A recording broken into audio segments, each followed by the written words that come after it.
Alright, welcome boys and girls. Just have to clean up my desk real quick, and I'm back in just a minute or two.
Alrighty, let's go.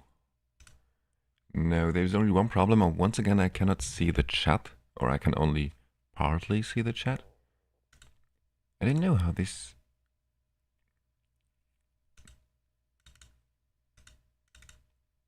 Okay, I think I've got it.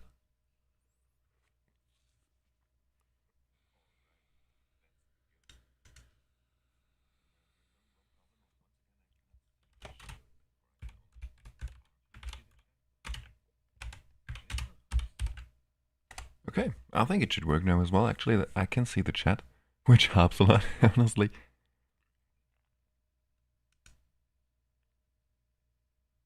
Looks good. Alrighty.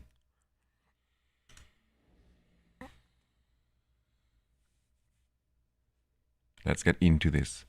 So first, first just some daily stuff, you know. Collecting all those daily rewards, and then I think that we are actually going to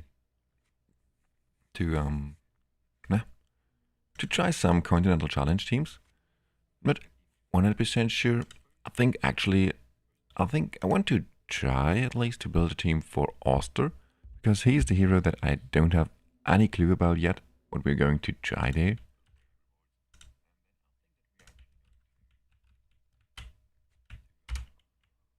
Okay, I'm sorry, I just have to do one more thing. Copy and paste something. Hope that it works. Yes, okay, alrighty. Now we can get this started here.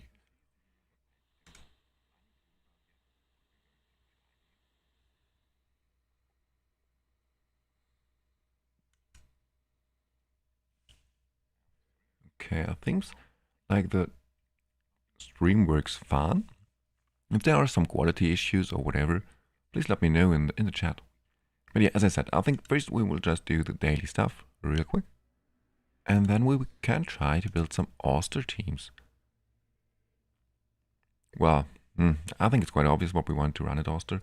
Like, obviously a poison team should perform very well here. I'm not sure though.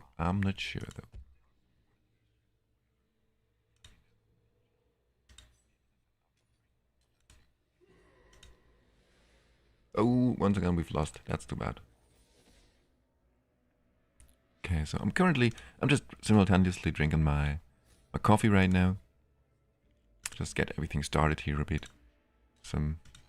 Sorry if there are some small breaks here and there. Okay, what is this? Oh, wow. Oh, but for just a second I thought that I forgot to attack.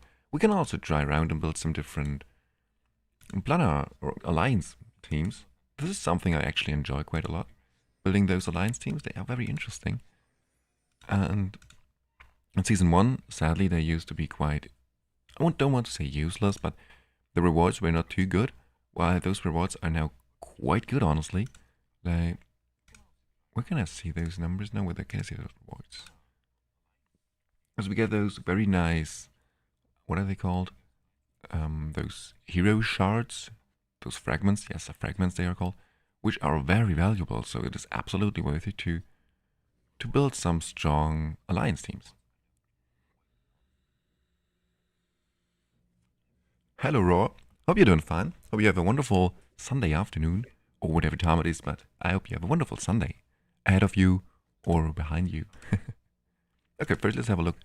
We're facing the one is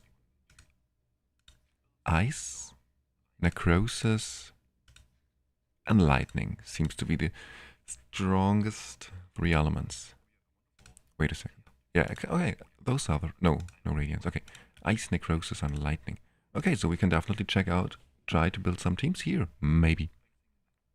First we do the daily stuff, and then we can decide together what we really want to focus on today. As I said, I always enjoy to build some continental challenge teams. We can definitely also try to build some planar teams. We can try to build a free-to-play friendly planar team. Actually, I already tried to build a quite free-to-play friendly team for the continental challenge for Yorn. I'm not 100% happy with the team yet, but it can deal up to 120 million damage or so. And the main problem with the team is that it actually is not able to survive for the whole 5 minutes. So I'm very confident actually that in theory this team should be able to reach the 200 million mark. It's a very free-to-play friendly team. Maybe we can try this around a little bit. So yeah, as I said, I'm very open for all suggestions. Oh, it's 2 p.m. at yours. Okay, well, here it is 2 p.m. as well. So, seems we are at the same time zone. Okay, so next is Vortex. I think I once again made it into top 50. I really hope that I made it into the top 50 once again.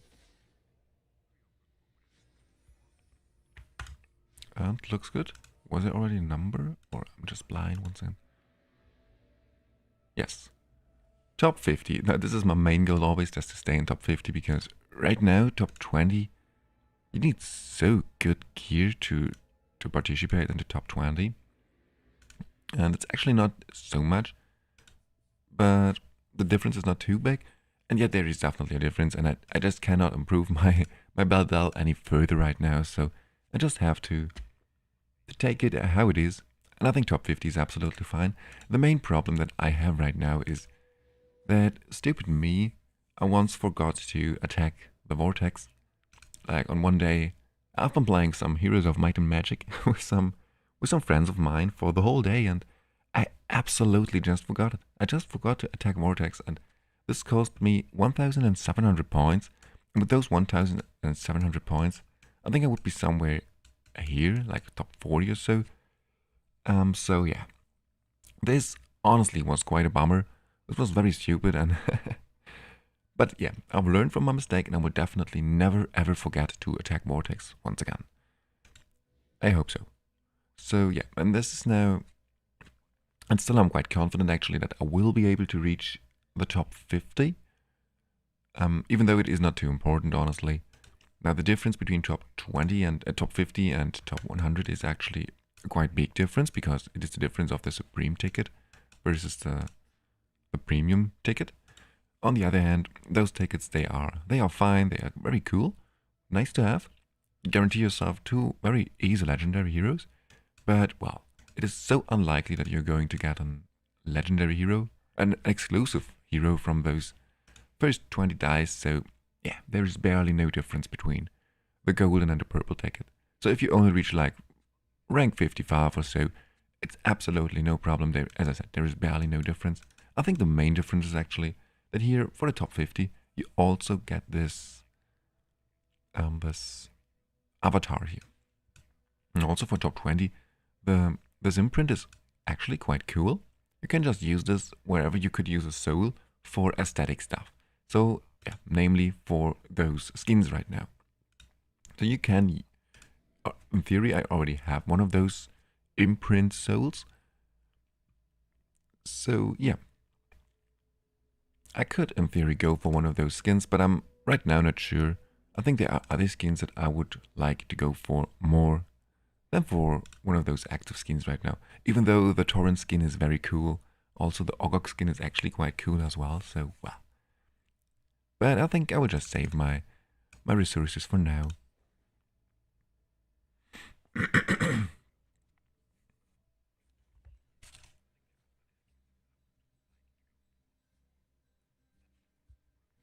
Okay, let's go to the mine.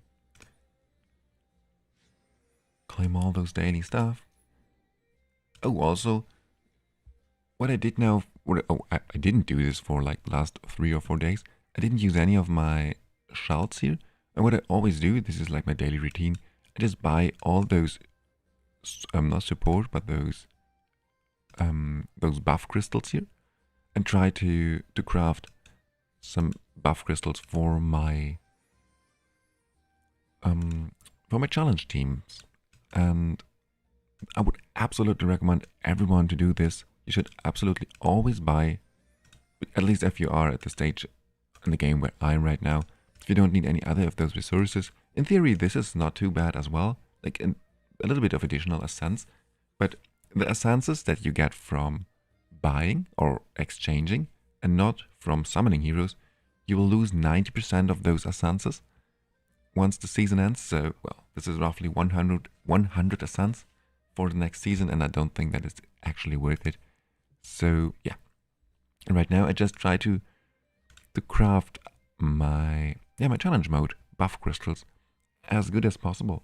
And this is absolutely something I would definitely recommend everyone to do, because this has a quite huge impact. And we can look at this. Actually, we can craft some crystals once I've done with my daily stuff. First, I have to use some stamina. So, I'm not sure. Yeah, I think a grave of course for now.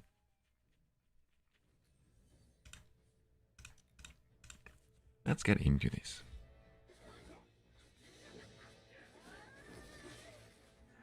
I hope the sound is okay. If the sound is too loud or something, please, or if there are some other sound issues, whatever, as always, please let me know in the chat, so I can try to fix the issues, if there are some. Also, I could definitely rebuild this team. I'm using this team for I think 1 month now.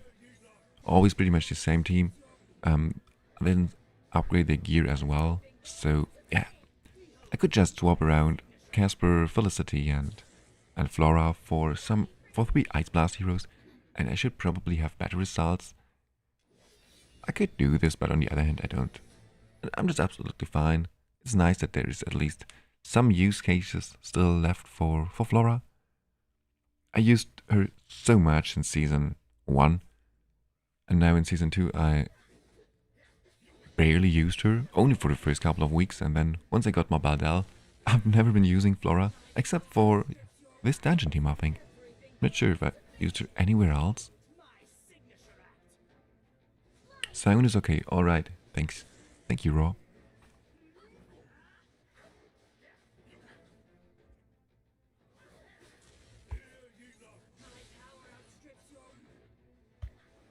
Okay, already at 11 viewers. Welcome everyone, I hope you have a wonderful time. Hope you have had some good polls. If you have any questions or whatever, according to Dragonheir, just let me know in the chat. Or if you want to test something in particular, we can definitely do this. I also thought about maybe we can jump on the test server and try around some things there. We could, for example, try, because this is someone on the Discord recommended this or asked for this, for a comparison between Ascadius with and without his exclusive artifact. And I think this is actually a quite interesting question.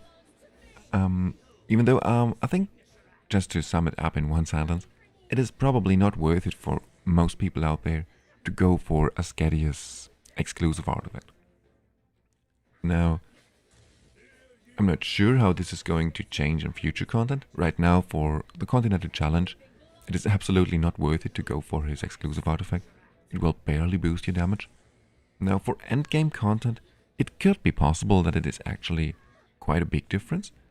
I don't know about this yet. I think, actually, on the test servers, we have access to the endgame content already. So, in theory, if you really want to test some endgame teams for the final phase of the second season, we can do this as well on the test server. So yeah, we're super flexible today for whatever you want to do. But I think the very first thing I will do now after this run is crafting some crystals. Which is actually, I think, is a very, very important thing, because a lot of people just don't know that those crystals exist as well. They are just using the luck crystal, and then apart from the luck crystal, just the normal buff crystals, which buff your attack, your defense, your damage output, whatever. Why this is absolutely fine, of course, once you can clear those challenge stage 6 areas from all those dungeons, it is absolutely no longer needed to use those buff crystals, but instead to use those farming crystals. Not sure what we want to tell them. I will just show you those crystals in just a second in case someone of you wonders. Just let me check those items real quick. There is something useful, but well, does not look too good, honestly. Nope, not a single good item. Well, okay. So those buff crystals. Now, currently I'm farming Grave of Venom. And here are those buff crystals which I referred to. First, the rare treasure. This is a very, very good crystal. This has a 38% chance, and now it is at level 3, so there is a bit of room, I think up to 45% or so, chance to whenever one legendary or mythic equipment is dropped, that it is actually then upgraded to a legendary plus or mythic plus item. So the rare treasury set or crystal is definitely one that you should try to go for ASAP. Then Wish Fulfilled. There are two versions of this. First there is Wish Fulfilled, and then there is also, where is the other one? Dream Come True. So they just have a chance to change your secondary attributes into either enlightenment and attack, or a crit rate and crit damage.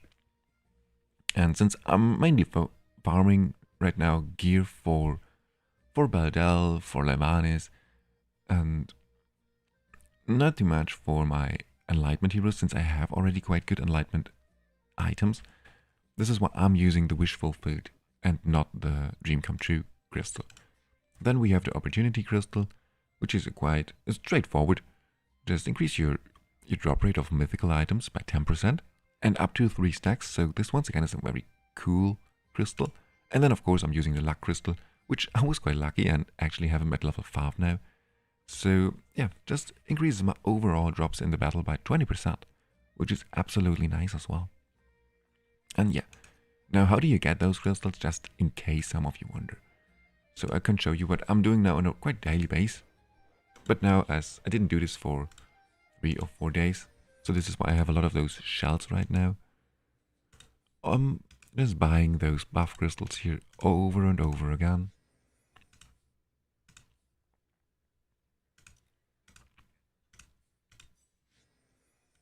And then we combine them. And if you combine two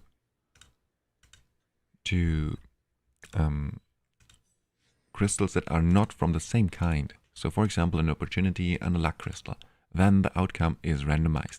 And this is probably actually what we are trying to do, because you cannot buy the 3 crystals that I just showed you. The only buff crystal that increases your drops that you can buy or get from those chests is the luck crystal.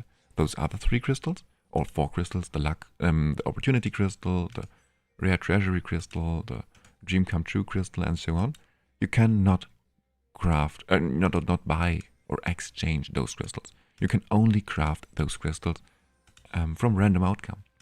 So I can absolutely understand why a lot of people just didn't know that those crystals exist. Actually, I also thought about if it is maybe interesting to make a video about this as well, but I already made 2 crystal videos, and I think it helped a lot of people. Just in general, there was not too much traffic around those videos, so I am not sure if there is actually interest in those crystal videos or not. But I think that this is actually very, very important. Now here we have the Dream Come True crystal actually. But from those exchange chests, there you can definitely not choose those crystals. And yeah, and just randomly combining crystals and hope that you will get those set crystals is definitely the way to go. Then also, if you're just talking about this now, there is one thing I want you to talk about just real quick. It is about, if we look at the trading center, we always have the final item that we can buy is 20,000 shells for 40,000 either diamonds or redwood. So what does it mean? That normal value is 1 shell is pretty much worth 2 diamonds or 2 wood. So you would argue that this is definitely the best. So the third quest here is definitely the best one, but it is not true in my opinion. I think since there are a lot of those trading, what is it? If it gets cheaper, you know, what is the word that I'm looking for? Whatever. Sometimes you can just buy 20,000 shells for 20,000 diamonds or 20,000 redwoods. So in the best case scenario, you have a ratio of 1:1. And then the 2 towers straight, so the final quest here, the final dispatch, is actually a bit more worth than this one here. And also, here you can get a sense, which is not too good. On the other hand, I never ever got something good here. I only ever did I get rare fragments, and I think 1 or twice I got an epic fragment, but never did I get a legendary fragment, so this is pretty much worthless. So I think maybe if you really want to min-max the maximum amount of resources from your account, then the final dispatch here is probably the best one, the most valuable one. Just because, thanks, here you can see it once again, we have now 80% and there is also 50%. So you can actually trade those 1:1. And then, yeah, the final quest is definitely a bit more worth in my opinion. On the other hand, it is quite tedious and yeah, the difference is not too impactful. So yeah, I think actually you can just dispatch whatever you want to. I forget this as well, at least once or twice. So then I'm just logging into the game like 5 minutes before the daily reset and just start all 4 dispatches and that's it. It's not the end of the world.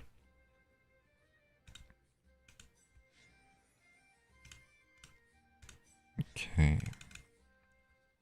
Perfect. You can see for 20,000 shells for 20,000 wood is absolutely a very good trade. And yeah, as you can see now, I'm using a lot of shells actually just to refresh the shop because I don't want to wait another... I think it refreshes like every 12 hours or so, and I definitely don't see me waiting 12 hours just to craft those crystals, especially since... Oh, it is not needed. No?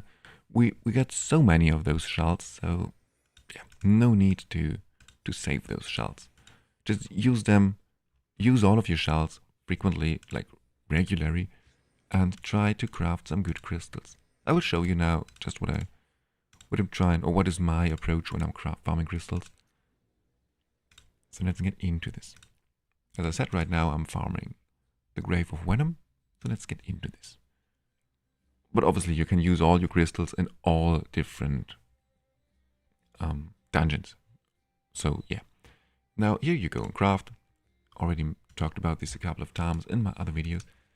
And then as you can see now I have quite a lot of those crystals and there is nothing too special. Now I'm just combining all those different crystals. This was actually quite stupid because I used a crystal that I would in theory also use the legendary version of, so oopsie. But yeah, no problem. The batch combine. Ah yeah, exactly. The batch combine, you can just use it to combine crystals from the same category. Oh no, you cannot. Wait a second. Okay. I want to try the energy drain and defense penalty. Now, can we go batch? Oh, no. Yeah. Oh, I really hope that we can choose something. Oh, now here. Okay. I think that it still prefers crystals of the same type. And it is a bit awkward, honestly, that I cannot choose something here. So if I click now on batch combine, it will probably, the outcome will only be defense penalty and energy drain. So let's do this for science, even though I'm wasting a lot of resources actually. No, okay, so now it actually combines them randomly, which is interesting. How does it okay, and still, I think it is still not good to use batch combine, because ideally you always want to combine or to craft the highest level crystals. So now I'm using my highest attack down crystal and my highest. There are no other high crystals. I don't want to waste a luck crystal here, so opportunity as well. Rare treasury. Restoration, perfect. So now we have the outcome will be at least level 3, by well being very likely that it is actually upgrading to an epic one. So let's craft this. Dream come true, but epic, cool. So yeah, but this is also, of course, it is not too entertaining, I think. On the other hand, it is quite educating, because as I said, I think a lot of people just sleep on this tool, on the buff crystals in general, and it has so much impact. Okay, now I just have to double check every single time, because I'm a bit afraid that I will screw some things up once again. So I don't want to combine same crystals, attack down, damage reduction, attack down and damage bonus, attack down and where is some stuff?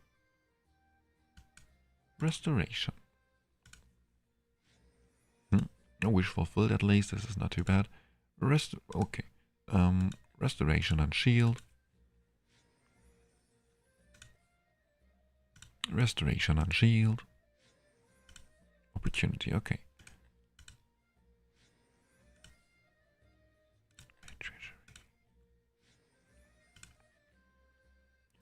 Rare treasury and oh no. Restoration and this is other crystals left. Oh, we have some attack down now left. Yeah, just go for this. Energy drain, well, definitely one of those useless crystals. Attack down and defense penalty. The wish fulfilled, cool. And now that we've used up all our crystals, yep, we used up all of them. Now we can start to combine those same crystals, because we want to keep those dream come true crystals, and I want some legendary dream come true crystals. So yeah, from now on we just craft those same crystals here, combine them, hope for some good rolls. Now luck is absolutely actually not needed for me, I realized, because I already have luck at Inspiration 5, but there is something else that I want to show you. Perfect. We have this shield here. And now I can combine this shield with all crystals, whatever rarity or whatever level they are, as long as they are legendary. So I can combine shield with energy drain here, for example. And now the interesting thing is that the outcome, it will always be level 5. So this is actually something very, very interesting that you have to be aware of. Once you have one legendary crystal that is level 5, you can use this for your advantage and just keep on randomly combining your level 5 crystal with some other crystals, and then hope that the outcome is going to be one of those gear crystals. Once again, it is not useful at all. Damage bonus is okay, sure, but it is not what I am looking for. Oh, there are 2 opportunity ones. Can we get this up to level 5, please? Too bad. Too bad. Also, I could have combined the opportunity level 1 with the damage bonus and just once again hope for some better outcome. But yeah. Now, I just combine all those crystals here. Okay. Place, hello? Okay. Yeah, just upgrade all those crystals. Then once we're done with all those epic crystals as well, we can hope for maybe some cool new level ups on our crystals, on our main crystals actually. Oh. Damn, I was not paying enough attention once again. I think I just combined 2 restoration crystals. Well, okay. Opportunity. A very good crystal. At level 5 this would be very cool as well. Opportunity here. Let me know, what are your most used crystals? Or are you already using those 4 crystals? Do you already have all of your crystals at legendary? Because for a very long time, I've been only using the rare treasury and the opportunity crystal at rarity, at epic rarity, and still it was definitely an upgrade. Then not running those crystals at all.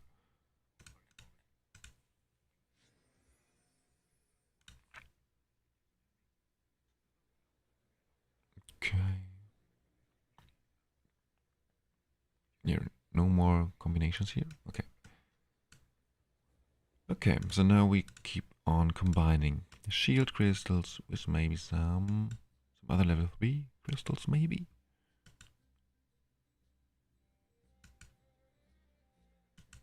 Yes.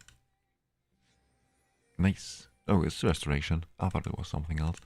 Okay, attack down and damage bonus level 2 and 3. Another attack down. Wow. Attack down and damage bonus. Nice, wish fulfilled. Attack down and damage bonus. Attack down and damage bonus. I'm just always, yeah, spelling those names out so I don't make another mistake. Attack down and damage bonus. Ultimate energy. Attack down. Damage reduction, okay. Damage bonus and damage reduction, please. Come on. No legendary combinations. That's too bad. Okay, the chances are not too good, to be honest. Damage reduction and... Where are we? Energy drain. Okay. Oh, but this is level 4. I want to combine those. No. Restoration. Okay. Oh, this is very likely to be at least legendary. Legendary 1. Oh, okay. But it is not good. Shield and restoration.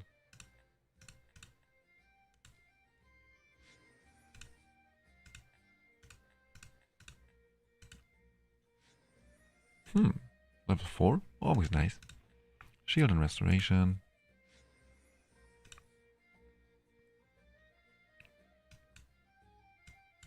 Opportunity. We can start to combine them real soon. Restoration and shield. Restoration and shield. Okay, we are done soon. Then we can start to build some teams. Wish fulfilled, opportunity. Wow, a lot of those dreams come true. Yeah, they are not too useful actually for me right now. Damage bonus and energy drain, come on. Nice. Oh, okay. Another dream come true, but it is legendary now at least. Definitely take it.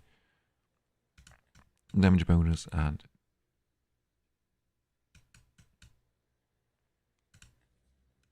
energy drain.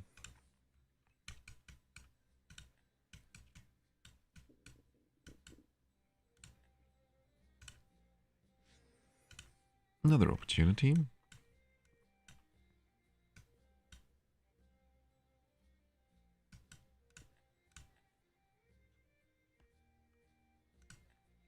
Shall we compare? Yeah.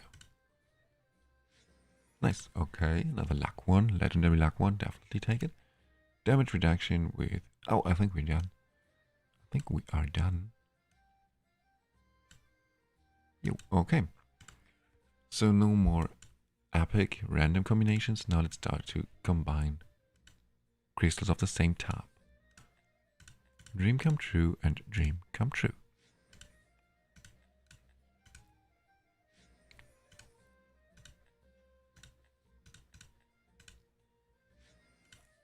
Now we already have 2 of those dream come true at legendary, don't we? Already 3 already. Cool. Dream come true. Yeah, we got a lot of those. No, okay. Some opportunity here. Nice. Very cool. Opportunity there. Okay. Bit of dream come true. A bit of opportunity. Bit more opportunity, please. And then back to rare treasury. Then we... Oh, okay. Already at inspiration 5. At level 5, you know. Nice. Red... Oh. Oh, yeah, okay. And then wish fulfilled, and then we're done. Then it gets interesting. And then the interesting part begins. Combining those legendary items and hoping for some upgrades. Is this something that we can... No. Okay. Okay, well, we have a lot of legendary crystals. Now first, attack down and damage bonus. And just hope for something useful. Hello, Luca. Hope you're doing fun.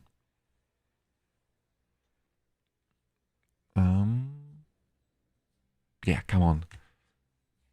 As you can see, we're just right now crafting some crystals, hoping for something good. Nice. Okay. Wow. Wish fulfilled. This is very good. This is a very good upgrade. Wow. So actually now 50% chance of swapping those, adding the attributes, crit rate and crit damage to the substats. Wow. Okay. Very, very cool. Now I already have 2 of those level 5 crystals, which I can actually use. Wish fulfilled and luck. Okay, so now next is we want to improve our rare treasury if somehow possible. Is there something we can do as well? No. Okay, come on, level 5 please. Yeah, this was obvious. Wish fulfilled, we just can combine them, but I'm not sure if this is actually worth it. If there's a reason to do this now, just randomly combine them later on. Yeah, exactly. This was literally a perfect shot. You bring luck. Okay, so then...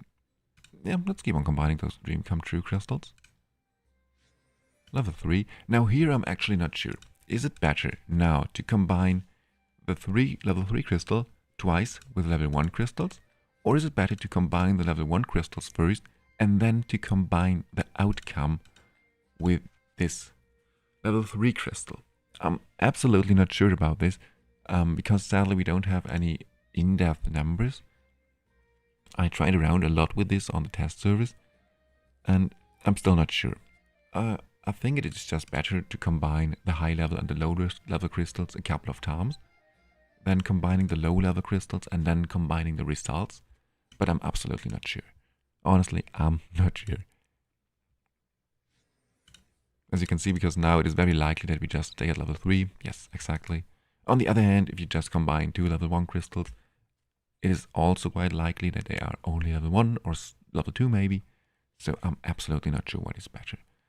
I could in theory combine those crystals. Well, it makes absolutely no sense. Good to know.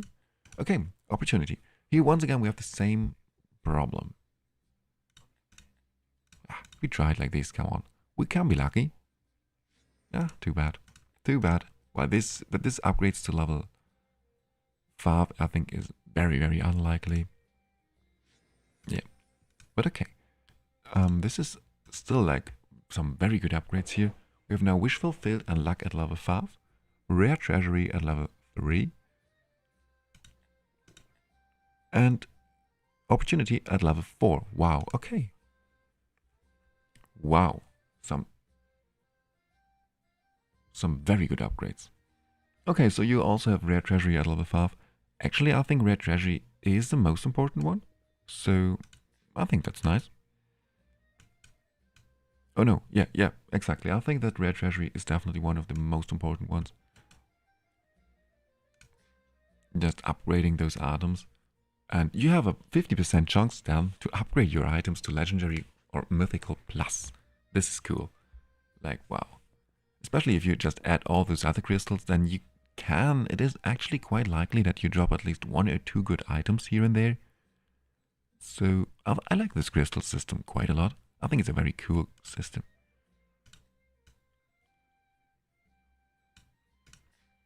Now what am I missing? Rare treasury. And this is, no.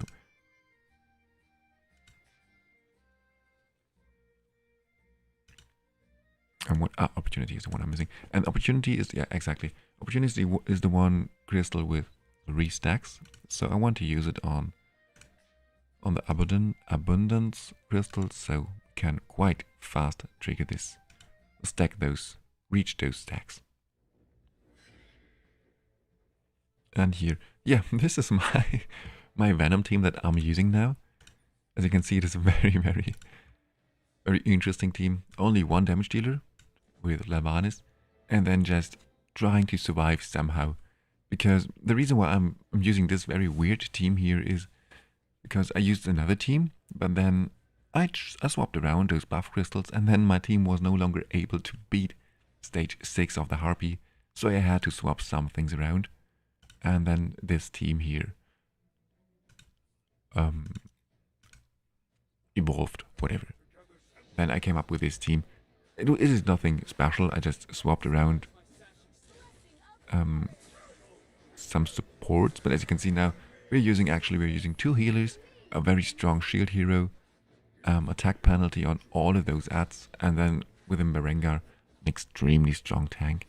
Definitely one of the strongest tanks in my opinion. Especially if you can manage to keep him alive for 30 or 40 seconds. He is already so tanky after those couple of seconds that then he gets very hard to kill. I very love Merengar. Okay.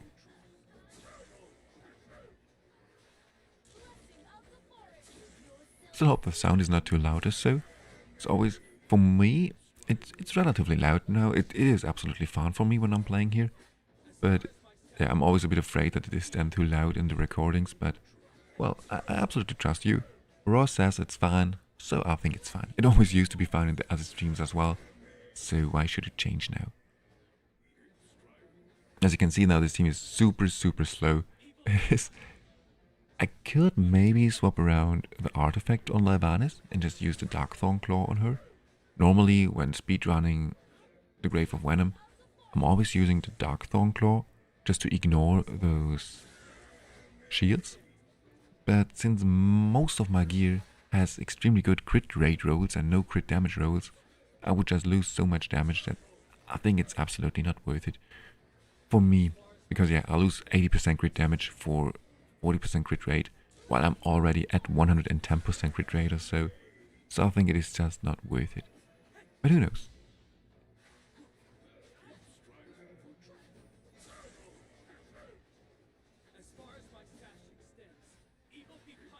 Okay. And yeah, but the good part is that once Lavana starts to get some of her stacks, she is a big threat. And this is actually why I'm using her exclusive talent for this team here. Because as you can see now, there are no other heroes that help Lavanis to reach her 20 stacks. So yeah, this is just one of those teams where her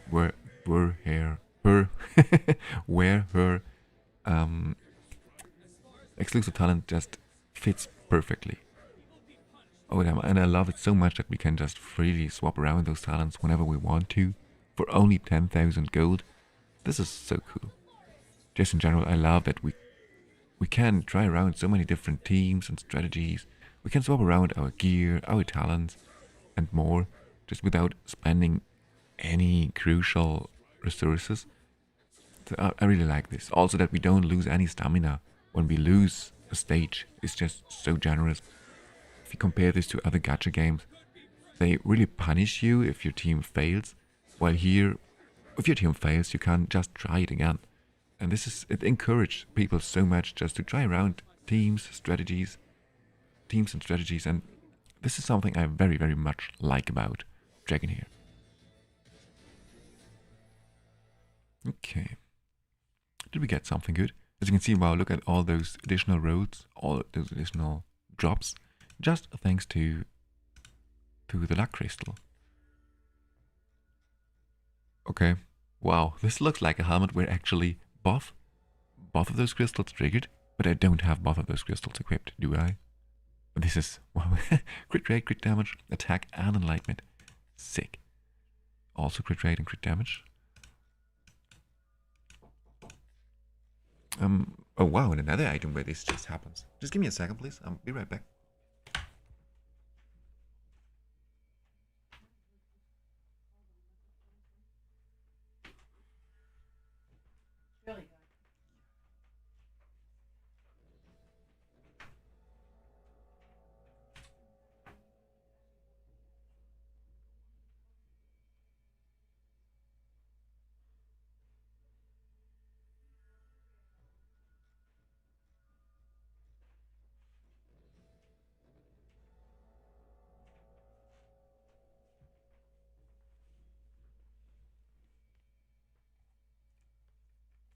Okay, I'm back. Sorry, guys.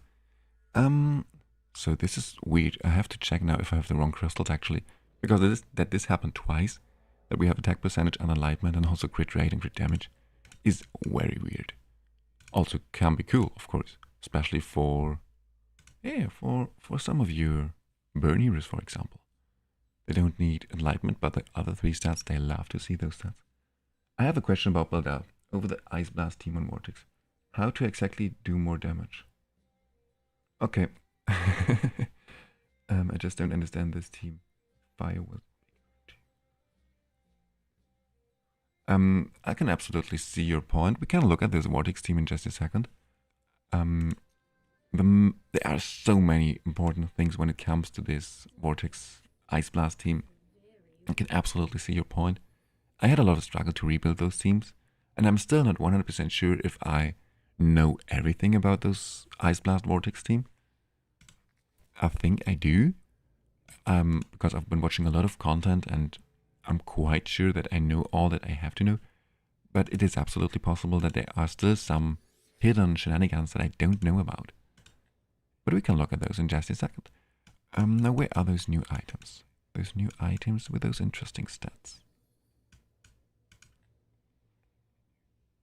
Here is one of those items. Okay, so please give us something good. This could be a very good item. Of course. I know that this was happening. Like this is... I mean, it's okay actually. Like the first 3 stats, we can definitely use this on a burn hero. And then there were 2 other items. Not this one here, but this could also be very interesting actually. That's not good. Straight to the bin. Bye bye. And then the other 2, what the other item, was it in a weapon? I thought there were 2 good helmets. I think I'm confusing things. Okay, give me a second. Attack, crit rate, crit damage. No. Oh, there's the other one. Okay. Okay. Please, no enlightenment. Just the 3 stats here. Okay. Ah. Oh no. I mean, is there a hero? Because I have a lot of those items actually where I have a lot of crit rate and enlightenment, but I don't think that there is a hero in existence where you want crit and enlightenment. Or is there one? Is there an element that I just absolutely sleep on? I don't think so. Too bad. Okay, let's go to Vortex.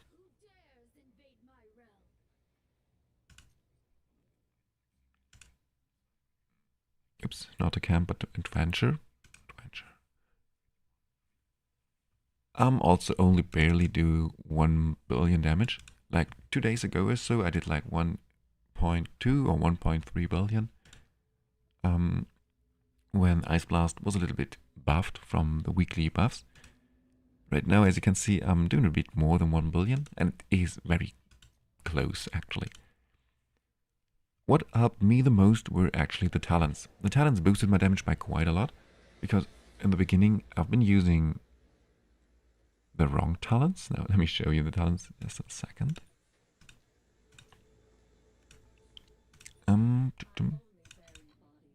It is... Wait a second. Yeah, exactly. It is the gradual freeze talent. This talent helped me so much.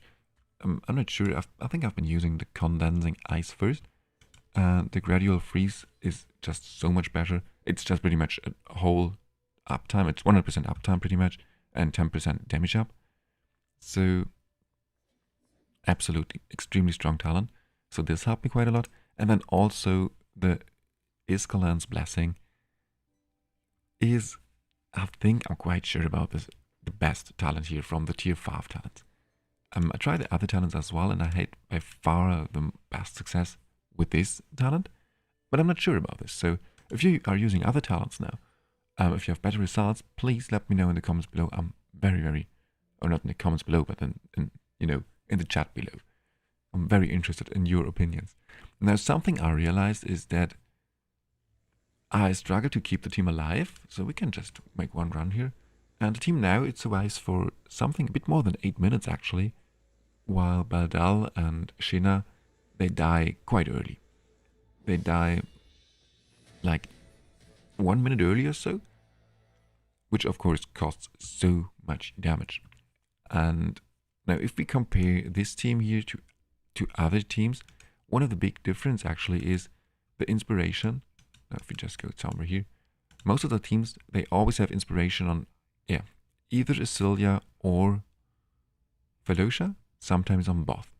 And if you have one of those two heroes at inspiration 2, it just helps you so much to survive.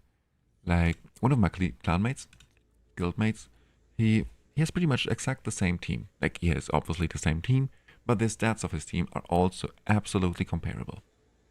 So it's really pretty much exact the same.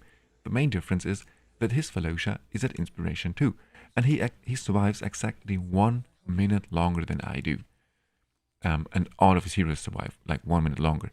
And within this 1 minute, your Baldal can deal up to 100 million damage. So, wow. Inspiration 2 on Felocia, here for those bigger shields. And Inspiration 3 as well, just for more shields. Helps so much. And exactly the same here with Isilia. When she is at Inspiration 2, she just also grants those additional stacks of recovery over time, which is such a good buff. So the Inspiration 2 on those two supports here makes a huge difference. And then also, of course, on your Baldal, especially on your Baldal, you want to acquire as much crit rate as somehow possible, because she is converting all this overflowing crit rate into crit damage.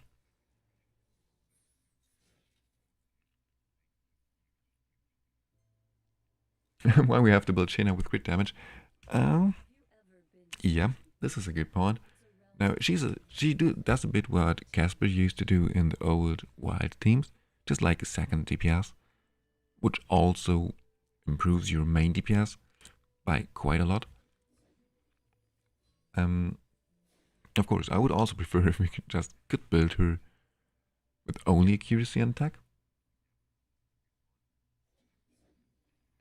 But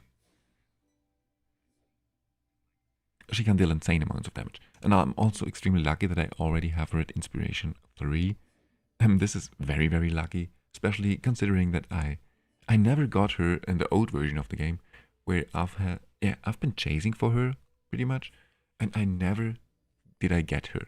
And now at this new version of the game in Season 2, I already got 4 copies of her, where I'm absolutely happy. Because especially Inspiration 3 and 4 are two extremely strong inspirations.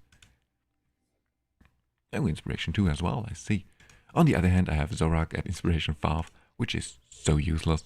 This does not help at all, especially because, I mean, some additional stats are always nice and so, but he is not really a damage dealer. He's only like an enabler or like a supportive damage dealer.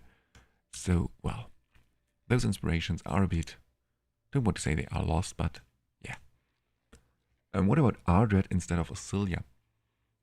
One of the reasons why Asilia here is so strong is because she just can remove all those debuffs immediately. So the second that the boss inflicts his defense penalty, we can straight away remove those debuffs, which is extremely important because if the boss hits one of your heroes and they have a defense penalty inflicted, they just die pretty fast. So it is that Asilia is just better at keeping the team alive than Ardred for this particular team. On the other hand, I can absolutely see your point, because if you use then Ardred instead of Asilia, you can rebuild your Shinna. You can then build your Shinna with no accuracy, but instead with more attack, more crit rate, more crit damage. And I can absolutely see that this could increase your damage a bit more. On the other hand, if you build your main tank, which then would be Ardred, with accuracy, it will then once again lose you a lot of damage. Or not a lot of damage, but survivability. Because then it is very hard for your Ardred to stay alive, and then she is probably going to be the first hero that dies, which we want to avoid. Because once our main tank is down, the team just dies within the next couple of seconds. So yeah, this is why people are using Asilia.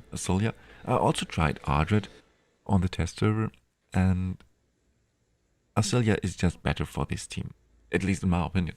Now maybe there are some better teams out there that are actually using Ardred, or just some people that cooked an even better team. I have no idea. But for me it is just that Asilia works better.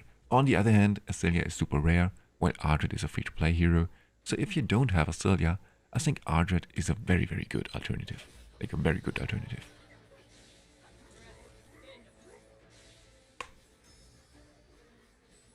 Luca, how much damage are you currently dealing at Vortex with this team? Just interested. Oh, and what timings are you using? Because the timings are actually crucial as well. Also for Beldel, you want to definitely to go 8 seconds after Shinna for maximum damage output.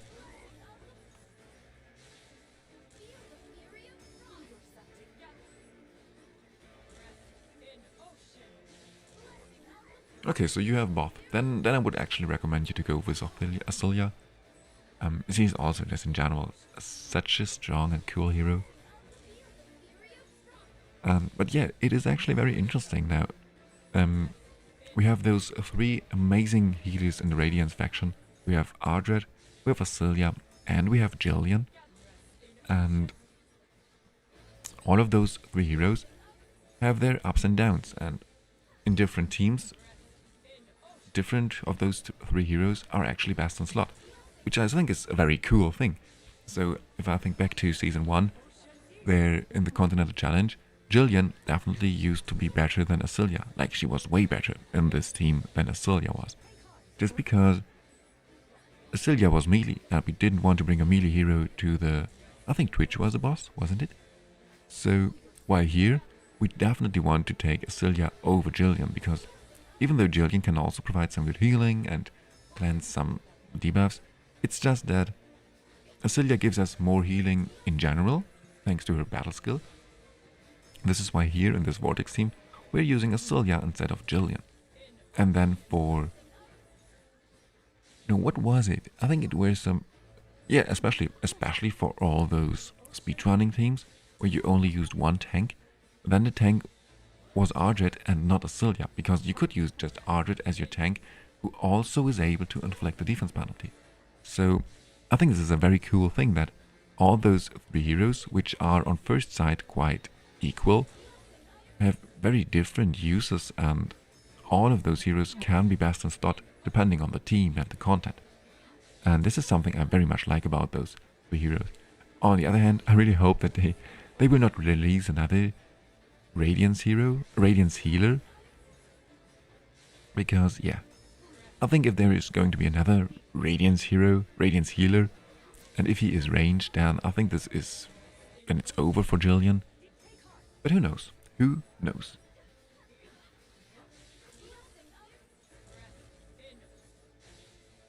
Ah, true, I can just look at yesterday. Good point.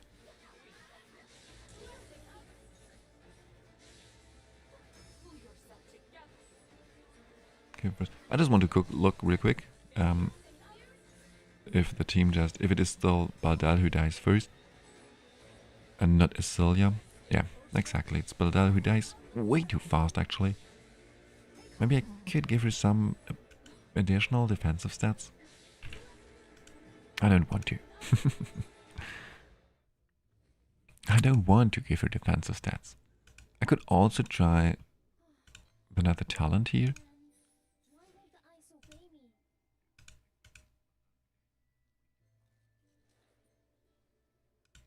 I mean, we could try this one. And there is one talent that heals us, isn't it? Exactly here. Every time Ice Crystal is consumed. I mean, we could also try this one. I mean, we can try around some things here, honestly.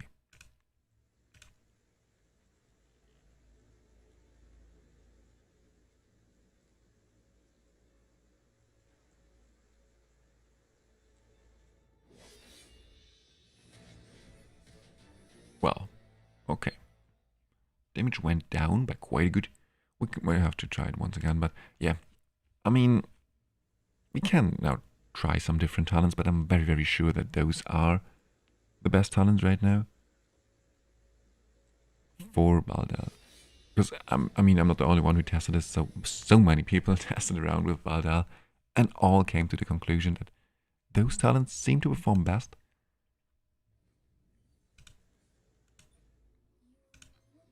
And even now, if we use the Recreate talent, and even then, if we just survive like 20 seconds longer or so on Baldal, still does not help us too much, because at least after 30 more seconds, it is the whole team that dies no matter what. So yeah, I think we definitely are best off with the Crystal Melt talent. So one more run. Also, I tried a lot with the Wavebreaker here as well, while I was actually quite sure that Wavebreaker is just going to be the best talent here. Or the best, what is it called? What are those skills called? Like this, I don't know how to name those skills, like world buffs or team buffs, whatever. And it just seems to fit perfectly, just increasing the attack from our Baldal by another 18%. The problem is that the team just dies way faster because those shields are actually quite good. So yeah, this is why I'm using the Tidal Surge, but maybe some of you are actually using the Wavebreaker and have better results. If this is the case, then please let me know. Let's have a look now where Luca hit.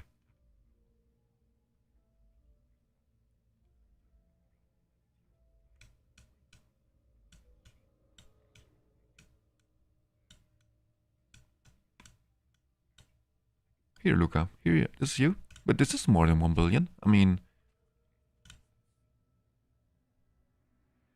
Okay, wow, you have a lot of crit rate also on your Balda.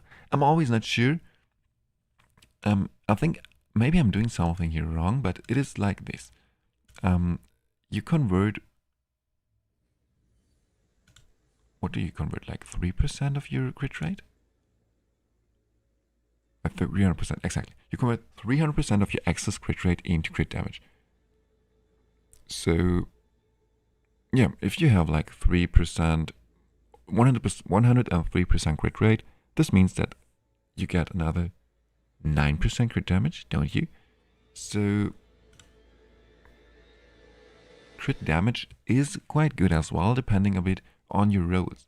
But instead of increasing your crit rate by 2%, if you can decide between improving your crit rate by 2% or your crit damage by 10%, then it is definitely still worth it to increase your crit damage by 10%.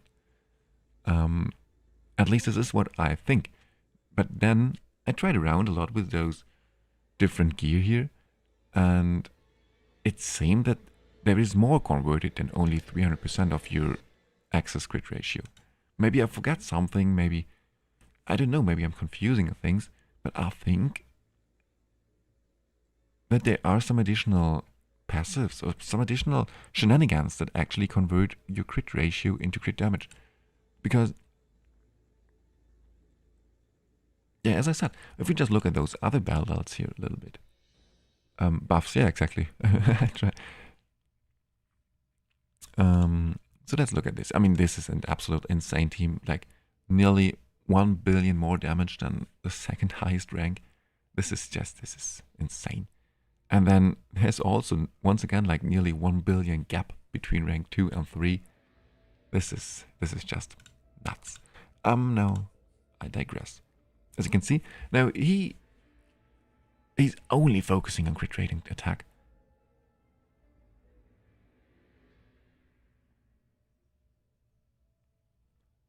Okay, you're saying that there is definitely better attack buff. Okay, now the problem here is that if I'm using the wave breaker buff, is that I'm just survive like 1 minute less or so. But sure, well, first let me show you the skill timings. I'm using a recast timer of 20 seconds on both, obviously to stay in sync with the boss, and then 30.4 on Felocia and 15.5 on Asilia. So let me know what your timings look like. Maybe I can improve my damage here a bit more. This would be so cool, obviously.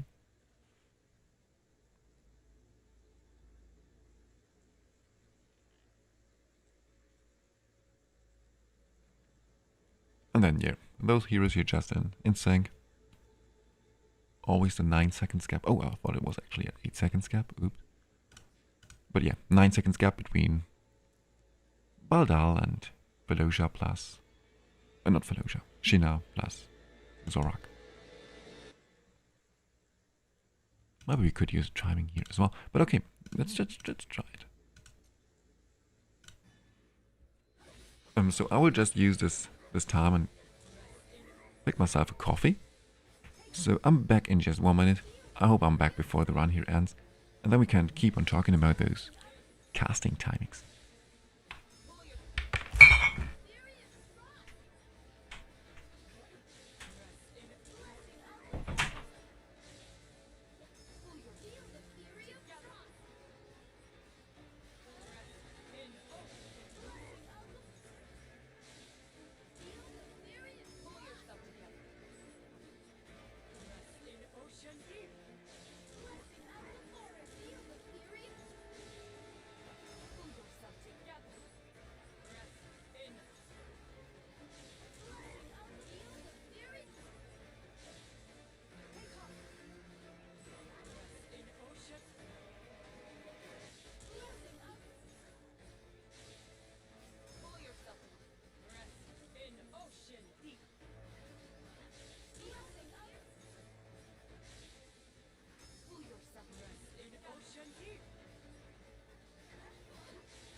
Alright, so I'm back. I'm so sorry, guys. It's whenever you need a coffee quick, then it's the machine that needs a cleaning. But yeah, so I'm back now. You're using 26.5 and 20 on Fallujah. Okay, it's super interesting. I will definitely try this. You know what, just try those numbers immediately.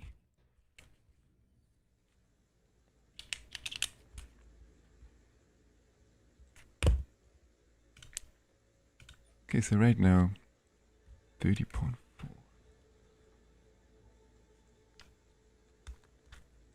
So, Acilia just stays the same and Fallujah goes down to 26 point. Oops.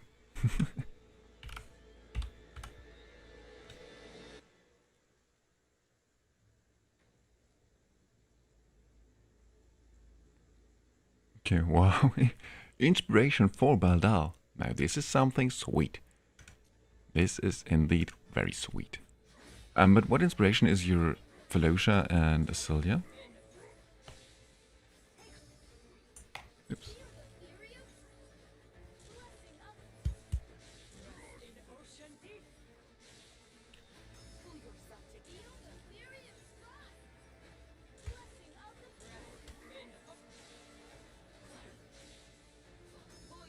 Always make sure that it is actually Baldal who gets those buffs, or those wave breaker buffs.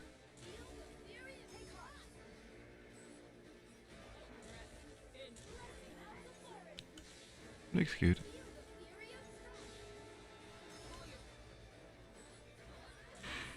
Yeah. Okay, inspiration of 3 on Bob already. Yeah, this also helps so much to survive. Especially inspiration on Fallujah. Oh, I would love this. I still didn't get a single Fallujah. I picked her from my selected chest, where I had to decide between Fallujah and Weetar, back then in Season 1. I went with Fallujah and I didn't regret this for a single second. She is so strong, and in Season 3 Fallujah will also be one of the most important supports for Rook. So yeah. She is definitely an amazing hero. Okay. And are you surviving like the whole 10 minutes, or when is it when your team starts to fall apart, Keith?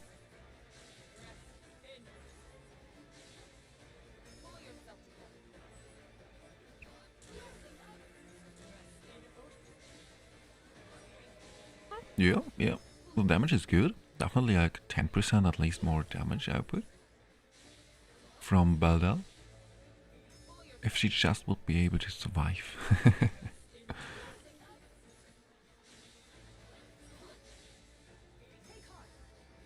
Also, this is something I dislike about Ice Blast, is that they get this 30% increased crit rate, but only for the first 5 minutes into the game.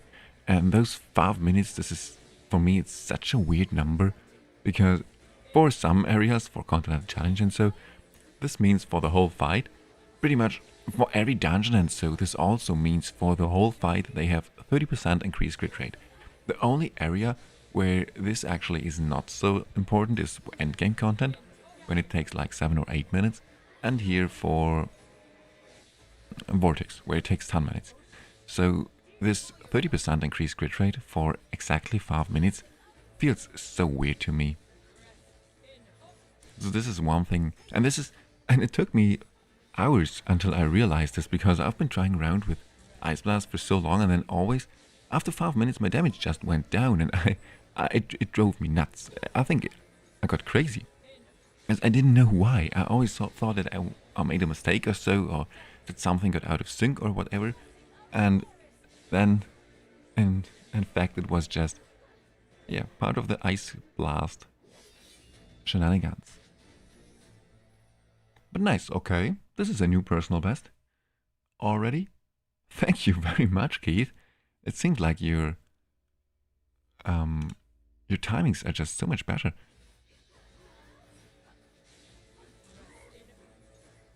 Just one more run. But this is, wow, it seems like those are definitely better numbers.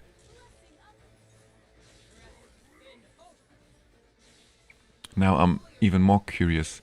Can you survive like the whole 10 minutes with this team and this timings? With your high inspirations? I mean, because high inspirations, they don't only increase your damage output, but also your survivability by quite a lot. Actually, since they increase your defense and your HP, and then also higher inspirations also get better psychical buffs and so. So I can see that you can actually survive the whole 10 minutes with this team, but I'm not sure, obviously.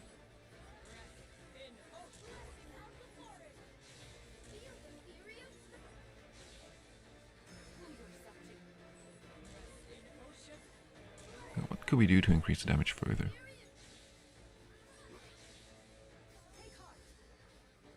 Maybe I could swap around some gear pieces on Beldal, but I'm very sure that this is still her best in slot items that she is wearing right now.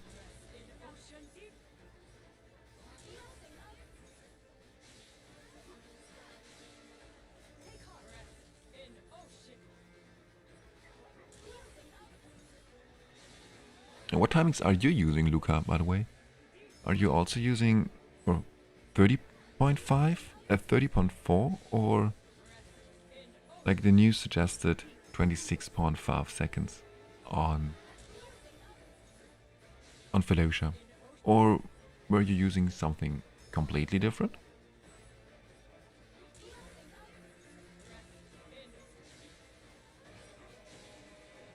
On Zorak, this is a very good question. Now, I'm using those ribs. Are they called Titan ribs, I think? And I built him with a lot of resistance, so whenever the boss tries to inflict a defense penalty, you just get increased damage for our team. But I saw a lot of people just using the Dawnpipe Organ on Zorak. But I don't think that this is actually better, since Dawnpipe Organ, it will not increase your Baldal's damage, and she is your main carry, so I think the Titan Ribs are better than the Dawnpipe Organ. I'm quite sure about this, honestly. But of course, then you have to build him with some resistance. In the Dawnpipe Organ, you can just build him with the highest possible attack numbers. Then, on the other hand, it would be quite annoying if you want to use the Wavebreaker, because, yeah, the Wavebreaker always aims for your hero with the highest attack, and in combination with the Dawnpipe Organ hero, this can be quite annoying, actually.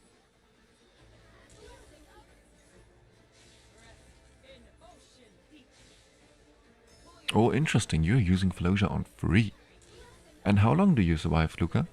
It's like, also like 7 or 8 minutes, or do you die early, do you die late?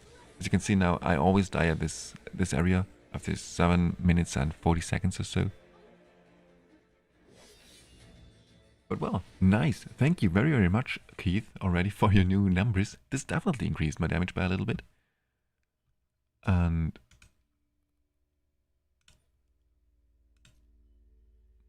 ensures that I'm going to stay in top 50 for the next couple of days as well. Because it was already quite close, as you can see now here. Like 47 or so. I think the day before yesterday I've been rank 50 exactly. So yeah, it was just right on time. Here you are with your new timings. So thank you very much.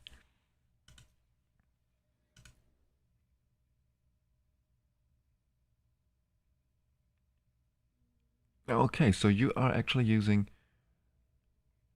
Dawnpipe Organ. Interesting. And did you also try to build Zorak with high resistance and the Titan Rib? Because I mean, it's a 15% increased damage for your Baldal, which seems to be just better than the Dawnpipe Organ, since the Dawnpipe Organ does not increase your Baldal. Maybe I'm missing something. So let me know, let us know. Did you already try the Titan Ribs?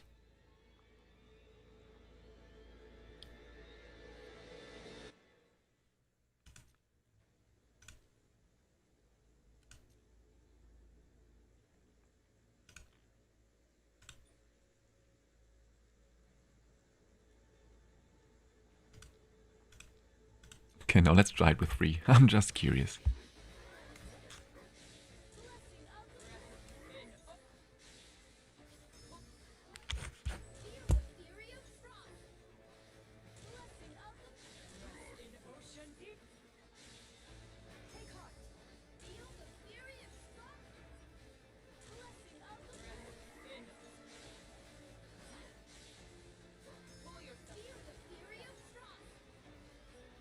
1.9 billion. Phew. Nice. This is indeed quite a good amount of damage. So you are probably top 3 on your server, I hope.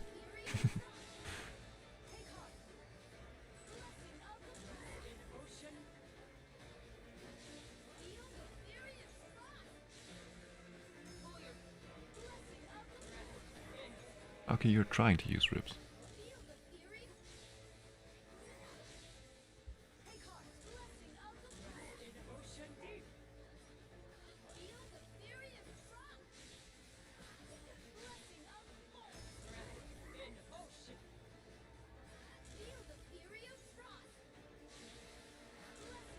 Oh, while we're here, I can give you some... Oh, I can look if I can find some additional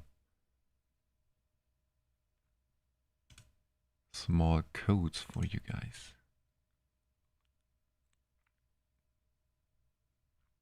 Okay, cool. I have some very small gift codes, but you can use them.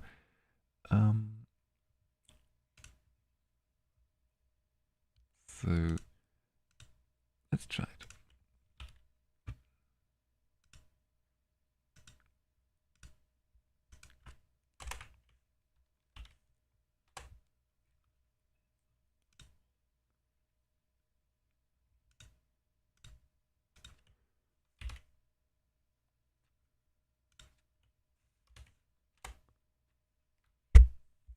Barely holding on to top 10. Oh wow. Okay, so you are definitely one of the on those first 10 servers, don't you?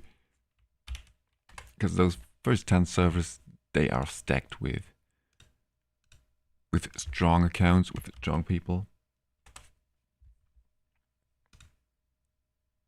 And as you can see now, I'm just here just spamming some of those codes. Now, those codes are not too good, honestly. We got a lot of those codes, and yeah, some of those codes are nice, like one Heliolite dice or 100 Worm Arrow. Some of those codes are not too good. Only like 30 Worm Arrow or like a purple dice or so. But yeah, it is a bit random actually, or not random, but the codes here for me, they are shown. Yeah, not randomly, but it is very weird how they are sorted. So yeah, I just spam some of those codes. You can use them, try to use them. I think we have a limit of 4 of those codes for every single person. 2 or 4 codes. Also, it depends a little bit how those codes are categorized. But yeah.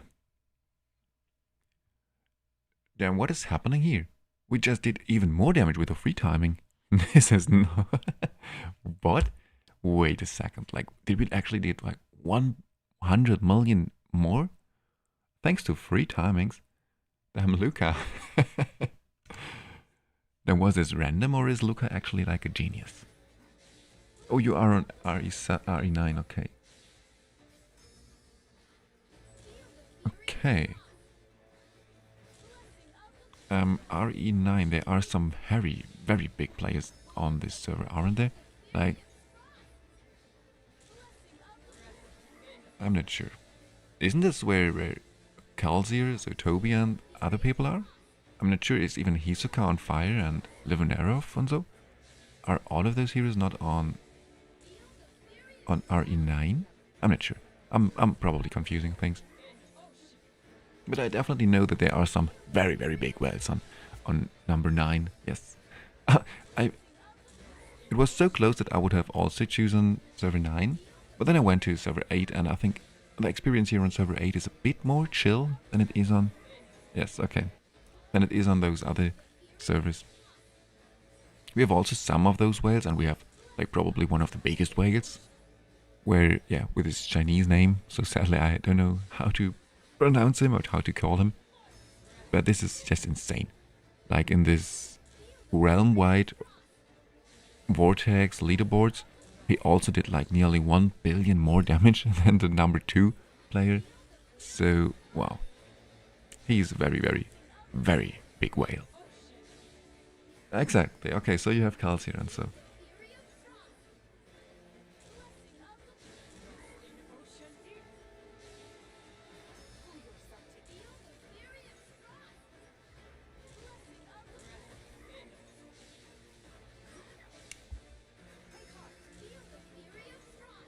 And which clan are you, Keith? Are you like in the #1 clan or #2 clan? What are the strongest clans on RE9, by the way? Definitely one of those is this DG or so. Is like the initials of the alliance, but I actually don't know. Or do I know some of those names? I don't know. By the way, if someone of you is looking for a clan on RE8, or we used to be RE8, now I think we are server 10. So if you're looking for a clan and you are on our server, we have some room. Super chill clan, super chill dudes, definitely. Very cool clan, very happy here. Oh, okay, DG2. So there are actually two of those DGs. And what does DG stand for? Dragonheir gods. Let me guess, it is Dragonheir gods, isn't it? Hello, Dennis. Guten Tag. Hope you're doing fine. Hope you have a wonderful Sunday afternoon. Damn, roars on RE1. This is like probably the alpha whale server.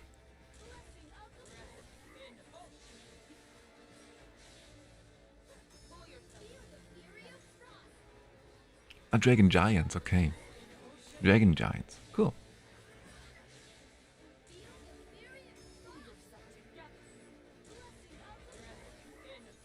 And is DG1 and DG2, are those two clans comparable, or is one of those clans heavily stronger than the other clan? I mean, it would be very cool if you would actually try to focus on keeping those clans fair, you know, just for some competition. But yeah, I think this is actually not too easy to keep those two clans balanced. But having two clans on one server is very cool, honestly. Okay, and Luca is also using Acelia at freecasting as well. Yeah, I'm also only like a small fish. I think I'm a bit more than a goldfish, honestly, even though I don't want to admit, but I think I'm a bit more than a goldfish already. But yeah, I cannot even closely compete with those whales. But of course also, this is something that you just have to be aware of. There is a lot of luck always involved into this game, especially the gear perspective. Like, I know back then in Season 1, the gear on my Flora, the first couple of days, I got the best perfect legendary enlightenment rolls, and so I made it into the top 10. Quite a long time actually in the first season. But then once we started to farm mythical gear, and I did not get a single strong mythical item, so I've been using my legendary my legendary items on my Flora for weeks, for way too long. Yeah, then I just went down to top 20, top 25 or so. And yeah, it's always RNG is RNG. Klar, gerne, Dennis. Sure. You mean that the timings here for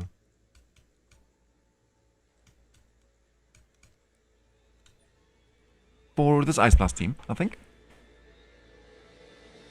I'm a salmon. Yeah, maybe I'm a salmon. Salmon. I mean, maybe I'm even a dolphin, honestly. I'm not sure. This season I didn't spend too much. Only bought like the battle pass, 2 battle passes, and then those other passes where you get, you know, the Fame Meander pass, and then here also this pass, the Traveler's Tribute. But apart from that, I actually didn't buy anything yet. I still didn't buy any seasonal packs or those, what are they called? Those dragon crystals. I didn't buy them yet as well. So this season I'm very, very low spending, but I will most likely spend a lot at the end of the season. So yeah, probably I'm more of a dolphin, honestly. Oopsie.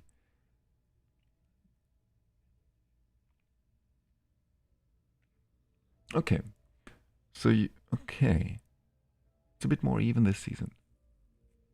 I'm sure. Here, Dennis, I can show you the team a bit more. Just a couple. Sorry. Currently we're trying around a little bit with the Ice Blast team. Just in case, I will show it a bit longer. Just in case you want to make a screenshot or so.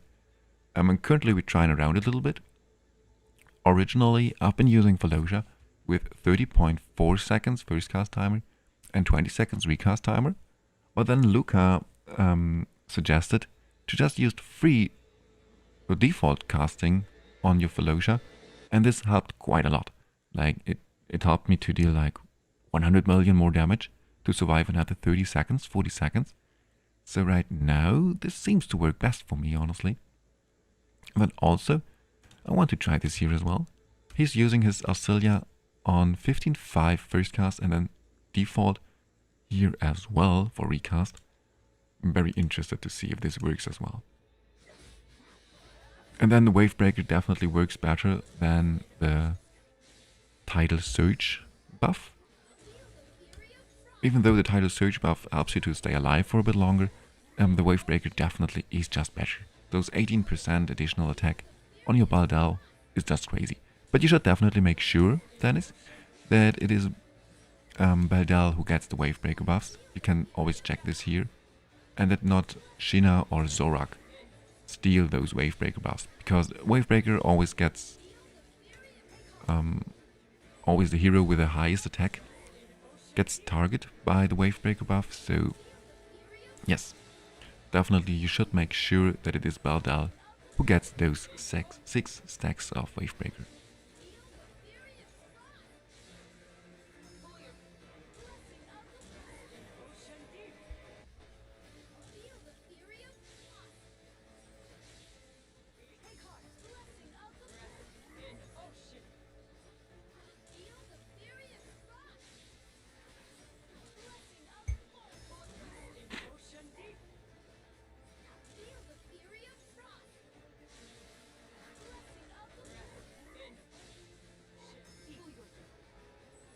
I'm very interested to see if this works here. I think... I'm not sure. Okay, the timing was just perfect on Auxilia. I mean, if she has literally zero skill haste, then there is no difference in having default recast timer or 20 seconds recast timer, if I'm not mistaken. Yeah, there is actually absolutely no difference now from this run to the run before. Oops. Because I think she has no skill haste, and therefore she has a natural recast timing of 20 seconds. So she always immediately removes those defense penalty once they are inflicted. So this is why we are using a 15.5 seconds first cast timer. And then I think actually that 20 seconds recast timer is just best.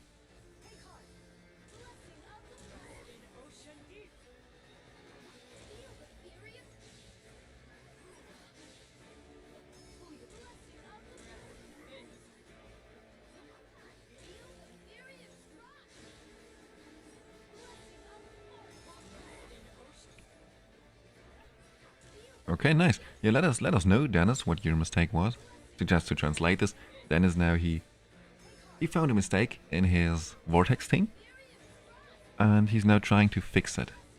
I always like to know what other people's mistakes were, since I'm also doing a lot of mistakes, and it's just, you can always learn from other people's mistake.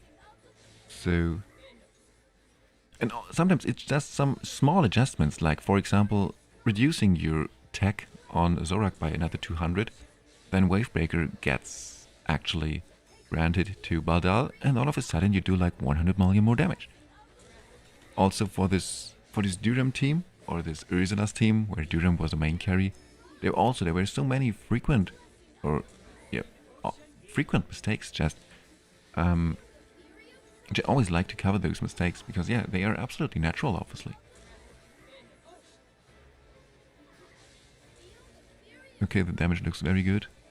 Oh, now all of them are dead.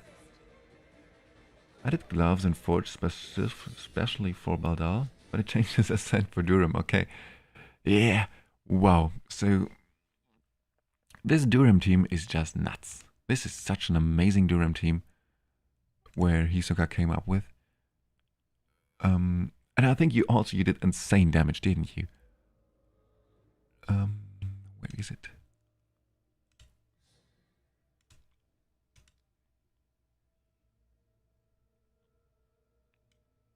Yes, you're actually top 10. Very nice. Very, very cool. Wait, hello? What is happening here? Oh, this was first week? Were you top 10 in second week as well? Or was it just top 20 then? Wow, top 8. Even better than Sayadina. Wow, nice one. Damn, Luca. Yeah, sure. Look at those damage numbers here. 745 million. This is so insane, especially considering that this team is using 2 free-to-play legendary heroes, and rare hero, and no exclusive heroes. Just insane how strong Durham performs right now. But wow, your Durham is also, he's sick. 5,000 additional attack, also 225 crit damage. Wow. I can show you my Durham as well. It's not even close. Hisoka Burn. I named this team after him, obviously. I have 1,000 less attack, while also 50% less crit damage. Wow. Wow, Luca, your Durham is just insane. But I also saw your buff, not your buff crystals, but your runes. And you have such insane runes. Where is it? Just look at those runes. This is illegal. Okay, though this is actually a relatively normal rune. But this one, yeah, this is so perfect. And you just need a little bit of accuracy. I think you just have exactly the needed numbers of accuracy. And then, wow, a quad roll on crit rate, while also a little bit of attack. Such an insane item. Hello, Ty. Hope you're doing fine.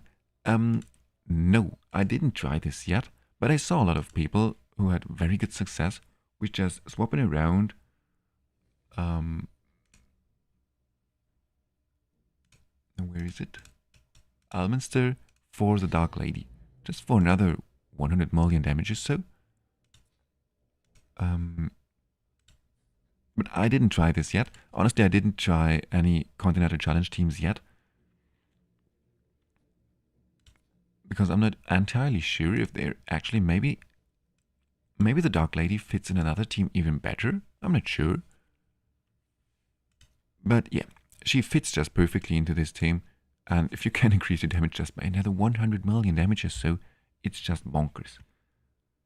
Can you try Dark Lady in place of the old man to see the damage? I heard she can do... Yes, okay, sure. Let's try this. Do we have room for another team? No, we don't have. What can I have to delete something? I can delete this team here. Because I'm always using this one. Yeah, okay. Let's delete this PvP team here. And then we're just using here the Dark Lady instead. But of course, then we have to rebuild the Dark Lady. Right now, as you can see, she's in my PvP gear. Just not much attack, nearly no attack at all. Only as much HP and defense if possible. While also a little bit of skill haste, but mainly accuracy. And then the Holy Hunter set, of course. And yeah, with this set, she is so strong for PvP. It's very dangerous. She's a very big threat right now. Definitely one of the strongest PvP heroes, in my opinion. At least strongest PvP supports. But now let's try something different. So we need a little bit of accuracy. Apart from that, all we want to build her with is attack percent. So I think actually, I'm not sure, but I think I would build her just with 2 of those legendary sets. 2 2-piece legendary sets. Just, yeah, to increase her attack as high as semi-possible. Then we can see if it works. How it will increase her damage. Some good rolls maybe, like a quad roll or so. No, obviously not. Install it is a bit better.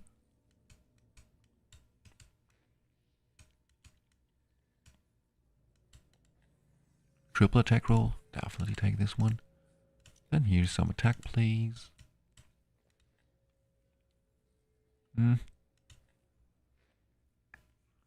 Not too good. I think it's okay.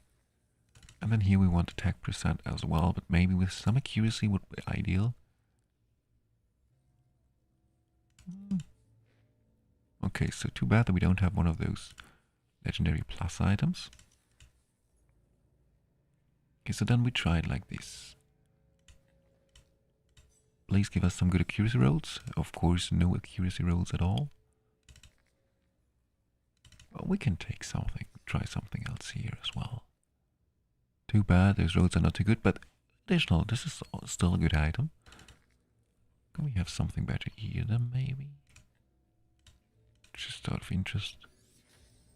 It's okay-ish. This is a very good item. I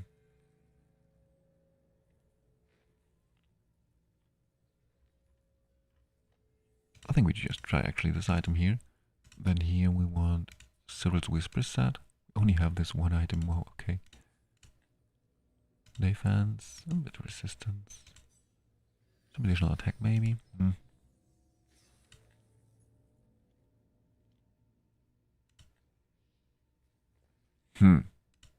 I think we can just go with this one for the additional accuracy. Then for artifact, I think what artifact do we actually want to try here on the Dark Lady? Any ideas?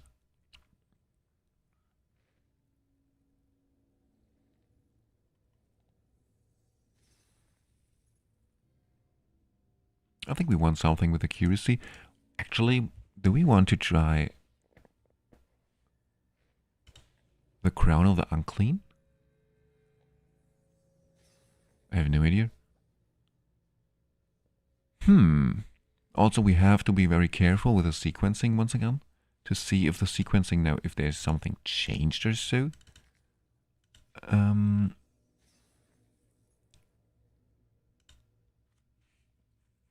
Yeah, we just have to try around a little bit. We want something with accuracy and attack percent, ideally. Oh, something like this here, exactly. Hourglass, okay, you would go with the hourglass. And then just 3 timings. I'm absolutely not sure. Do we want to use some timings on her? Because I think the main reason why she is increasing our damage output is because of her passive. So I could see that we can actually maybe try something like the Revertrix roots or so on her, just to boost her stats as high as semi-possible. But we have to try some different strategies here. We will definitely try a lot of different builds on her now. Not too good. This could have been such an amazing item if it wouldn't roll 2 times on defense. We have enough accuracy, we have a good amount of attack, while still not having too much attack. And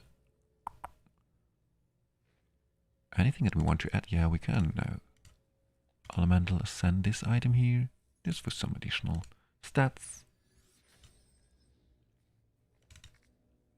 Accuracy, attack, I think it looks good for now. So now the first thing that we have to check. First, let's save this. Try.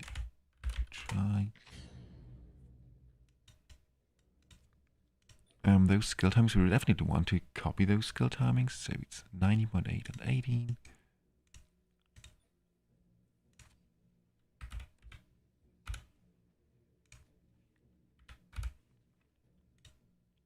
Oh, there is one thing I didn't think about. No. Oh. Oopsie. We no longer have a hero and inspiration set, so we definitely have to adjust this team a bit more. What do we want to swap around then? Because we cannot use her in inspiration. So then we have probably to use him in inspiration, Beaks. Or Carve. I'm not sure who boosts our damage more. Is it Carve or is it Beaks? Who goes first, by the way? I mean, it's definitely Beaks who goes first, isn't it? 19.6 and 19.5.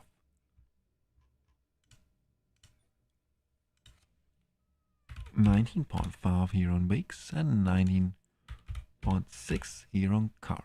Then also 18 seconds recast here, 18 seconds recast there. Then for Tauren, what do we want in Tauren? 17. And then for Elminster we have a 17.8, but this is not important. So 17 seconds recast timing here. And 18 seconds recast timing there. And then for the Dark Lady, for now, we just go with her at default and just try around a bit. The very first thing that we have to check now real quick before we try to swap the gear, because we definitely need inspiration gear. This does not work without inspiration, or it does work, but it costs just too much damage. But first I want to check where those adds now go, because maybe we have to swap around the sequencing once again a little bit. Because it is extremely important in which order you place your units on the board. Because those skeletons that Ursula spawns, they are somehow linked to your heroes. And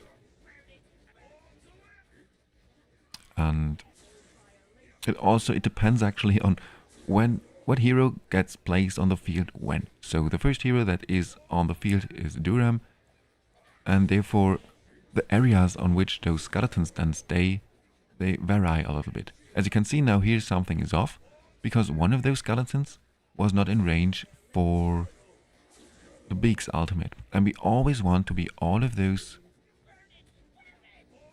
skeletons to be in range for the Beak's ultimate. But actually it looks good. It looks like whenever Beaks is using his ultimate, all of those skeletons get hit. But of course everything is out of sync because we just don't have...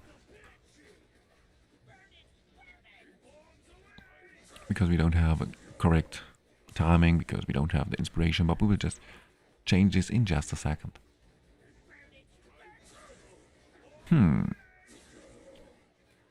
But for now it looks like way worse, but I'm definitely sure that this is... The reason for this is because of the missing inspiration. So I think the best that we can hit is like 350 million with this team, while my personal best used to be 560 million. Okay. So now who can we use in the inspiration? I think we go with Beaks actually. Allies elemental damage by 15%, but only when he uses his ultimate skill. So he has an 18 seconds recast timer, so roughly 60% uptime or so for the 50% increased. While the emissary's risk percent only increased our damage by 10%, but whenever Karf successfully inflicts a debuff. And I think Ignite does not count as a debuff, it's only Burn, I think, that counts as a debuff. I'm not sure. We have to try around. So, okay, let's try this. You need some accuracy, please, and then just inspiration. Nothing too complicated. Wow, what a good item.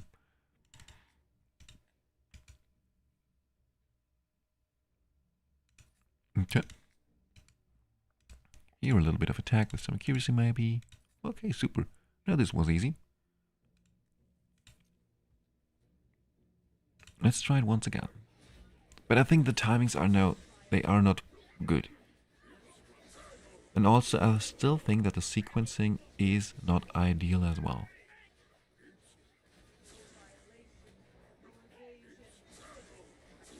Because of course, like, the reason why Durham is dealing such an insane amount of damage, like as you can see, like it was at 5 million DPS for a short period, is because of all those targets on the board. And Durham, as you can see now, he hits just all of those targets and his damage just goes nuts. So we want as many targets, and we want all those targets to be always inflicted with defense penalty and so on. But well, now, as you can see, now the damage is just from a whole other world. We are already at 260, 270. And 550 used to be my personal best. Okay, I'm very interested now in seeing how this damage improves.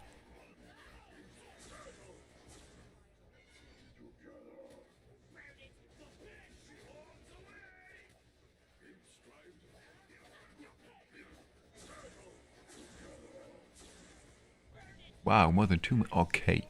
This is going to be a very good run. But of course, I mean, those increased attack percentage, thanks to the passive from the Dark Lady, obviously helps by quite a lot. Maybe it is absolutely worth it to go with the Dark Lady for some other timings. Because the big problem with the crown is that the crown always can only inflict defense penalty on one target, if I'm not mistaken, and this is actually something... this does not help too much, so... I think there are definitely better options than the crown for the Dark Lady. So yeah, let's try the Hourglass next. Even though I'm not sure if the Hourglass... maybe I'm missing something. Will increase our damage? Because...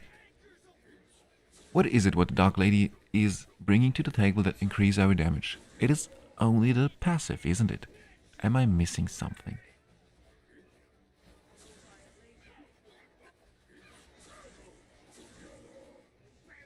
Okay, but the damage definitely is better, because 550 million was my personal best, but there is a lot of RNG with this team, like very much RNG, especially for Durham, because he inflicts all those debuffs and sometimes they just get resisted.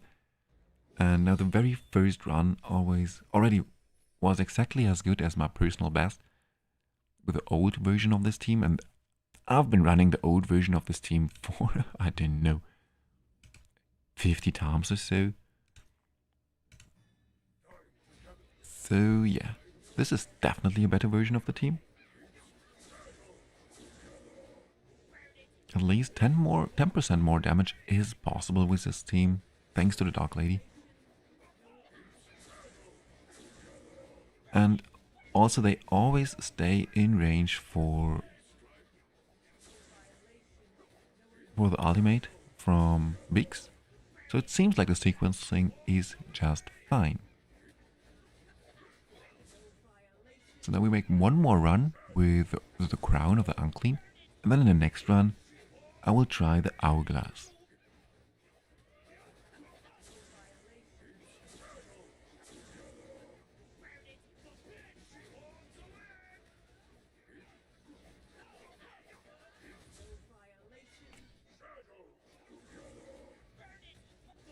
Okay, by the way guys, if you want to support my channel a little bit, you can use my creator code SlothForge, which is just shown here in the bottom left corner of the screen. And you can use this code for two different areas. First, you can just go to the event tabs, click on bonus events, and then link your account with one content creator.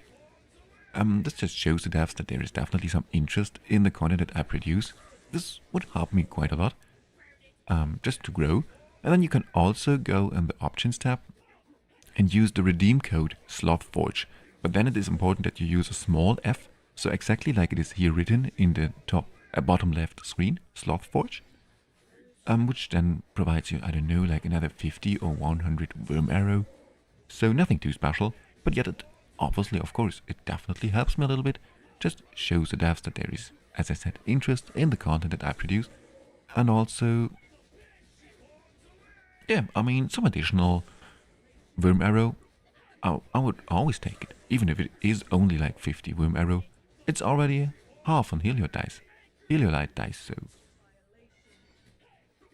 sure, I can give you the team code. Do you want the other team code as well? Or just the team code for this... work in progress team here? I will just give you the both. Like, why not?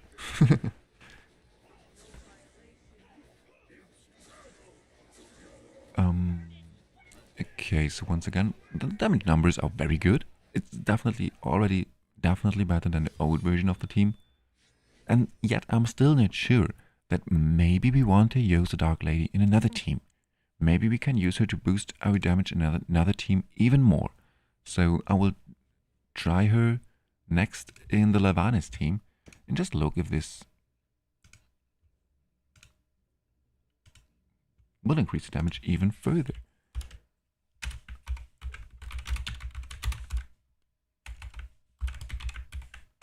So here's the Dark Lady team.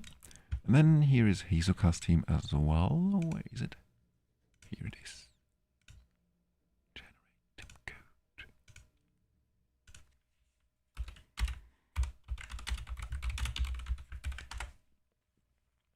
But if you copy this theme, Ty, then you probably already know about this, but just to show you this is extremely important for everyone else as well.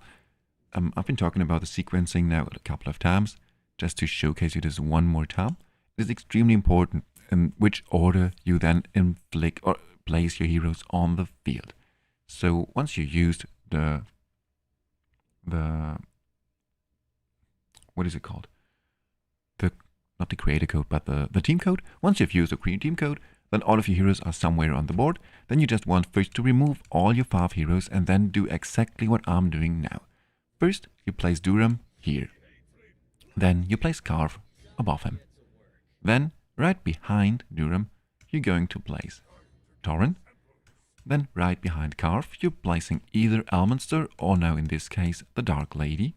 And then as your final hero, you're placing Biggs. This is extremely important because, as I said, those skeletons, they are somehow linked to your heroes. And with this sequence, it is just that they are always on the right axis or tires, whatever, so that Biggs can hit all of the enemy heroes with his ultimate and then therefore inflict the defense penalty on all enemy heroes. But yeah, so let's try this one more time, but with another artifact. So Ty, keep this in mind as well if you copy this team. I think that the Crown of the Unclean is not the best version. So we try now next the Hourglass, just because the Hourglass is so cool. Such a versatile and use. We could definitely... Oh no, we're using the Solar King's Horn now already. Maybe we could use something like the Solar King's Horn. Oh, or just the Titan Ribs. Oops. But probably we're going to use Titan Ribs. We will see. So I will just start this run here. And then I'm back in just 2 minutes. Just have to check my mobile phone for just a second. Be right back.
Oops.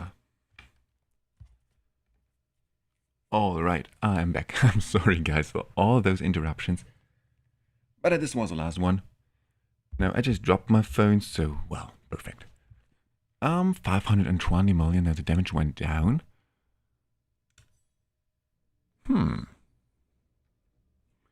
We could also just try to actually sync our Dark Lady, so she is in sync with Beaks. And just helps us to... so that she always inflicts a defense penalty with a crown when Ursulas is alone on the field. This could help the damage a bit.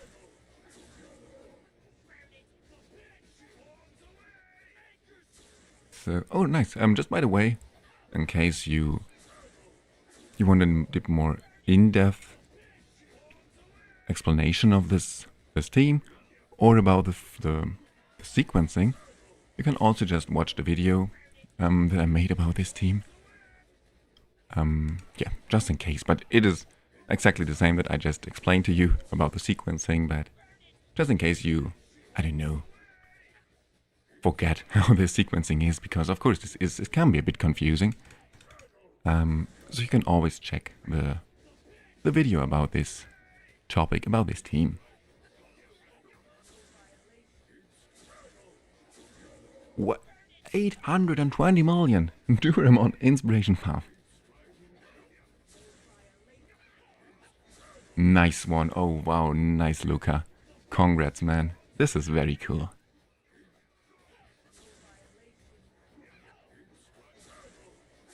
Oh, you tried this as well? So let us, if you want to know, of course. If you want to keep it a secret, this is absolutely up to you. But if you want to share your Dark Lady team, or what you are using on your Dark Lady team, feel free to do so, Keith. I could imagine that it is probably the best just to build her as we do with Almonster, with a little bit of resistance and then with a Titan Rip. But I'm not sure. And what are you using, Luca, by the way? You also just said that you are using now Dark Lady, aren't you?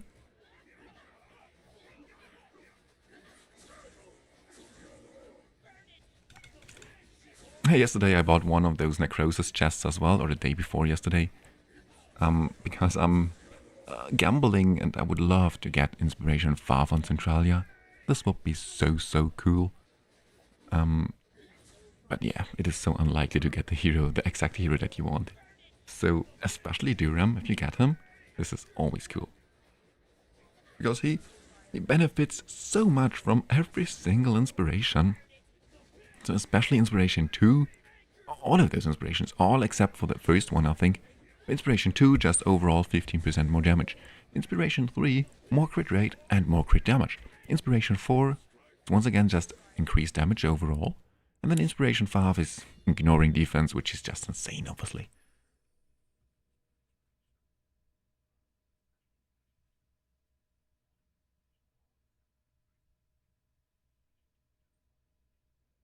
Okay, you're just using a clean code. Sure, why not? Beaks, equipment, and talent. So we used Beaks, and the other team, we've been using him with the Brotherhood Spirit set. Just for this increased 15% damage. And Almonster, we've been using him in the Puppeteer's Inspiration set. And the problem is, now, what is so good about Almonster is that he's also fire. So he can use the Inspiration set and increase Carve, Beaks, and Durham's ultimate turn meter. Now the problem here is that a Dark Lady, she cannot use the Inspiration set because she is not fire. Or, yeah, fire, so she cannot use the Inspiration set, so we definitely have to try her. On the other hand, maybe it is just smarter to actually not use her in two-piece sets, but instead just to use her now in the Emissary's Whisper set. All allies do. Okay, I think this is actually the way that we go with the Emissary's Whisper set on the Dark Lady. Then we go with... Exactly. Then we go with Brotherhood Spirit set on Carve. Inspiration on Beaks. Or can we actually... Brotherhood Spirit set? All allies elemental team. Okay. So then this is probably the way. Okay. Let's try this. Only one chest. Now this cannot be true.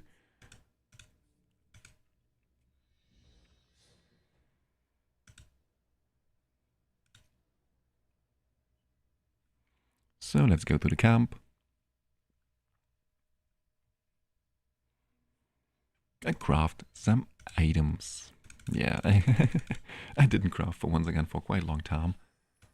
Because yeah, I'm mostly obviously focused on those mythical items. But sometimes, as you can see just now, right now, those rare items are extremely important as well. So, sorry guys, the phone, sorry.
Alright, I'm so sorry guys. But now, I just turn off this mobile phone. Damn, I hate mobile phones. I want to just play some video games, you know, some gacha games here and then. On this beautiful Sunday afternoon, some people just keep on calling me. Let's see. Okay. What did I miss here in the chat? Oh, you sharing the code. Thank you so much. So we can try this and can compare this team. I'm very interested now to see what this team actually looks like. Back to Ursula's. 733. Wow. What inspiration is your Durham?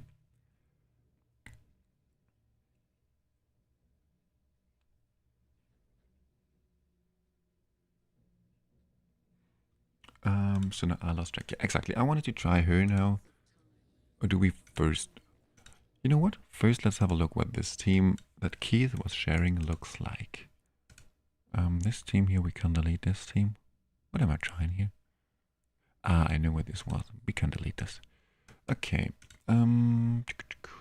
Load team code.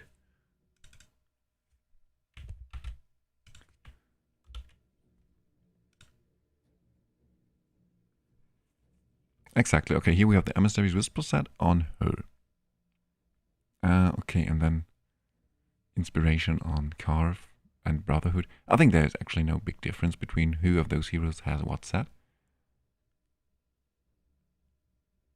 Okay, cool. Keith Byrne. 50. Okay. Oh, interesting. You are using other talents on your team. Oh, this is now super interesting. I would love to just see what talents actually changed. And to see on what hero those talents changed. Seems like Torrin has the same talents. Durham also has the same. Oh, yeah, sure. It definitely was a Dark Lady. Her talents were super weird. I'm absolutely been using the wrong talents on her. I always forgot about these talents. Sorry, guys. So go back to topic. He actually already has the exact same gear. Now, this is something I like to see. Accuracy with some good attack rolls. Yes. This is a nice one, isn't it? Like a quad roll on accuracy. And perfect. And this is the best possible Skyfire Sun item for my Durham. Such an amazing item. But yeah, only Durham can use it. The other heroes, the Lightning Chain heroes and Poison heroes, they don't need this item here at all. Otherwise, I would definitely take this item with me into Season 3. But right now, I think that this item will, not come with me into Season 3. We will see. Okay, you have Inspiration 5. Keith, I see. Keith. Inspiration 5, Durham.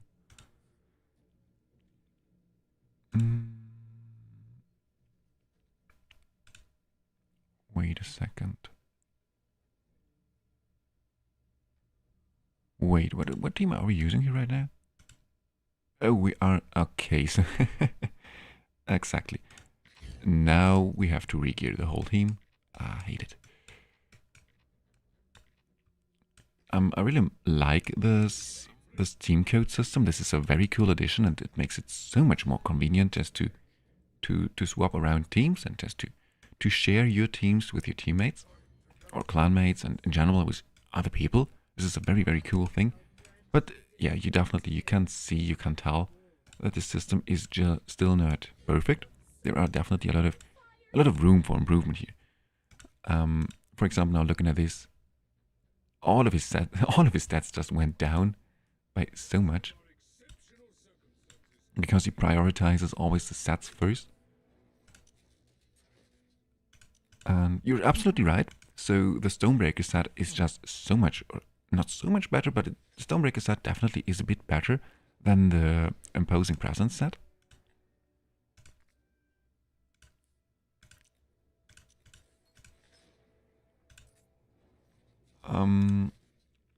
It's just that my items here on the Imposing Presence are a bit better, so this is why I'm using those exact items here. Then here we are using, of course, this amazing item here. And then...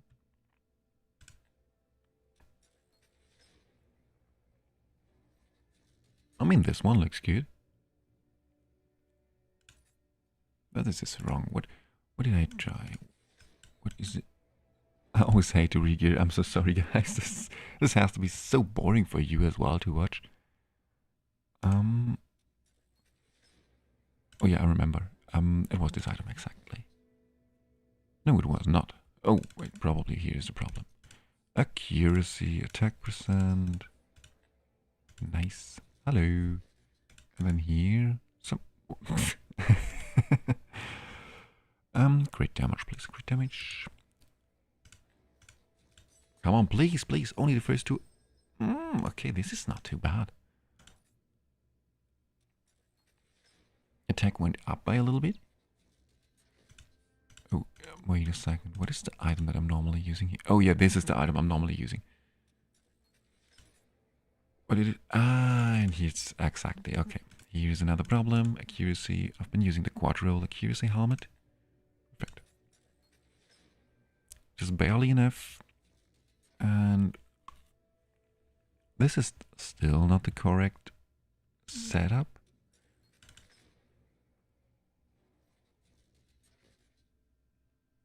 Okay, wait a second. It's too bad that we cannot just look at this gear here. Because now it shows me the current one. This is so... Yeah, definitely some room for improvement here with this team code mechanics. But it is still a very, very cool add-on addition to the game. Back to topic.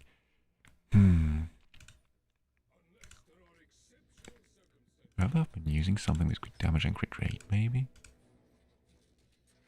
Okay, let's take this one. Looks good. Looks quite good. Well, next is Tauren. Well, he is not too important, honestly. Lol. Some enlightenment, please. And defense or HP as a main stat. We get something good here. Oh, triple enlightenment. Hello. Here we have enlightenment as a main stat with some skill haste. Okay. I mean, as long as it is enough to survive, it is absolutely fine. Oh, by the way, this is also something very noteworthy, which I didn't mention in my Ursula's CC guide. As you can see, I'm using actually crit damage gloves on my Durham, which normally would not work, because we want a lot of attack on Durham, and we want to make 100% sure that the Wavebreaker buff gets granted to Durham and not to Carve. But we are using... Interesting. We're using Carve in the Titan Ribs here. And... Okay, and the Dawnpipe Organ, this absolutely makes sense since we're already stacking attack on her. We can stack even more attack on her. I see, very interesting. However, if we are using a hero with a Dawnpipe Organ, it is very likely that the hero with the Dawnpipe Organ is the hero with the highest attack. And therefore, this hero then steals the attack buff, the Wavebreaker buff. How are we going to avoid this? There are two possibilities. First, you can just go with as much attack as possible on your Durham and make sure that he is the one who gets granted the attack buff. Or you can just go with something very interesting, which you can go with a 19 seconds recast timer and an 18 seconds and a 19 seconds first cast timer and an 18 seconds recast timer on the Wavebreaker. This is such a cool strategy because, just to showcase you this real quick, after 18 seconds, the boss inflicts attack penalty on all our heroes. As you can see now, he inflicts attack penalty on all heroes, but on Durham, because Durham has the immunity thanks to Torrent. So then all heroes have attack penalty, all heroes have their attack cut in half. Only hero who has no attack penalty is Durham, and therefore now Durham has for 100% the highest attack. So this is a super easy trick to make sure that Durham is still the hero who gets the attack buff, even though he has not the highest attack. And this is very important, and it's helped me it improved my damage by around 50 million with this little trick. So because crit damage is still the better stat than attack percentage on your gloves if you want to increase your Durham's damage. So this is actually a very, very good trick. And this is not something that I figured out on my own, but something extremely smart from the comment section came up with this idea. Sadly I forgot his name. I can look this up. Yeah, this is a super smart move, so I have to look this up now. Just real quick, who was this? Because he deserves those credits. It was such a smart move. It is so easy. Once again, it is just this small adjustment in the casting timings, and it made like a difference of 50 million damage. So I have to look this up real quick. 1 second, we're barely there.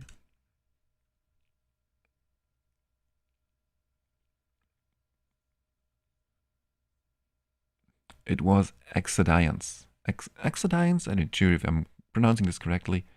But yeah, he deserves those credits. Such a smart move, and yeah. Exodians, thank you very much. Okay, back to topic. We want Carve with some he already has a good amount of resistance. Maybe a bit more would be actually quite useful. Does he have enough accuracy? No. What is this? Attack percentage here, okay. I mean, this makes sense, but we definitely need more accuracy. And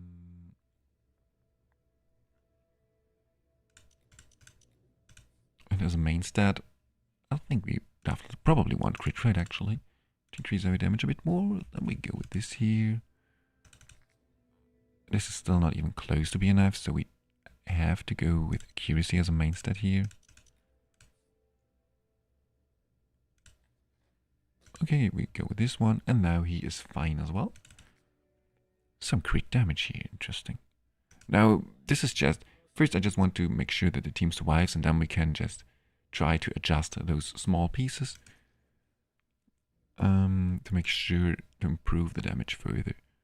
But I think now this is fine. Everyone has the needed stats. A bit more accuracy on beaks would be very useful as well. Because we need... Okay, we need 260, so it is just enough. Because we get another 50 accuracy thanks to the Psychic Core. Then it should be fine. Double check if everything is correct. Okay, so let's have a look if this team... How much damage this team now can deal.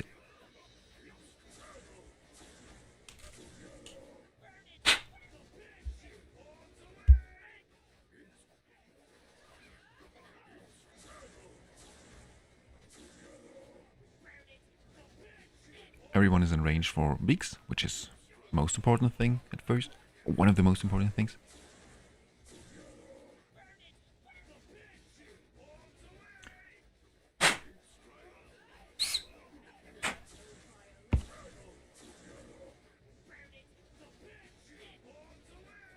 And since Beaks has multiple hits on his ultimate, 260 accuracy should definitely be enough, since he has a couple of chances to actually inflict a defense penalty.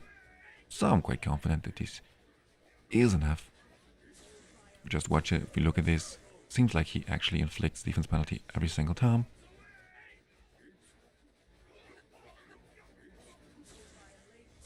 Also want to make sure... Okay, Beaks goes before Carve, so everything is just perfect. Oh, now something. As you can... I think... Did one of those skeletons just spawn here? Or did it move there? No, it spawned there. Exactly. This is something that we don't want to see. So we have to adjust the sequencing a little bit. Because, yeah, now one of those skeletons is not inflicted with defense penalty, which will cost it a lot of damage. Definitely at least 10 or 20 million damage. Honestly, I don't know why. Because we've already been using those 5 heroes. And we placed them manually on the board with the other version of the team. And there it worked fine. This is weird. But okay, it's still, wow, very good amount of damage. Still already a bit better, isn't it? So if we can now make sure that...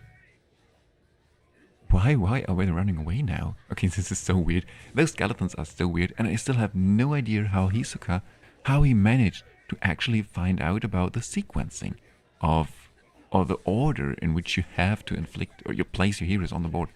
I have no idea how he made this, how he figured this out. Like, he has to be a genius, honestly. This is... Okay, and now we don't survive, but... Okay, this is okay. 5 seconds left. Let's try it once again. Remove all 5 heroes. Duram... Oh, okay. Oops. Once again. Duram. Carve. Tauren. The Dark Lady. And then last, but not least, Beaks. Then we here go once again with additional HP, just because it helps. Yeah, he is definitely on another level. So, also I think he's part of this Celestial community, where a lot of very, very focused plays. And what is the word for this? Like, give me a second, I have to... What is the word I'm looking for? Damn, I have to improve my vocabulary a little bit.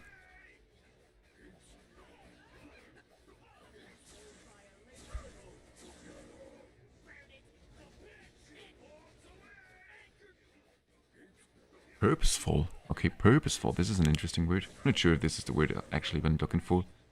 But yeah, just people who are very, very interested in progressing as good as possible and just really reaching the best possible damage numbers. And so they probably just tried this for 100 times or so. I don't know how. It is so sick. But yeah. Okay, once again, there is something weird. Now Keith, let me ask you, if you run this team, is Beaks hitting all all 6 skeletons with his ultimate, or is he also only hitting 5 of those skeletons with his ultimate? Because this is quite a big difference actually, and this is probably one of the reasons why the team that we created here together, like a couple of minutes ago, is performing a bit better than this version. Because the gear sets definitely make more sense on this team here. But, well, this is off. This is just, we're just losing damage. But now, let's go back to the try team here. Look at this once again, because I'm very sure that here, they were always in range.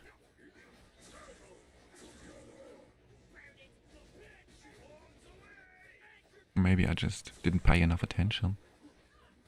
No, sometimes they move here to this tile. This is absolutely fine. As long as they are always in the 3x3 tile here when Biggs uses his ultimate. And this seems to be the case here. So let's have a look. Let's just watch these run once again until the end. Oh nice, yeah, thank you very much, Keith, for your time for running the team again.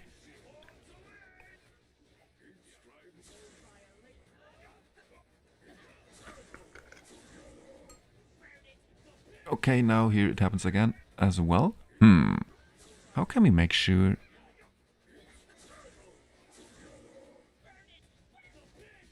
that all heroes, all skeletons are in range?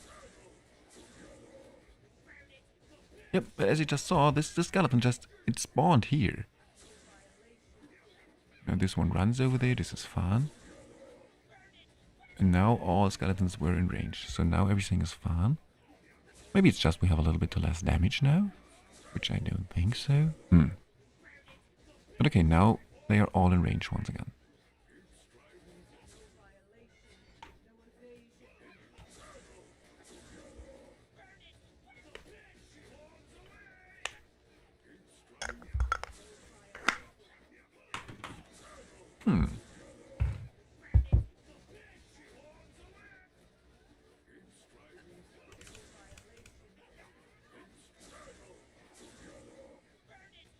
Okay, now it seems to work now.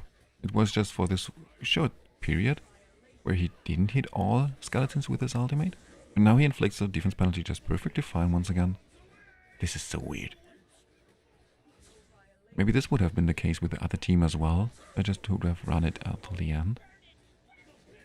So we have to try it once again in just a second.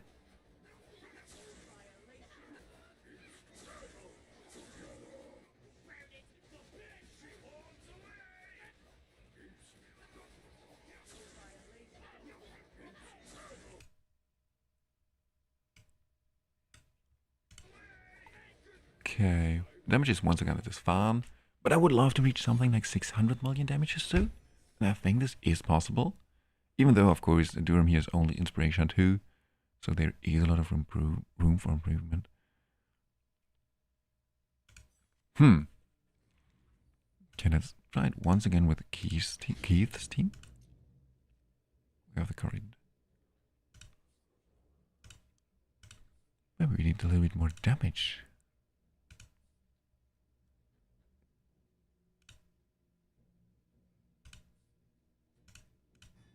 So I didn't make sure if it is actually Durham who gets those wave breaker buffs, but I'm very sure that he gets the breaker buffs.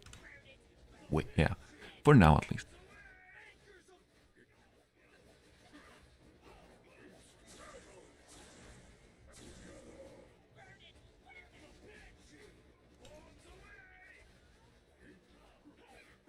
Looks good.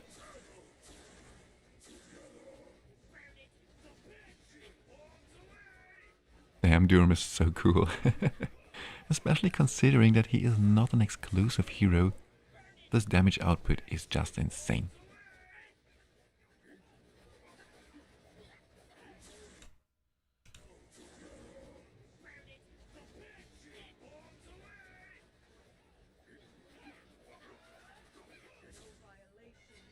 Okay, looks good. Maybe we just had bad RNG.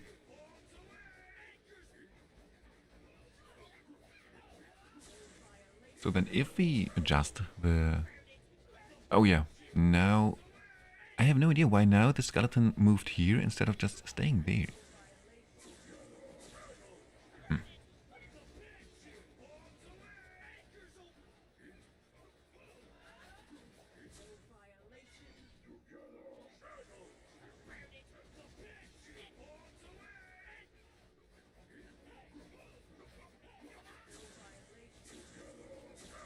Yeah, this is a bit problematic.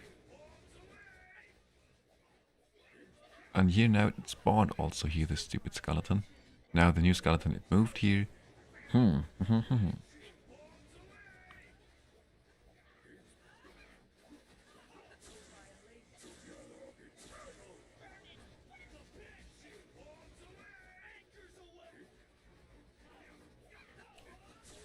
And this damage still is very fine.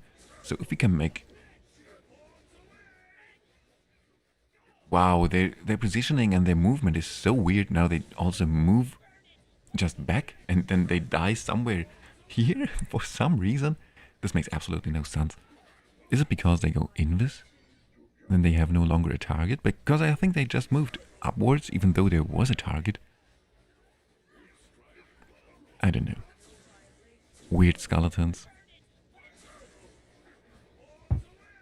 Okay, the damage this time was not too good.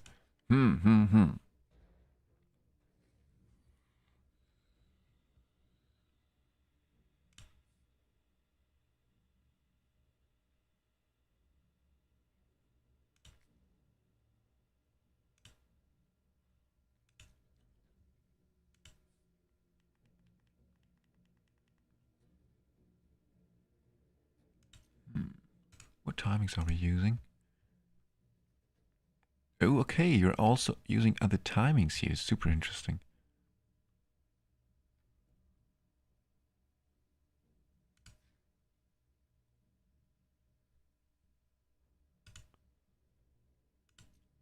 Is there a reason for... Okay. I think I want to try those timings. Maybe this is actually the difference, because with those timings we're using his ultimate like 0.7 seconds earlier. So maybe this is the difference, because then we just kill those skeletons a little bit faster and therefore make room for the new skeletons a little bit quicker. Maybe this is the difference, so let's try this. So it's 19.5, 19.6 and 19.8.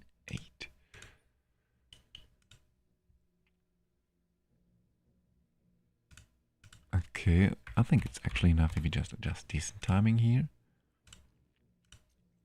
Let's try it.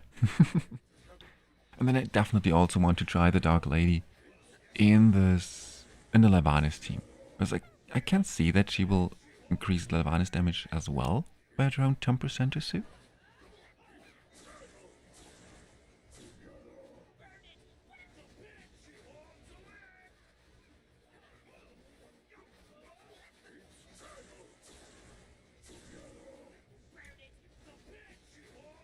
Okay, so your Beaks is hitting those skeletons.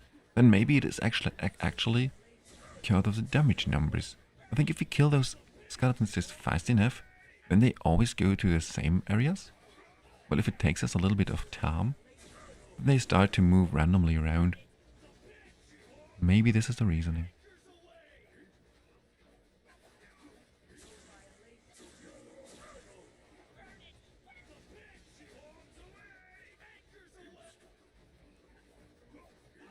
What do you mean that there is a weapon? Titran?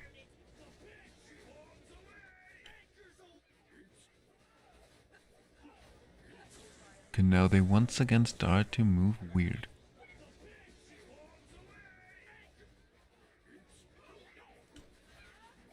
So also make sure that once again he is the one. No! Okay, here we have a big problem. It is Karf who now steals some of those wave breaker buffs. And why? Why, eh? Because we are here in sync, so Karf should all... Oh! Because we are building Karf now with a little bit of resistance. So therefore sometimes he resists the attack penalty, and then he has sometimes higher attack than Durham has. So this is definitely something that we have to swap.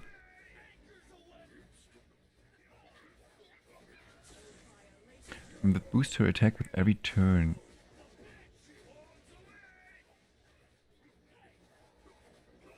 You've been using Tauren against Alton. Sure.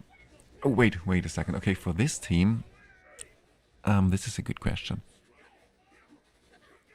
So, there are two reasons why we are using Tauren here with this team. The first reason is obviously because he's a very good healer and he helps us to stay alive.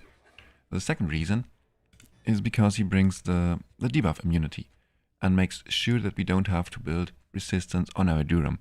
Because this is something you absolutely want to avoid. You never want to see attack penalty on your Durham, because it will cut his attack just in half and therefore he will deal so much less damage. So you definitely want to bring someone with debuff immunity. So either debuff immunity or someone who's able to cleanse those attack penalty debuffs right away. So you could in theory bring, exactly, now what is he called? Astal. You could bring Astal, for example. Just someone else. It seems like actually Astal is here the best alternative. Or, and this is probably what I would recommend you, but I'm not sure if you're already locked in your results, but I would recommend you to use Astal in your Alten team and then Tauren in this team. But I think if you already have locked in your results or your team, then Astal is probably the best replacement for Tauren in this particular team here.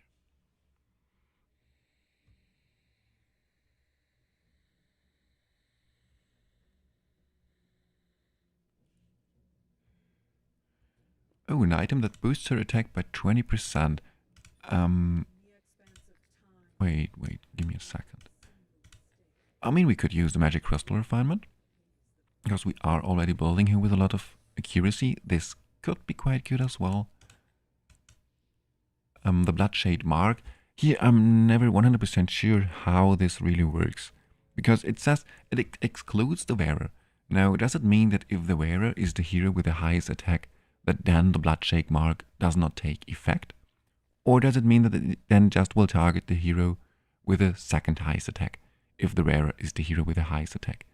This is something that bothers me for days now, and I don't know how exactly we can find out about this, because this is something that is not shown visually, I think, so we can just not see how this Bloodshade Mark effect exactly works.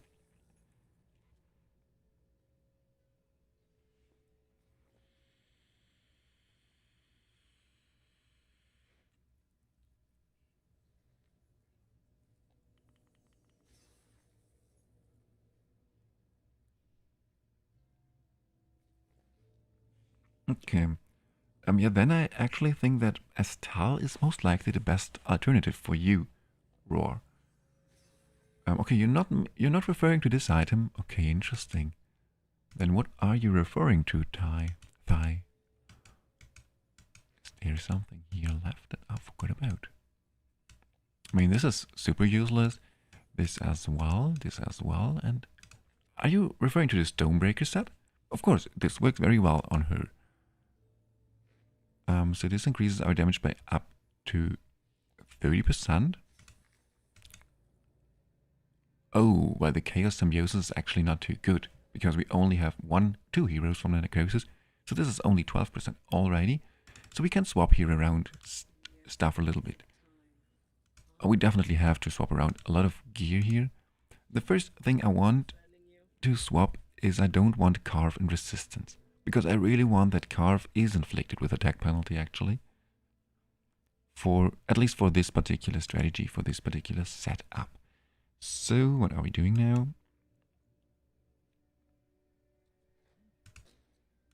Yeah, we go just back to the Dawnpipe Organ on Carve. Then here we go with maximum attack, obviously. And I think the Strike to Unprepared is actually a bit better. And here we have accuracy, but this is no longer needed. We can just go with attack on the inspiration set. Oops. Double crit. Sure, perfectly dodged all those crit rolls. A triple attack is okay, even though it is flat. Let's try it like this. Then we ascend those items, obviously.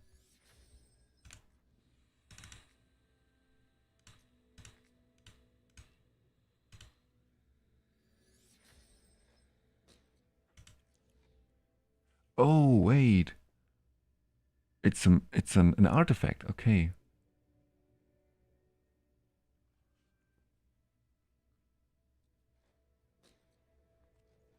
Oh no. Okay, 20 stacks. So then, wait. Okay, now I'm confused. With 20 stacks, you are referring to the Stonebreaker set, aren't you? A Hero's Trophy artifact. What is the Hero's Trophy artifact?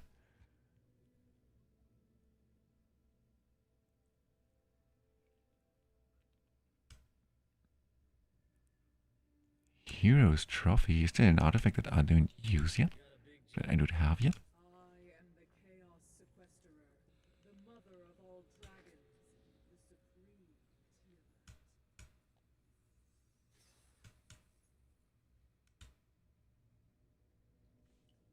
Hello, I'm blind. Am I so blind sometimes? Where is this? Okay. Resistance, please. Here it is. It's not too easy to build her with as much attack, while also good accuracy and crit. But on the other hand, this is quite fine. It's already enough accuracy. Just need a little bit more resistance. And then everything would be fine. Okay, this is good.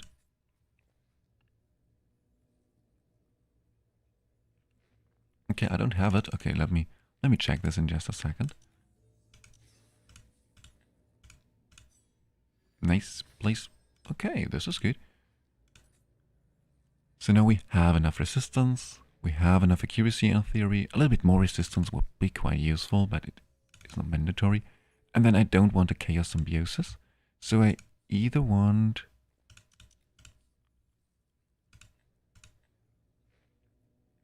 the Magic Crystal Refinement or the Stonebreaker set. I think the Stonebreaker set is a bit better, isn't it?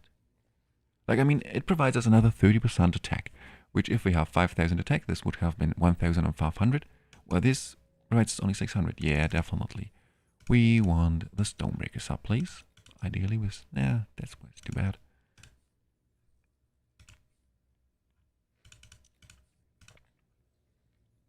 Okay, those rolls are not good. We have some better Stonebreaker here, maybe? No, this looks not good as well. Okay, so it seems like no Stonebreaker for us right now. Too bad.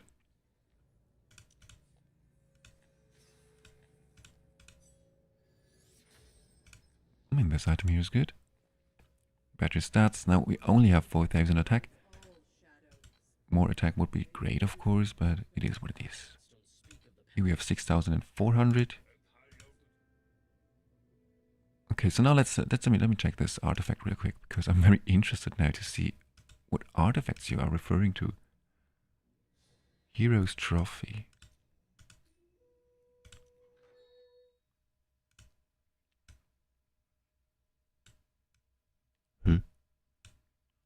Is it a legendary artifact? Oh, true, he gives accuracy up, sure. But it is only on himself, yes? But true, this is a very good point. Yes, he only gets it himself, but this is so important. You should... okay, so 100 is still a little bit too less, but we can just swap around this here for accuracy with attack. And then we're absolutely fine. Nice. Oh, this is a very good point. Thank you, Keith. Now back to artifacts. Hero's Trophy. I mean, it's definitely no epic artifact, is it?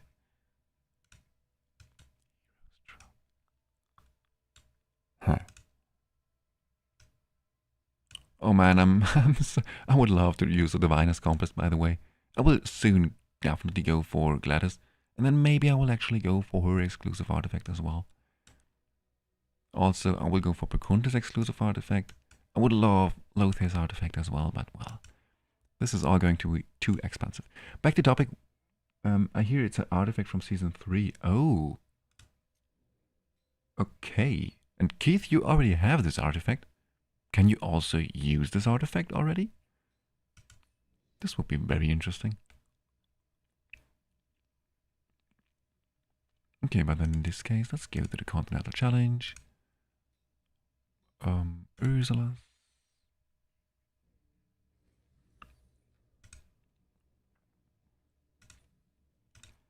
Now it looks good.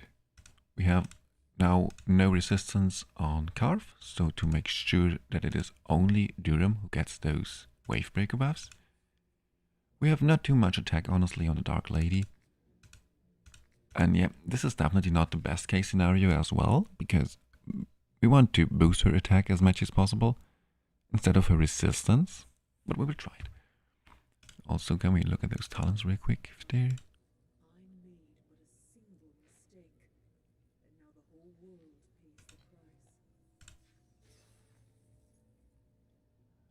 Alright, okay. If we want to stay here in sync, then we need her with way more skill haste, which is not possible as well, because... At least I think so, because my skill haste rolls are not too good, yes. Interesting item, very interesting rolls. You can already use it, interesting, wow.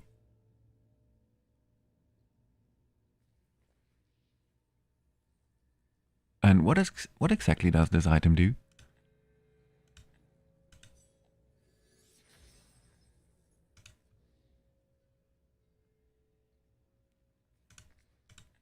Yeah, no, our skill haste rolls are just way too bad. So I cannot use her on an 18 seconds recast timer, no matter what. But I don't think that this is so important, honestly. Oops. Oops.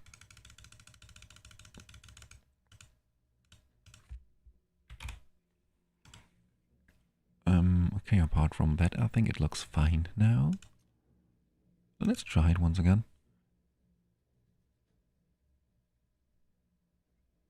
Okay, it's only boosting attack. Okay, oh, wow. I want to have this artifact as well. Oh, and they are using it on Centralia, I see. Yeah, this checks out.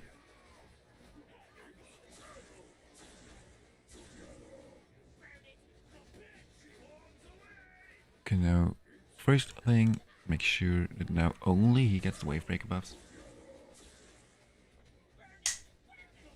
No! Hey! Stop it. Who gets the second one?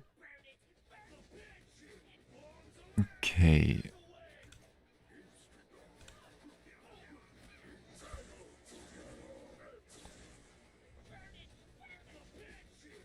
I want, please, 6 Wavebreaker buffs and Durham, and no one else, please.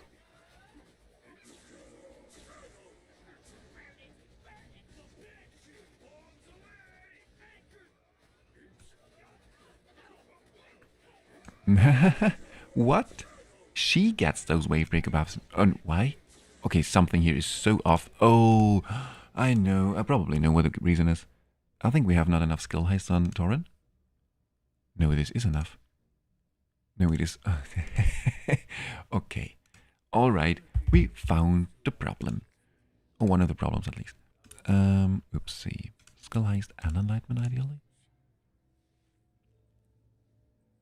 Don't need this, honestly.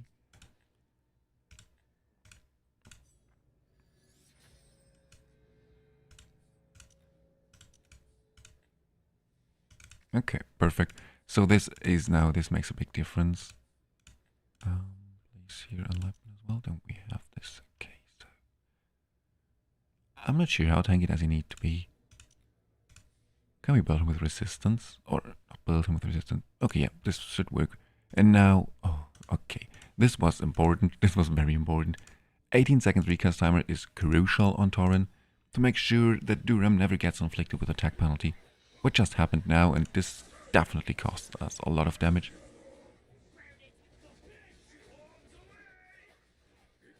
Ah, okay, now, yeah, now I remember the item. True, I remember. Where this, yeah, then the buff decreased every second. Yeah. What a cool item, and you already have access to this. Okay. This is weird.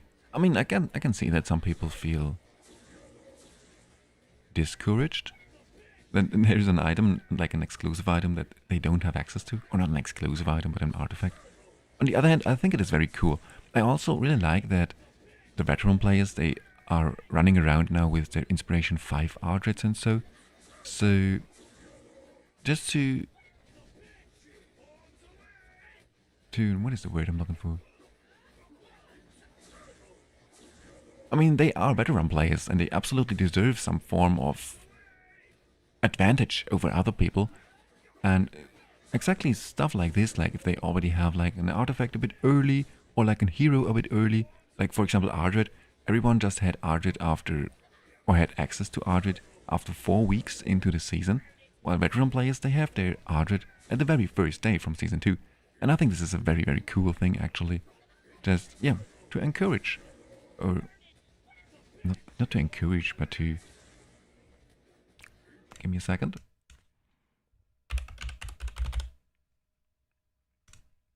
To reward. This is the word I'm looking for, sorry. To reward just the veteran players a little bit.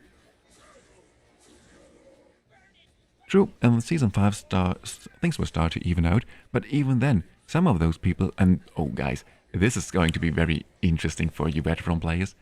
I'm absolutely sure about this. In Season... some heroes will, for example... What was he called?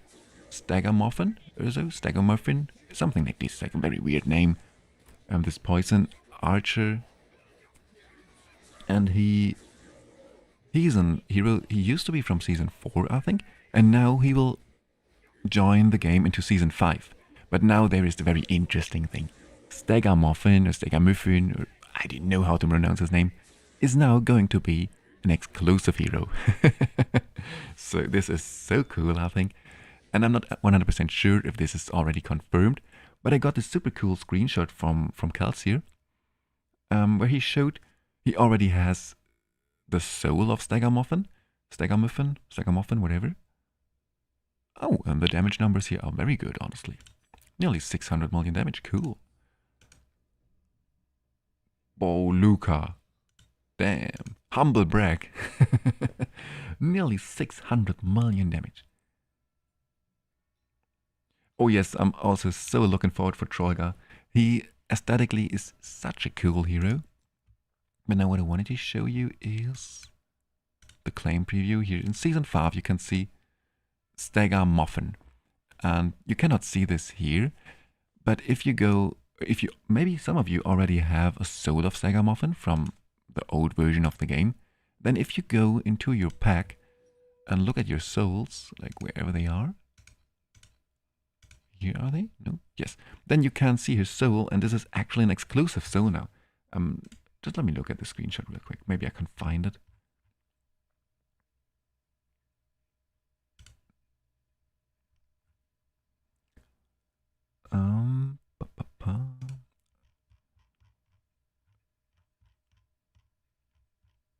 Oh yeah, here it is.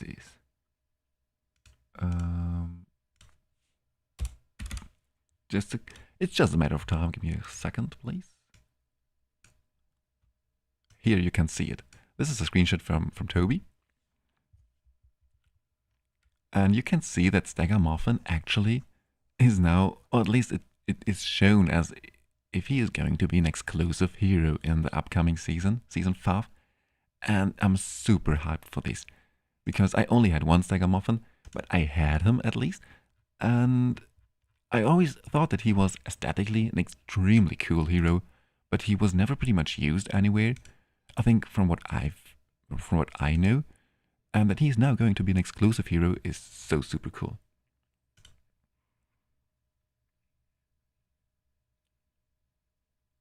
I'm sure about it. I give you the cream code in just a second. Continental challenge. Now we didn't swap too much. The main thing that we actually swapped is we made sure that Torren has the 18 is able to have an 18 seconds recast timer to make sure that Durham never gets inflicted with attack penalty, and this helped us by quite a lot. So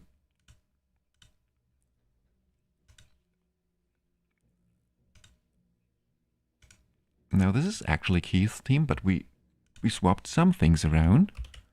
So yeah, and this is it always depends a little bit on what you're going to use your heroes like. But Keith in the original team had the Titan Ribs on Carve, which of course absolutely works fine depending on your individual stats. But for me, it just worked so much better with Titan Ribs on the Dark Lady, because I don't want Carve actually to resist the incoming debuffs. So there, it depends a little bit. If you want to rebuild this team, then Ty, that you have to pay a little bit attention on who is inflicted with debuffs and who resists those debuffs. But the most important part is just that you never want to see attack penalty on your Durham. Oh yeah, I'm also looking back for looking forward for Orphena. In the old version, she used to be my main DPS then actually from season 4 on, because she is extremely strong.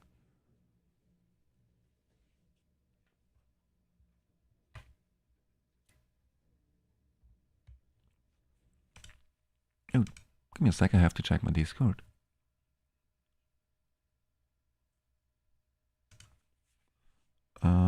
One sec, please.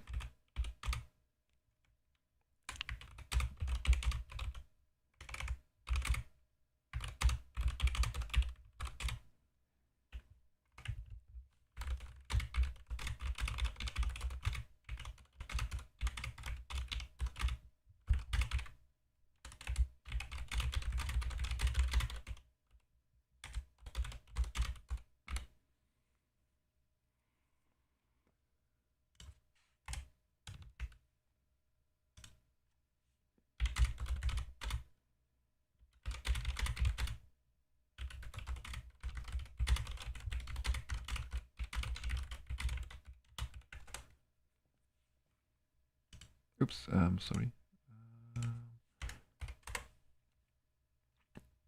Alright, I'm back. Sorry, guys. I'm so bad at multitasking, but I have to learn this.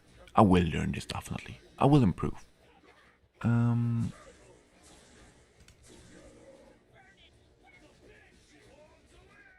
Definitely some heroes that I'm looking forward. I'm also very looking forward for Whisk. Obviously, I will guarantee myself a Rook quite soon into season 3. I never had him. I would have loved to get a Rook. But Whisk, I used him a lot as well, and he's such a cool hero.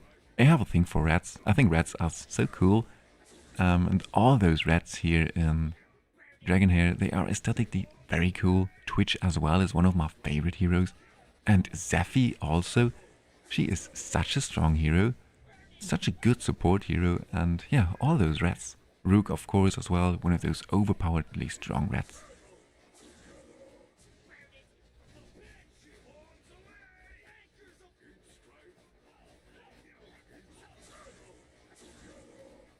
But the debuffs were destroying. Yep, those debuffs are super annoying. And especially when I tried to build the first version of this team, this is something that took me quite a while until I realized that I didn't have enough skill haste just on my Torren for this 18 seconds recast timing, and this costs you so much damage.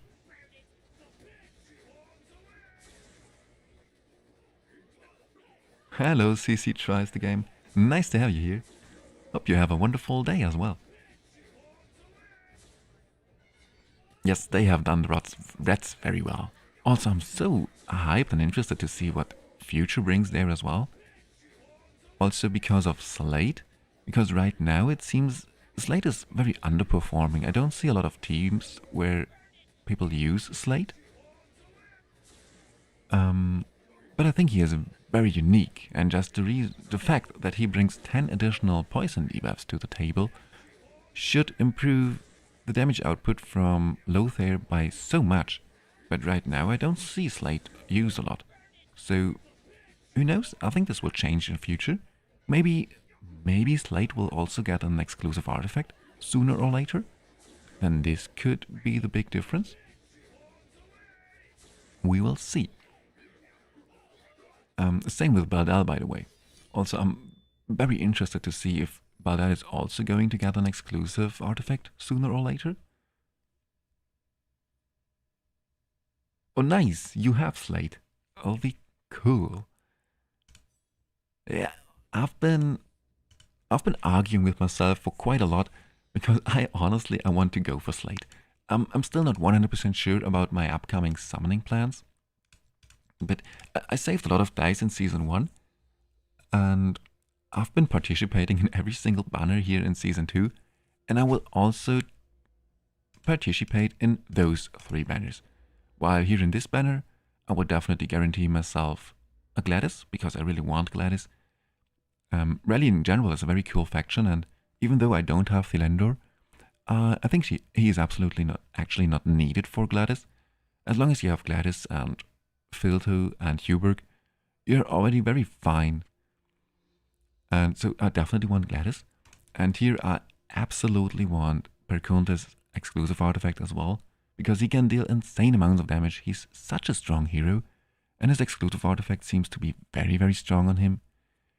But, well, I've been arguing with myself a lot, because even though I should probably guarantee myself Perkunte's exclusive artifact, I kind of want to go for Slate on this banner here. But I'm not sure.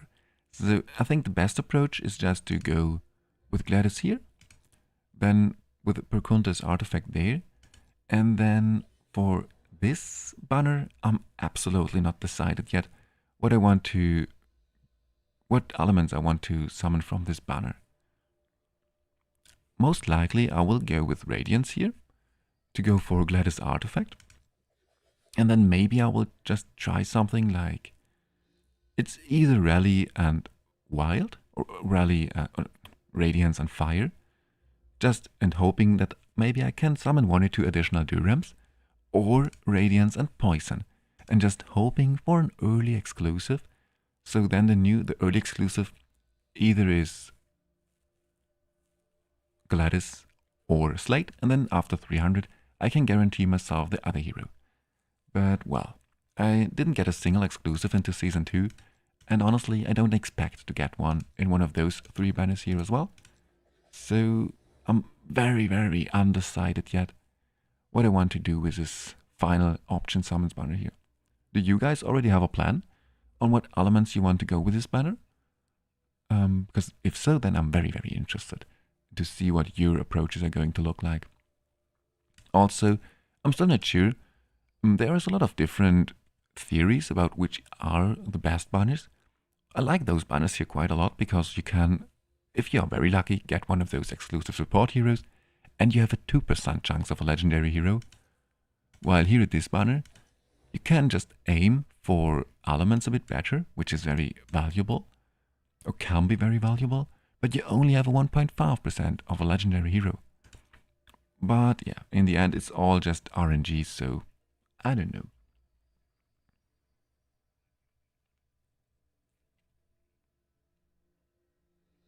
Okay, oh, you've been choosing Ice and Poison, I see. I actually thought about Ice and Poison as well in the beginning, but then I went with Ice and what is it called? Lightning, because I had high hopes that maybe I'm able to go for, or maybe I will pull Perkunte as well for my Continental Challenge damage numbers, but yeah, I didn't. But yeah, Poison, I want to go with Poison so badly. I just love Poison. It is, I think, still my favorite element. SlothForge is still one of my favorite heroes. He's so cool. And I'm not sure. In Season 3, when Corrosion is a thing, I'm not sure how much Poison we're going to use. So yeah, I'm still very undecided.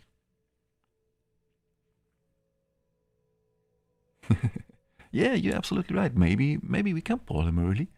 You never know.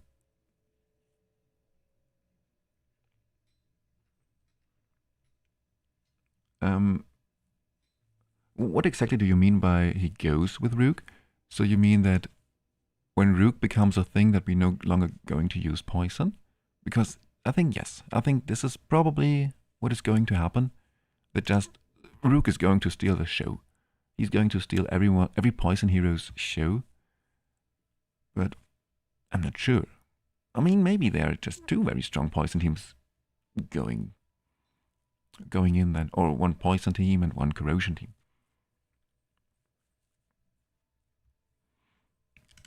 Now where has been Continental Challenge? There is one thing I wanted to try here now as well, just real quick.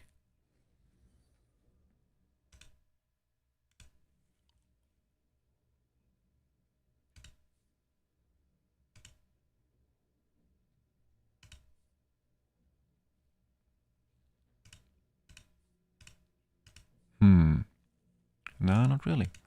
What can we do to improve our damage a bit more? A bit further here. First we can check the Psychic Core, but I think the buffs here are already at cap. Or not a cap, but... Oh yeah, we have some Psychic Core points left. Nice. 2 levels. Oh no, okay. This is only for turbidity. But then we are at level 40. We can start to go for those 60,000 alrighty. How is your Psychic Core looking right now, guys? I participated quite a lot in the first 3 weeks at the speedrunning contests, and I managed to participate in all categories except for the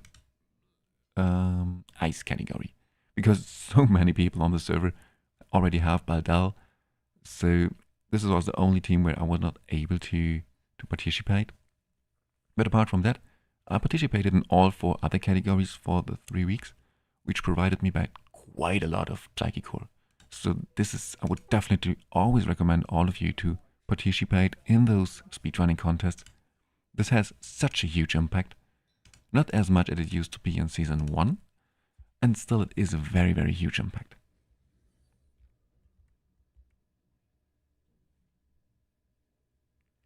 Yes, absolutely, here as well. Like my personal best used to be like 550 million, but this was only one time out of 50 runs or so. My average run was 530 million, while now with this team we're dealing like close to 600 million damage. So more than 10% increasement is definitely quite good. And with good RNG, I think it is probably up to like 20% more damage, thanks to the Dark Lady, which is definitely very cool. But especially for PvP. This is where she improved my account by so much. Like, the day before yesterday, I've been also streaming and testing around the Dark Lady, mainly on PvP. And I just had a blast. It was so much fun. She is so strong, and we've been facing extremely strong teams. Like all those teams with those super strong Felocias, they are just no longer a threat, because we just remove, not 100% sadly, but we just remove those shields. We can also bring attack penalty and buff prohibition, and this is just overall so much value in this hero. So the Dark Lady, even though she is not as overpowered as she used to be, I think, or as other people said that she's going to be, because in the beginning there was so much hype around the Dark Lady. Then when she was released, people were a little bit demotivated, because she's insane, but she is very strong, but she is not insane. She's not super overpowered, but she is so decent. And now after a couple of days, after 2 days, I'm still very impressed, and I would still recommend not everyone to go for the Dark Lady. Honestly, I think it really depends on the roster of a person, if a person is free to play or not. Especially for free to play players, I would still not recommend to go for the Dark Lady, just because she is not a damage dealer. She is designed to be a support hero. She can bring some very strong debuffs to the table, also, she's very strong in the Holy Hunter set, so you can also use her to control the enemy team. But she is only a support. She is not a damage dealer. And when it comes to Continental Challenge and endgame content, which is one of the biggest parts of the game, you just want to have to deal as much damage as somehow possible. And to do so, you need heroes like... You need damage dealers, you know, like Lavanis, Beldel, maybe Perconte, and so on. So you definitely want to collect some exclusive damage dealers first before you go for the Dark Lady. But for a low spender, or for someone who just wants to have the strongest possible Necrosis team, or yeah, like in this case, the strongest possible burn team, then of course there is absolutely nothing wrong with going for the Dark Lady. She is extremely strong and she will definitely improve your team by quite a lot. So yeah, so my PvE team was definitely improved. My PvP team, it was skyrocket, just thanks to the Dark Lady.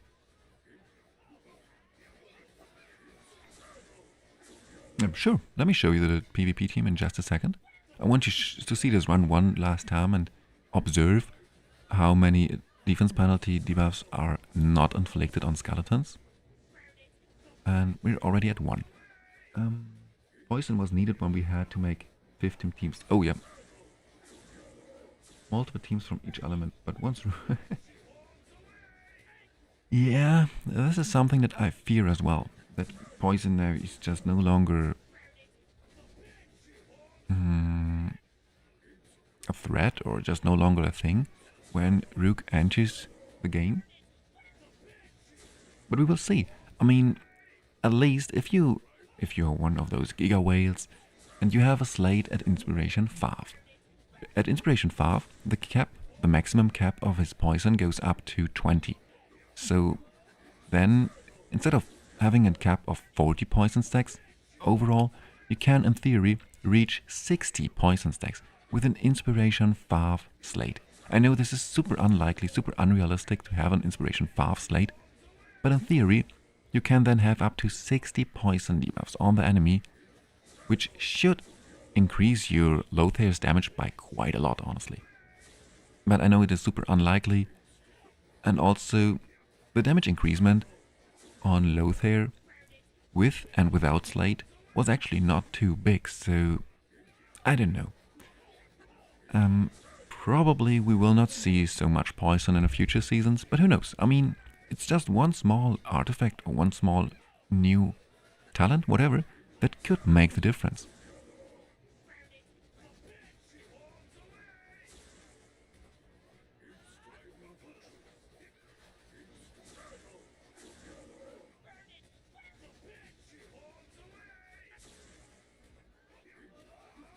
Oh yeah, yeah, I'm also very interested in seeing Questa in future content.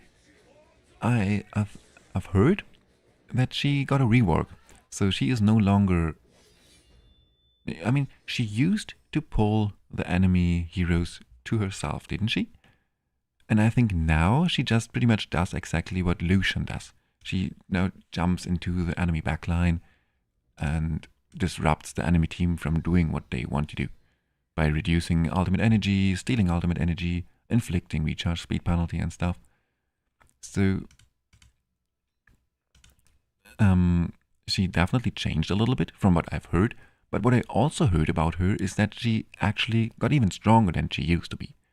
And she is now a very, very strong PvP hero. I mean, she already used to be a very strong PvP hero, as you just said, but I heard from some other content creators that now she is even stronger than she used to be in PvP.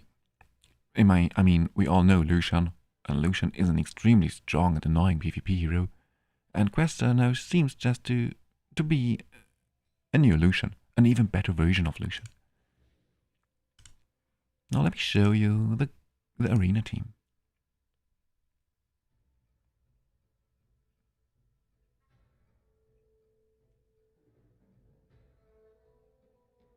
Oh, okay. Oh, wait. Questa and Quesitia and Questa. I'm once again confusing things. I'm sorry.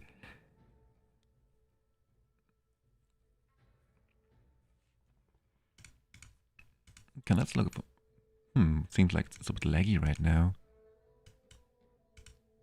Okay, let's try to face Oli Oli. Just to showcase you the team real quick, Ty. Here the idea of this team is... Of course, we're using Torrent just to keep the team alive. And then we're using Berengar. Instead of Berengar, you can absolutely use, for example, Repekas as well. It always depends a bit on the enemy team as well. Now, Repekas brings a little bit more control and debuffs to the table. While Berengar, he's a bit more tanky. He's a little bit harder to kill. Also he provides a little bit more time for your team thanks to his chaos debuffs or debuff. And he brings this amazing healing reversal. Just my probably most favorite debuff for PvP. So yeah, sometimes Repekas is better, sometimes Berengar is better. But if you don't have Berengar, you're absolutely fine with Repekas here as well. Then I am using Golenda for most of the teams, because he's a very, very strong hero. He is like an alternative damage dealer. Now, he is not a very good damage dealer. As you can see, his stats are not as good, honestly. I could improve him a little bit. Maybe I could use some crit damage here instead of attack. Sure, let's try this one here. But as you can see, I'm only focusing on attack on him, accuracy on him mainly, and then a little bit of attack, a little bit of crit rate, because he can actually hit quite hard. So a perfectly built Golenda is very, very frightening. And then what is so great about him is that first he can remove all debuffs from your team, while also inflicting attack penalty on the enemy team on a full AoE. So Golenda is an extremely strong hero, and also then he brings not only the stunned control effect, but also charmed and healing reduction as well. So a very, very strong hero. Because it often happens that Premza dies, or Levanis, whoever I'm using as my DPS hero, and then the Dark Lady in combination with Golenda are still enough to kill the enemy team. So this is very, very cool. And especially now, if you have the exclusive artifact for the Dark Lady, she can deal very good amounts of damage actually, and then be very, very dangerous. Okay, so let's try this. Now I know Uli Uli, he's a very strong team. Oh, and my positioning was super stupid, because Premza is just standing... Oh, this does not look too good. Yeah, okay. But okay, nice. We can still win, as you can see. Now, Premza is down, but we still have the Dark Lady and Golenda, who can finish this battle now. It is not sure if they can finish this one, but Berengar can, or will most likely always win against Repekas, because Berengar brings the healing reduction, or not the healing reduction, but the healing reversal, and Repekas is always passively healing himself. So in a 1-on-1 or 2-on-2, Berengar will always win against Berengar. Yeah. Berengar will always win against Berengar, obviously. Now Berengar will always win against Repekas. Nice. Now this is, as you just saw, this is a team I would have never... Without the Dark Lady, I would have not even the slightest chance to win against this team. Well, thanks to the Dark Lady, it was actually relatively easy. This is how strong she is. Now, teams with Krishna, we have not the highest chances to win. Also, Inspiration for Tamar is very dangerous because she has over 100 skill heist and the Hourglass. And yet, I want to try it. If we have some lucky Holy Hunter procs on the enemy team, then we can definitely win with this team. But yeah, it is a bit of RNG. Also, the early freeze, thanks to the freeze set that Berengar has, is very, very handy sometimes. Oh, there's the stun. Sadly, we cannot remove the stun. We can only remove debuffs, but not control effects with Golenda. If he could also remove control effects like Malak can, then Golenda would be absolutely overpowered, I think. He already is so strong. And as you can see, here as well, we're not having too many issues, honestly. Thanks to the Dark Lady. She is so strong. Everything that she brings to the table is just insane for PvP. It's insane.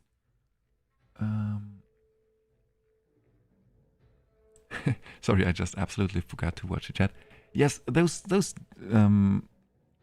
singular names, they are sometimes very, very annoying. I think there was another pair of heroes who have super singular names. Maybe I can remember it. Ah, yeah, Questa was the epic support. True. Now, yeah, and Quesitia, yes.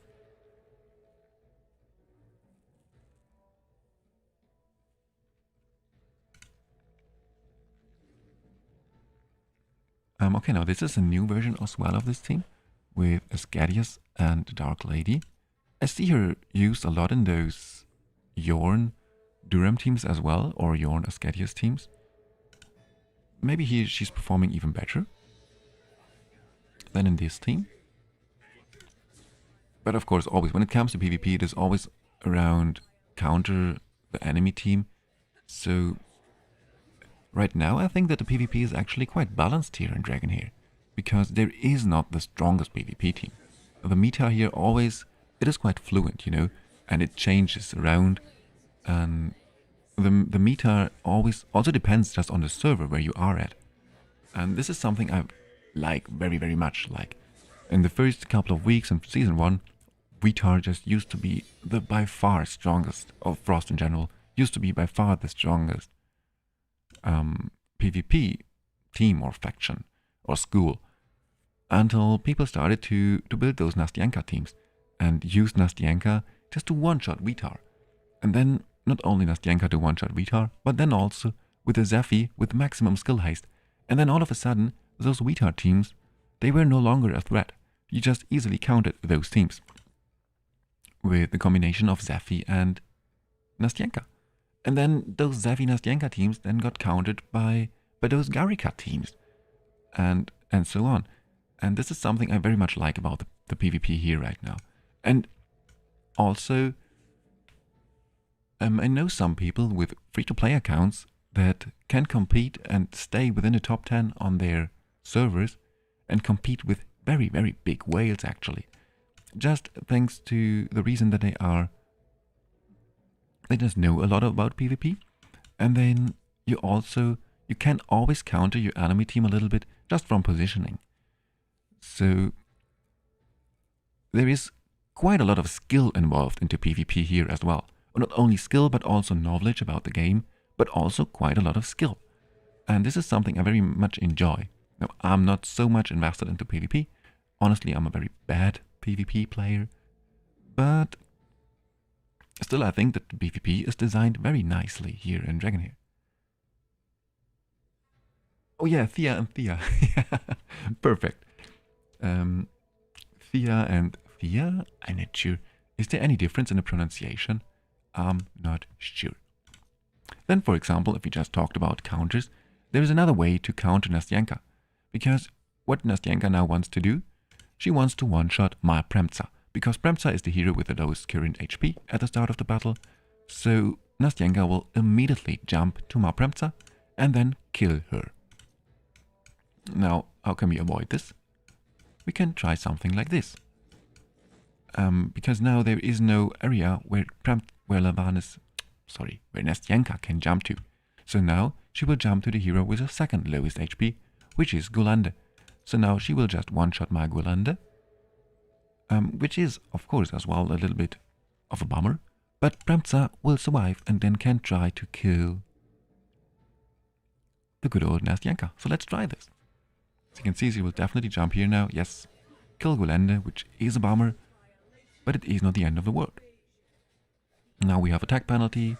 We have also controlled her with a sweet fear. And if Thorin can heal... Oh no, he cannot heal on time. That's too bad. Okay. Yep. I mean, we could retry this battle here one time. Or maybe actually we can still win the battle. I'm not sure. If you could manage to kill Nasty, this would be very, very cool. guys. Also, if you look at the damage here, you can at least double the amount of damage that your Dark Lady does if you give her the exclusive artifact. But yeah, of course, the exclusive artifact is very, very hard to get.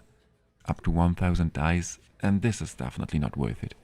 Unless you want to participate and really reach top 1, 2 or 3 on your PvP ladder. Gareth and Garrett, yeah, it's also a very, very good example of those singular names. Okay. Now, can we try something different to win against this team? I mean, for example, we could give Gulende...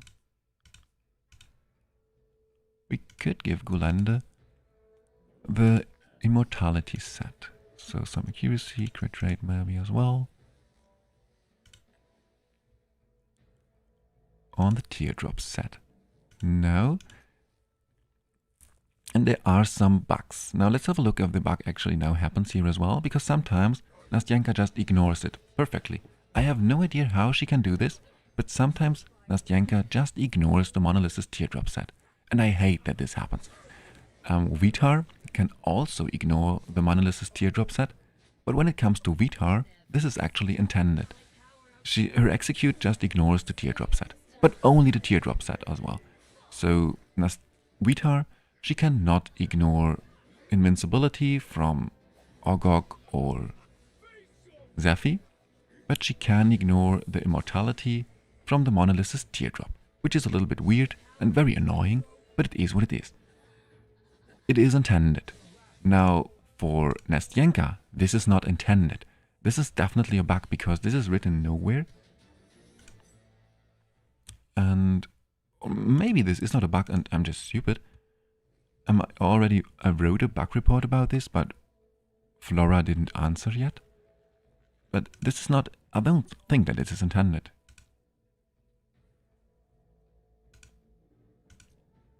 Higher HP.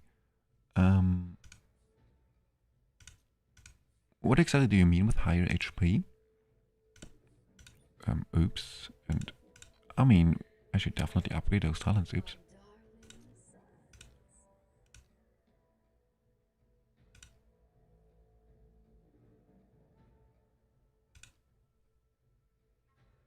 I think we go with the Gathering of the Dead. Just to increase the damage a bit further.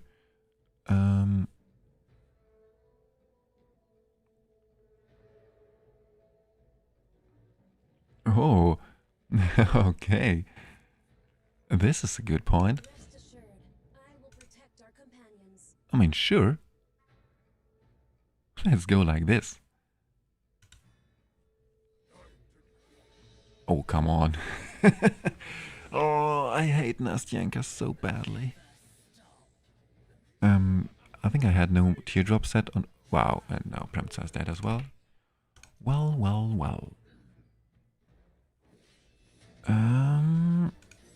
Now I want to attack him one more time.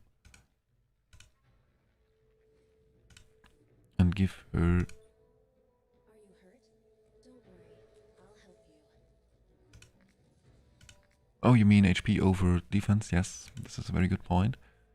Also, I think the Properties Inspiration set is obviously garbage right now on her.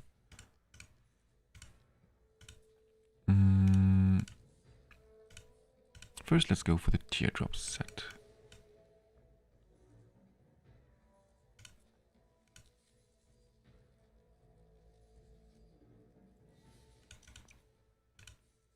HP on defense, ideally with some enlightenment as well. Please, no crit rate. Okay, this is good. We can take this. And then I think the second best set here is the Ancestral Protection set. Or the Tundra Tenacity. I mean, this will reduce the incoming damage of the first skill by quite a lot as well.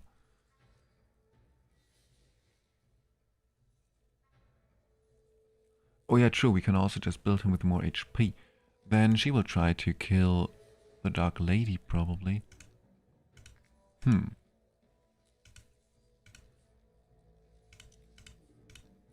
Please, no retreat? Sure, thank you.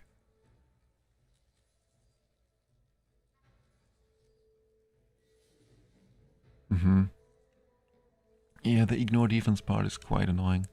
But then the Hope of Oasis is actually quite good because it just will reduce the incoming damage by 20%.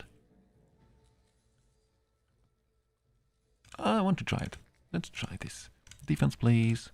Some HP on Enlightenment, maybe. I mean, HP is always good, even though... triple resistance. It's cool. Wow, okay, hello. Quad roll. Always like to see those quad rolls. And then here we want something like this, okay.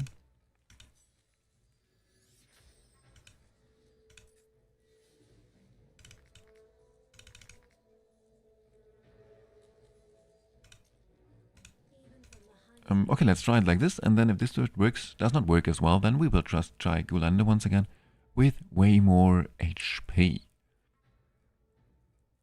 And now she has the teardrop set. She still has the lowest HP, so it is still she who gets targeted by Nastyanka.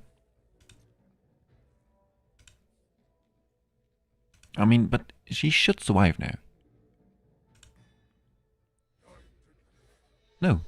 And I still don't know how she ignores the unkillable buff.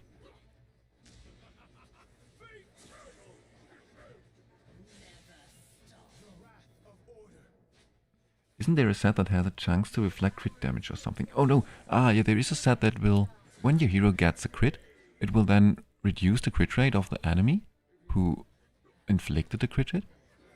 I think this is the item that you refer to. This is also quite cool actually for PvP.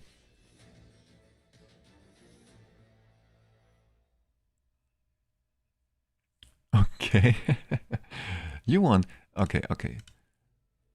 This must be look very funny for Meryl if you just watch his records and then there is like those 10 attacks from Sloth where Sloth lost every single battle. But yeah, let's try this next. Gulanda with some HP.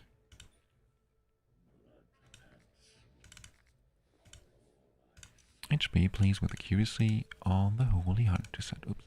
Holy Hunter? No. Alrighty. It's still an F. And then here we just want more HP with some accuracy. Ah, come on. This is... You're kidding. Not the best one. Oh, okay, so but if you want to solo... Oh, and the defense is not good at all. Now, if we want to solo, or not solo, obviously, I mean, full solo is very unlikely, but...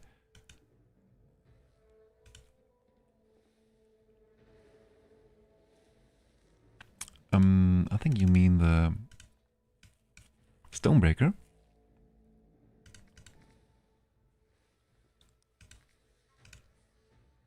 With a lot of HP. Accuracy and crit rate, this could be very good. Okay.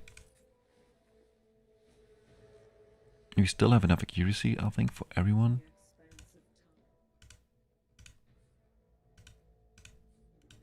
Yeah, most people don't build their heroes with resistance.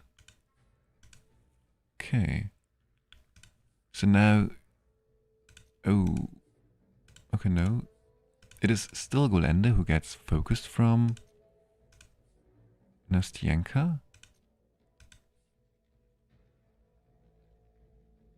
He should survive now. I mean, I'm saying this for a couple of fights now and he never survived, but never surrender. So send those items a bit further.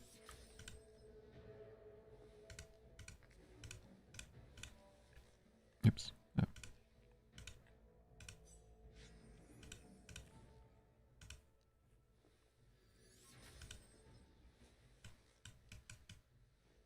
And I think this is the item, Iron Bastion, that you've been referring to, CC Tries. The full HP set. Oh, so you mean the something like this? The Ancestral Protection, for example. But then she tanks a bit of the damage that the allies would get, so probably something else.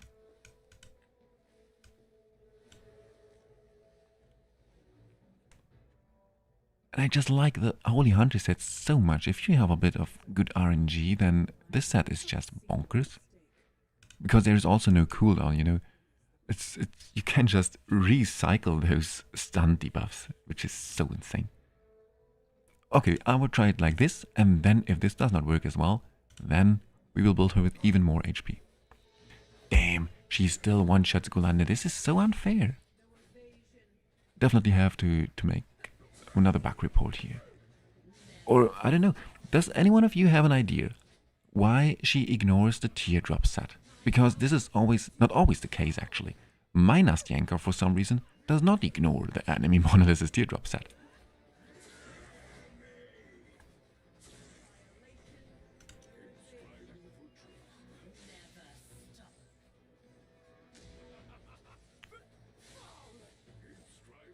No. Okay, Torrent is down, so then we have lost. Yeah. Curses. So now we can try to build her with full HP. Maybe we can try to build her with the ancestral protection. Maybe then it's enough to keep Gulanda alive. But I mean, this is something that honestly it annoys me sometimes a little bit. That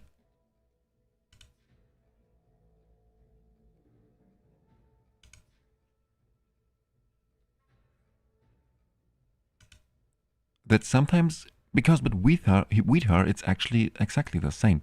It is nowhere written that she ignores the immortality buff. It is just that Flora then, she said to me that it is intended that she ignores the buff.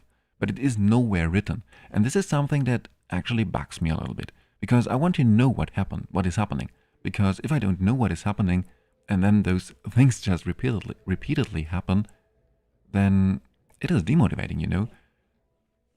So, and this is something now, if I would not been streaming right now, then I would have attacked exactly twice, and then I would just have closed arena and didn't touch arena for the rest of the day. Because yeah, it just annoys me so much if something goes on and I don't know what is going on, you know. But now, yeah, here with you actually, it is fun to try to beat this team. And I want to beat this team so badly right now. What can we do?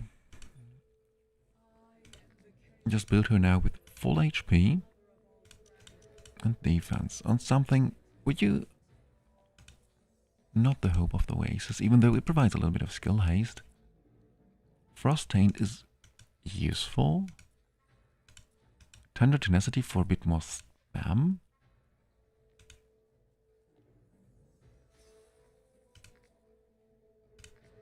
Or just Ancestral Protection. I think we just go with Ancestral Protection actually. Because it gives us overall the most tankiness. And once your teammates start to die, she's even better at... This set makes her even tankier, the less teammates you have.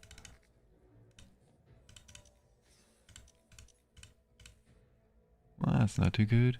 Wow. Oh, those rolls, those items are so bad.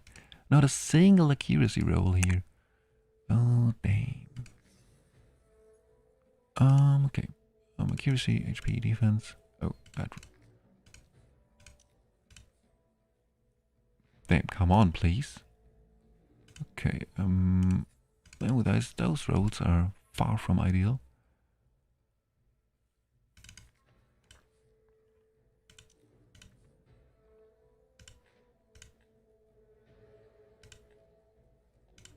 Okay, I think we go with this one here. Okay. Now she is super tanky. She has 125,000 HP. She's even more HP than Berengar, wow. And he also has 80,000 HP, but just as a plain one-shot.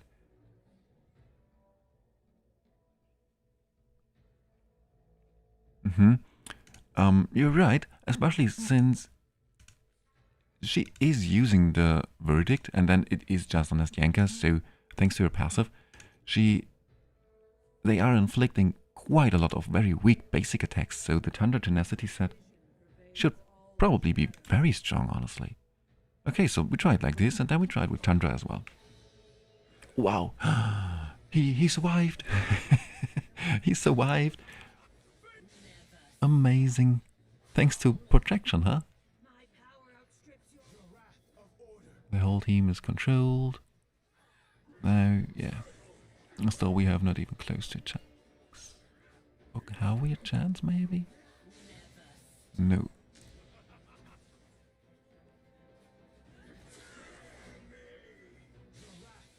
But he's so close to be dead. You have to kill him because Nastyanka on her own, she cannot keep the team down. It is still Perkunte who is the bigger threat here. Now, Torren is dead. Damn, it was close, wasn't it? I hate this team. I hate this team so much. Okay.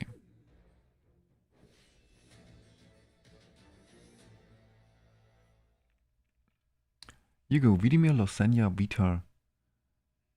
And then, yeah, Ardred and Fallujah. Nice team. Very nice team. I like Vidimir so much. He's so cool. Definitely one of the coolest epics, without a doubt.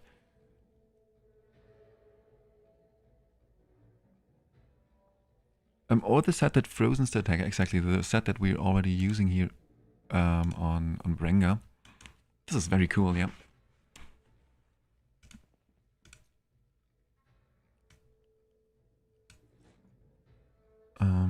Now it is a bit problematic that we never stunned her even once, and she's always stunning our team before we can start to do anything. Also, if we now swap the protection set, then Gulenda will once again be one shot. Fallujah also did nothing provide to the team because she also was only one shot, and I'm not sure. I'm not sure how we can win against this team.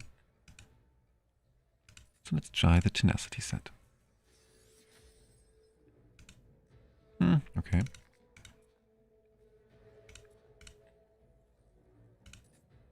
Okay. Oops, oops, oops. Please, no more defense rolls. Yeah, this is okay-ish, I think. Bit more defense. Okay, we stay with this item here then. No. Oh, we are no longer as tanky. Oh, wait a second. Is this defense percent? Oh, this is defense percentage. I'm not sure. I think HP is still better. He's ignoring so much of our defense.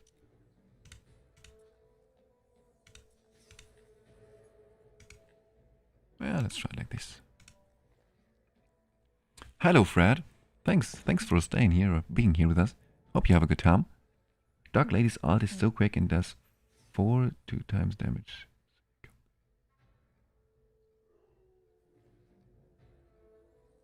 Oh yeah, the double summon. This is a very good point. Oh yeah, true.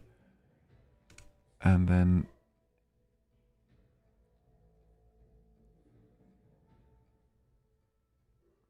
you would actually build her as a full DPS. This is so interesting. There are so many different ways to build a Dark Lady. Too bad that this is our last attack. I think we have somehow... maybe I have to buy some tickets, even though I don't want to. But I think we do. Just because right now it is a lot of fun. So now all we changed for now is the Thunder Tenacity set. But I think we just... yeah, we should do what Fred just said. And use a second summon hero. Someone from the summon school?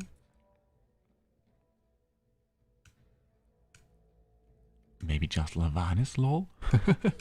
So that we now here have this beautiful phoenix who can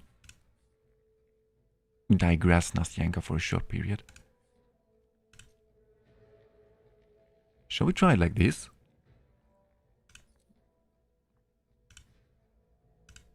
Like this for now? She has the correct talent. She has quite good gear. I mean, okay. Also, does she have the Darkthorn Claw? Which is not... Oh, it is needed, because there are some small shields.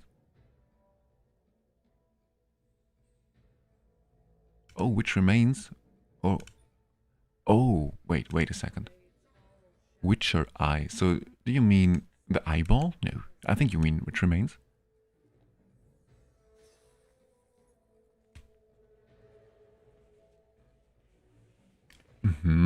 Since we don't need the skill heist actually so much, since she does not bring any control effects now, the which remains is a very good point. And it was quite close, always. Per counter, he was low at like 10% HP or so. And then this definitely does the difference. Okay, let's try it. Okay, we slow this battle here down as well. So let's go down to 2 times speed.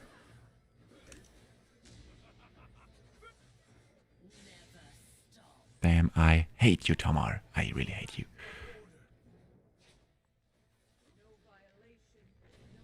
If Torin now would please heal the team, it would be very, very cool. And then Tamar is down. I think... Is Tamar down? No, she's not down. She goes down now. Wow, guys. I think we've won this one. Oh, wow. Very cool. Like, very, very cool. It only took us like 10 approaches, or like 6 or 7 approaches, but we beat this dude as well. And he has a very insanely strong team. So, as you can see, like Inspiration 5, Tamar is super dangerous. Also Inspiration 1 on Nastyanka. And yeah, as you see, now we've beaten this team, and this all thanks to your knowledge. It was Fred's idea and then also Thais' ideas who made the difference here to counter this team. And this is what PvP is so much about, just countering the enemy teams. And as I said, I'm really not good at PvP. I totally forgot about just the idea to bring a second summon hero, because of course this is one of the best strategies to digress Nastyanka for a short period.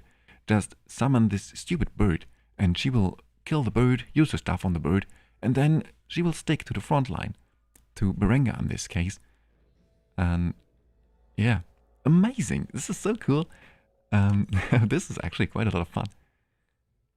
Easy peasy, yeah, exactly. If you know what you have to do, then those fights can be easy peasy. Cool. Now, do we want to grab some tickets and try some other teams as well? Now, I know before I had the Dark Lady, I faced Messerscharf a couple of times, and I never had a chance against him. He just totally stumped my team. Oh, and he also has this Inspiration 5 Tamar. This is so criminal. But I want to try it. I want to try it. Okay, come on, let's buy some tickets.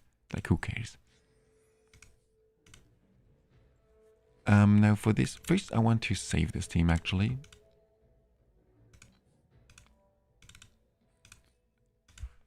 Just...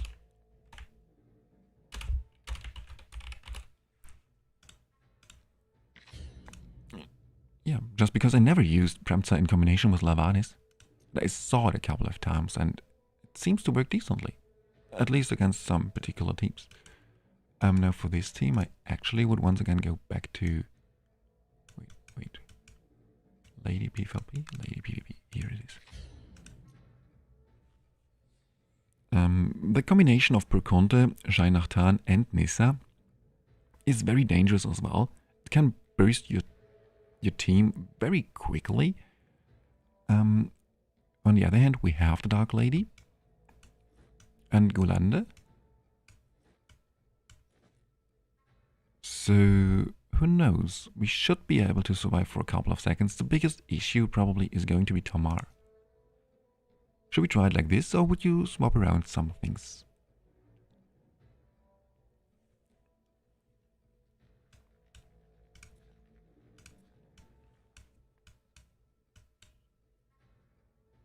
I think we try it like this. Yeah, let's try it like this. I mean, this is Master Sharp. He killed me so many times already. Now, if Shainachtan now starts his ultimate, then we have a big problem. Oh yeah, it was not even Shainachtan. Shainachtan was down? Okay. Damn. Okay. And wait, I want to try this now. Is he in? She is back into Holy Huntress set. I would love to try someone else instead of Golenda. Maybe Falosia actually. Rest assured, I will protect our companions. And hope that she is enough to keep the team alive for just a couple more seconds. Because there are no crucial debuffs that we have to remove. And also, is Golenda just a bit too slow? But he can use the Kukulkantis binding. Should we try it like this?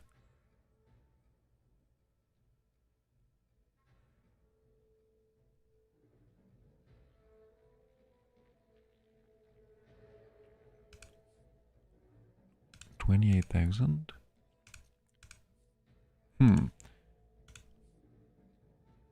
Oh, it seems 26. Okay, we cannot use. Okay, we cannot use Nastienka to counter this thing because I think Nissa has like 100 or 200 HP less than Perconte. Oh, and she's at Inspirational 3, so once the battle starts, the Psychic Core gets added, and since she has 3 Inspiration levels, she gets a little bit more HP boost than Perconte does, so it is definitely she who gets target from our Nastienka, so we cannot use a Nastienka team here. So we have to try something like this. Do you want to try it like this or like this? I mean like this maybe? Okay. Can we please somehow control her maybe? No, once again no control on her, which is problematic. We're already very low. With this Perconte, he once again is going to kill our team, isn't he? Yes. Okay. Oh, Shainachtan, why he now survived? Okay, no, not even close. Even worse than the first try. Yeah, but Messer Sharp, he always used to be very dangerous for me. I'd like to face this team here as well. On the other hand, I really want to beat him now. But I don't think that we can beat this team. Or can we?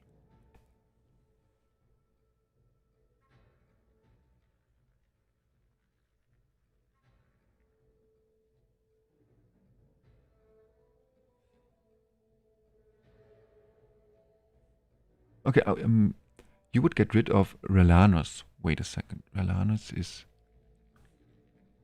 Ah, Levanus. You mean Lavanis? Levanus for Golenda, you're saying?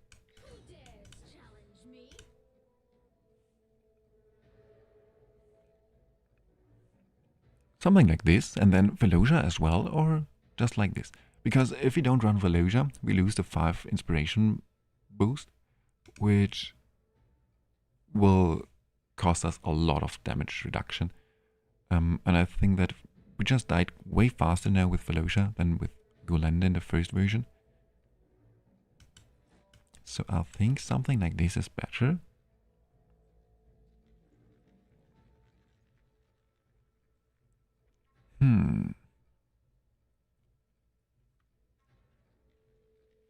Also, it seems like the Dark Lady just doesn't want to inflict any stuns right now. The last couple of games I didn't see her inflict a single stun. Oh, also, I think we should definitely go with the Dragon God's Grace. Just to instantly activate the battle skill. Oopsie. For additional chance first to inflict some additional attack penalties and also some additional stuns. We don't need those right now, Because all of those heroes, they are not built with any resistance. Only 150. Oh, okay. Okay, here is at least actually a little bit of resistance. But 180 plus another 50, so 230. We have easily enough accuracy on our heroes. Okay, he could use a little bit more, but it's absolutely fine as well.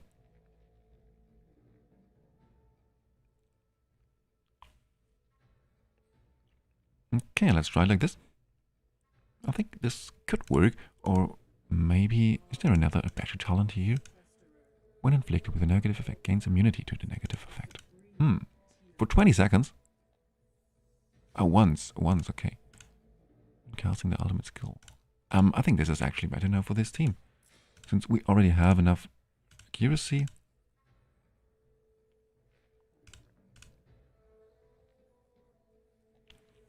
But it triggers resistance. When inflicting a debuff. I'm not sure. I think both of those are actually better right now since we have enough accuracy for this particular enemy team. Should we try like the Turn of Tide? I mean, what exactly is triggering resistance? Does it mean that if we trigger our resistance, or does it mean that if we try to inflict a debuff and then it does not get inflicted, does it then trigger resistance? I think it's the first. So when we actually trigger our resistance, so then the Turn of Tide does not help us. Well, this can provide some additional ultimate energy, which can be the difference. So let's try it like this. It's still that Levanis is a bit slow. But okay, let's try it. Come on, come on. There we had a good stun. Nice, guys. Very cool. Oh, and we are down. We are so down, aren't we?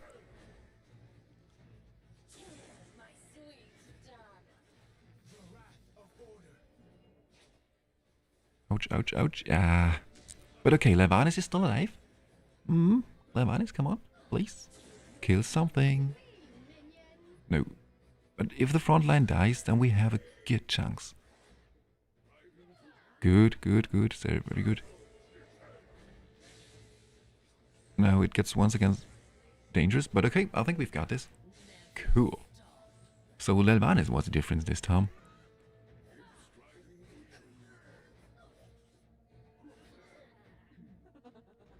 Exactly, Ty.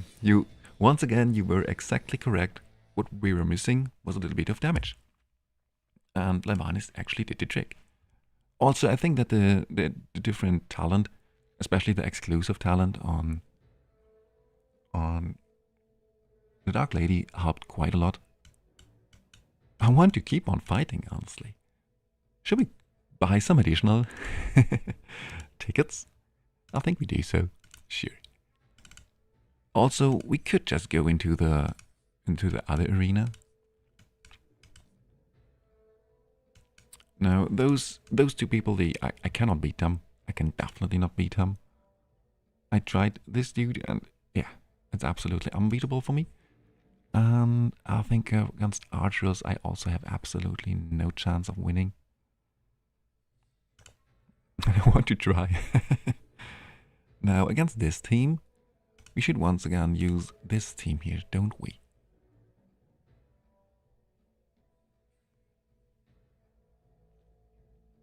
Seems I usually build her high HP and ways to proc ultra rapidly. Yes, okay.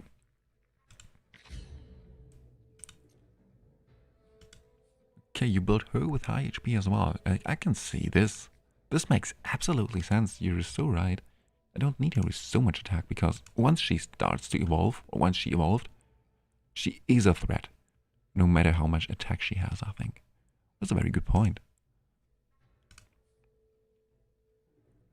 Let me. Okay. I think we can swap around either this one or that one. Let's swap this for something like HP.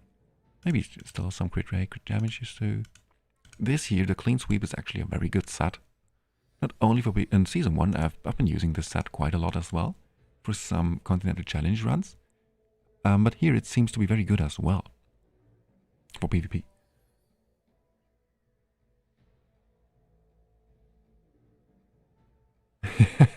Yeah, you're right. Now I'm enjoying PvP.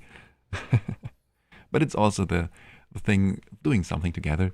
Like if I would be on my own, just watching TV or so while playing a little bit of Dragonheir, I would probably still not do what I'm doing now. But right now, I'm honestly having a lot of fun with you guys. The mythic letting you survive 5 sec is good against burst teams. Oh yeah, you're meaning you're talking about the Monolith's teardrop set, I think. Head weapon, yeah, exactly. Maybe we can use it. Oh, wait a second, I wanted to use this one here. Is this...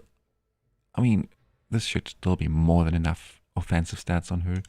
Do we want some teardrop set here? Please, only crit and crit, please. Ah, that's too bad. On here. This is a nice one. Should we try it like this? Bit more crit rate, bit less crit damage. Yeah, sure. Now she is way more defensive. If this does not win against Artras, then nothing does. Because yeah, he's a very, very, very strong account that he has there. 120,000 HP. Damn. Okay. Oops.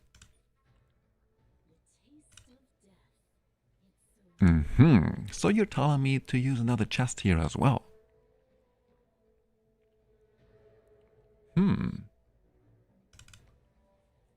I mean, as long as she survives, Premza should actually be safe. So as long as it is like this and Blavanis does not die, then Nostyanka has a very hard time to kill Premza. And the longer Premza is alive, the easier it gets for Blavanis to transform. Okay, let's try it. But do we swap around the chest, or do we just use some other runes first? The impact of those runes is not too big. Well, this provides some very good stats and is also quite defensive actually. Not the best defensive stat, but if I swap around this now for something like this. Something like this, for example. Reduce 1000 attack by 22,000 HP. This is not too bad, and also it is the Ancestral Guidance. It's a very strong set.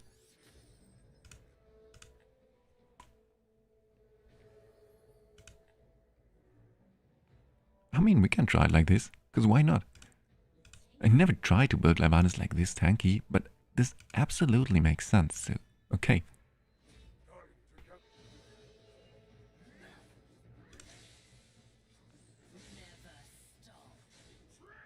Yeah, the Grishna are also such a strong hero.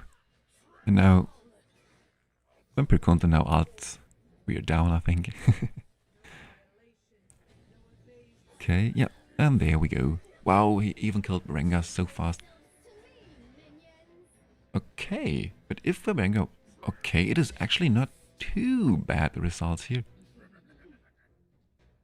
But it is just that Tamar is so fast, and yeah, I think we cannot win this team. But this team is very cool, like this. The idea of just building her tanky is a very cool idea. Oh, no, someone attacked us. No. Lore, he's a clanmate of mine.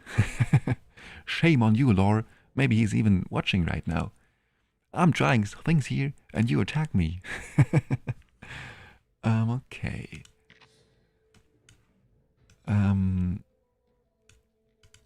Too bad. Now we can no longer attack Adras. We can once again try to attack Messerscharf or the Black Mamba. Should we just attack Messerscharf once again for the safe win? What team have we been using against Messerscharf, by the way?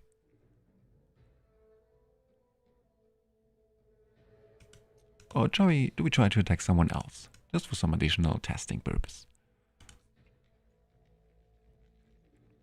I'd like to attack Black Mamba.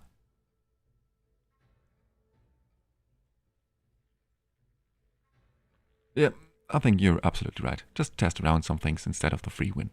Or it is not a free win, but the guaranteed win, since we already won against him and know what to do. Okay, let's try to attack Black Mamba. This is a quite different team because now I think we didn't face a single Malak yet. And Malak is very cool. He's a very, very strong PvP hero in my opinion. First, control immunity is very rare. And then not only control immunity, but also he can dispel all control effects from all allies. And this is not within this range, but actually all allies, wherever they are. So if your Malak is standing like here, and your Premza right over here is controlled by stun or whatever, he can still remove this control effect, which is very, very strong. So Malak is a very cool hero. And then also, if you build him with accuracy, he can also bring an attack penalty. So definitely a very, very strong hero for PvP.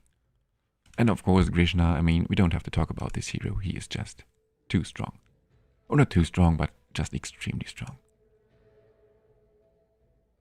I think we used a new equipment here.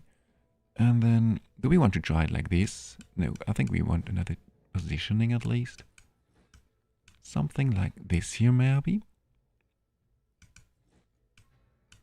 Or like this. No. Let's go like this. And not sure. I think this is no difference. Is there some... Oh wait, there is a Nastyanka. I'm sorry. Back to your place, guys. Everyone back to his place, please. Do we want Nastyanka to stay here or there? I'm not sure if there's a difference. Okay. So let's get into this. Shall we try like this? She is now jumping to... Oh no, she's obviously jumping to the Dark Flame Phoenix. Okay, let's try it. Let's go into this.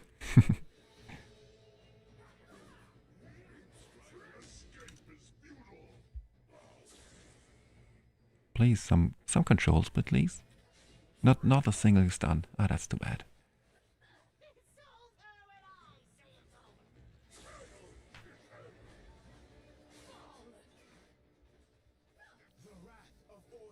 And I mean, you can do this, guys. It looks not too bad. Oh yeah, now Premza starts. Can speed this up now. Even though Grishna is very, very dangerous, he still is so frightening. But once Nastyanka is down, and she is down soon, isn't she? Oh, come on, no. Okay. Damn, but the buff prohibition debuff that the Dark Lady brings is such a strong debuff. It is. For example, if you want to counter someone like Ogog or Zephy, bringing buff prohibition to the team is just so good. Such a strong debuff. Definitely one of the strongest PvP debuffs. Okay. Do we want to... Okay, let's attack Akateo. Like, he has pretty much the same team, but way better inspiration, way better gear as well. Also inspiration on Grishna, wow. But in theory, we face the same team. So can we win against this team once again? Another positioning here as well. And just way scarier Grishna. Also way scarier Ogog, because Ogog gets inspiration 5. Means he no longer needs accuracy to inflict the attack penalty. Also, is he using the Berserker mask? So he will pretty much straight ahead, inflict attack penalty on our team.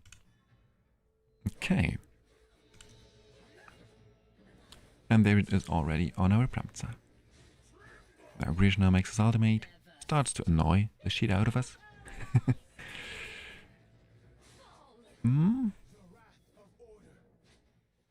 Torrent, come in. Ah, Torrent, you were too late.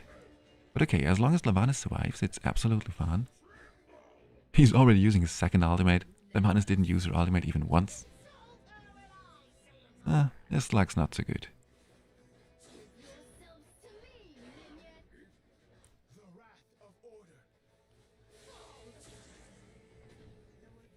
Attack penalty a little bit too late. Or no, not that. Okay, Torrent is dead. So then we are now dead as well. But still, we can do like quite a good amount of damage. So with a bit of better RNG, and if Premza would have survived just a couple of seconds longer, then we could have won this fight here maybe. But yeah, as I said, Akateo, he has very, very strong gear. Definitely one of the best players here on the server. Okay, and we once again have no... Can we buy some additional ones? We can buy another 4. Okay. But do we want to? I'm not sure. We can also just look in the round-wide arena. Or not? Yes, we can. Rank 75 right now. The first thing I want to look is...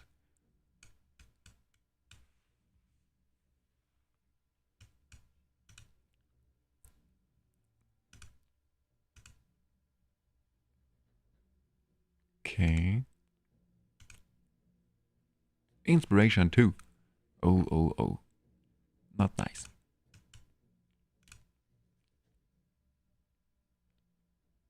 It's so insane. She can deal so much damage. But of course in this team you can obviously tell that Premza immediately died. And Aye, what are you doing? Now this is a team where maybe with better positioning we could have won this fight. I think his positioning was pretty much countering our positioning. Yeah, exactly. Okay. Oh, this is not too good, honestly. If she just can't go directly to our backline. Maybe I have to adjust the defense a little bit.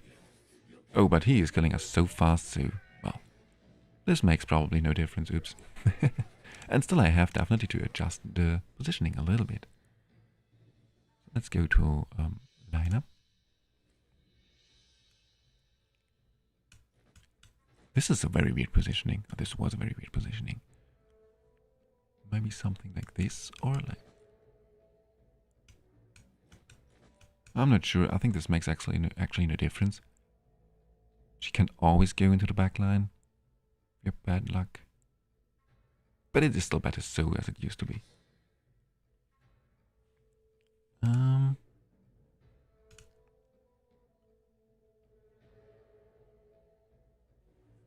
Okay. I hate those teams, like 4 defensive heroes. Or, oh no, wait, there's Slothenia as well. Can we win against this team? I think we can, in theory. Just use another positioning. Once again, something like this here. And do we want Lavanis or Golenda here? I mean, Golenda is very cool for those Frost teams because he brings... He can remove those buffs, those debuffs, namely those Frost debuffs. And if we remove them, we would just reduce the incoming damage by quite a lot, so I think something like this is probably better. Something like this. Okay. But it is one of those Weetar teams. I just hate Weetar so much. Oh, also this positioning here was not so smart, I see. Oopsie. But yeah, thanks to attack penalty, it is very hard for Weetar to one-shot our team actually.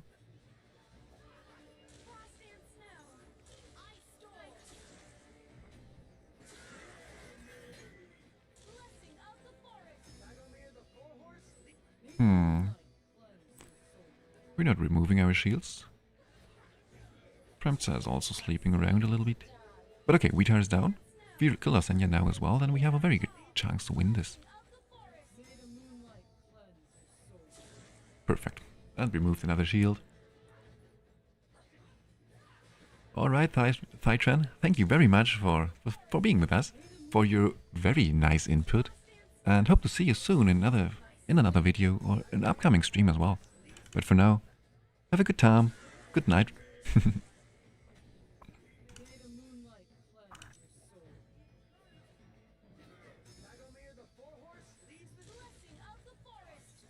No, Berengar! Okay, sad, we actually lost this battle. I was so confident that we can win this when Weetar died.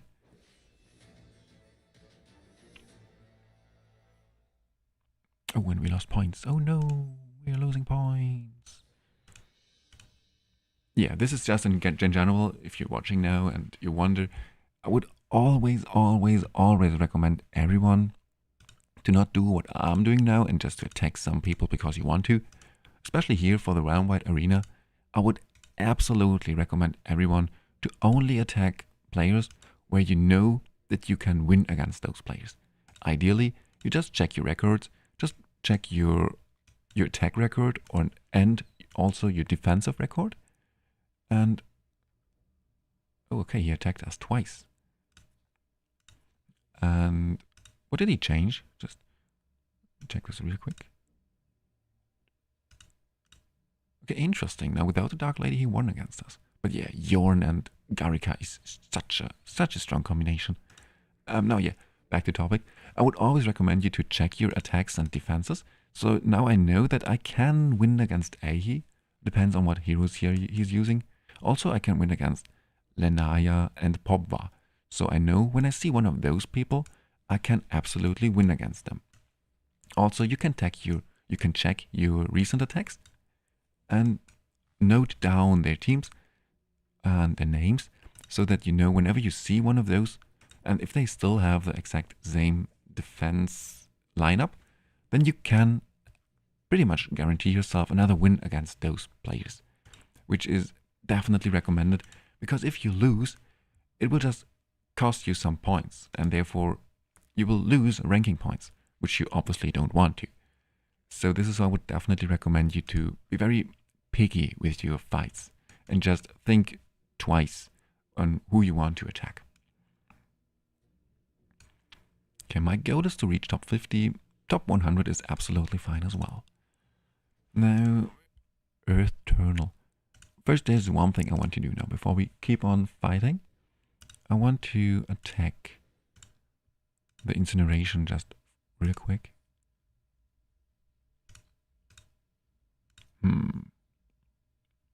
Because I need some more of those materials here. So I will just make a 2-minute break. Just grab something to drink while I run 2 of those battles here.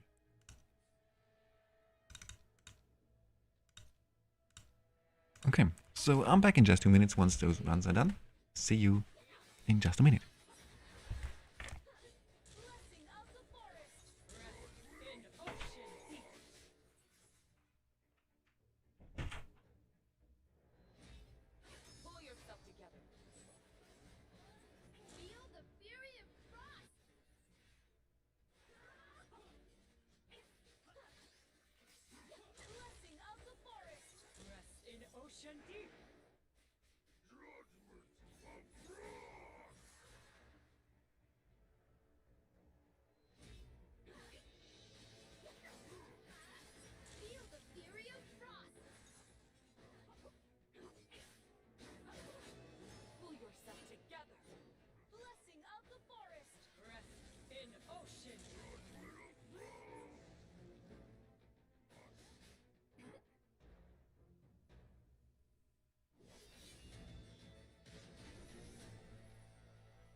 Alrighty, here I am.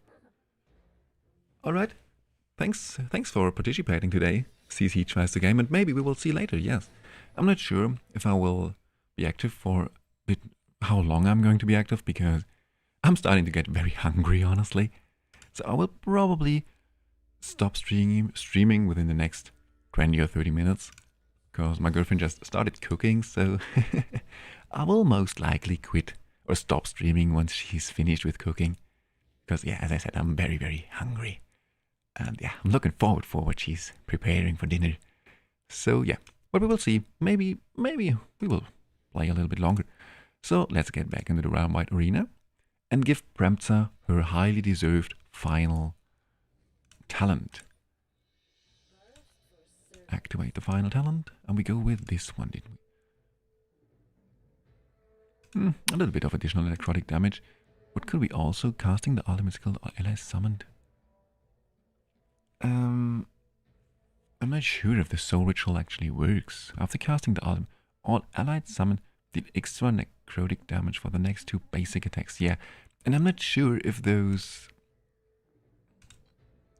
ghosts or whatever she's summoning here. Where are the ghosts? Those summon units, if they are actually... They continuously attack surrounding enemies. Okay, it is worded as an attack, so then it should work actually. Okay, let's try it like this. Now can we win against this dude? Oh, wow. Wow, what an annoying team. But we can win. I think we could win. Something like this here maybe. Just to not stay in this battle skill range. So then we can go like this here. Something like this. Okay, so let's try it like this.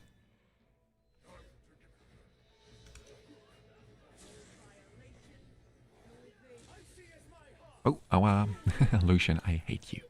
He is so annoying. He's a very, very strong hero. Also, I love that Premsa, even if she is dead, her specters still deal a very good amount of damage. So often that out of the grave, she just kills some enemy heroes. And yeah, Premsa is such a cool hero. And I think now we should win this fight here. Once again, thanks to the Dark Lady. Yep, looks very good. Looks very good. Cool.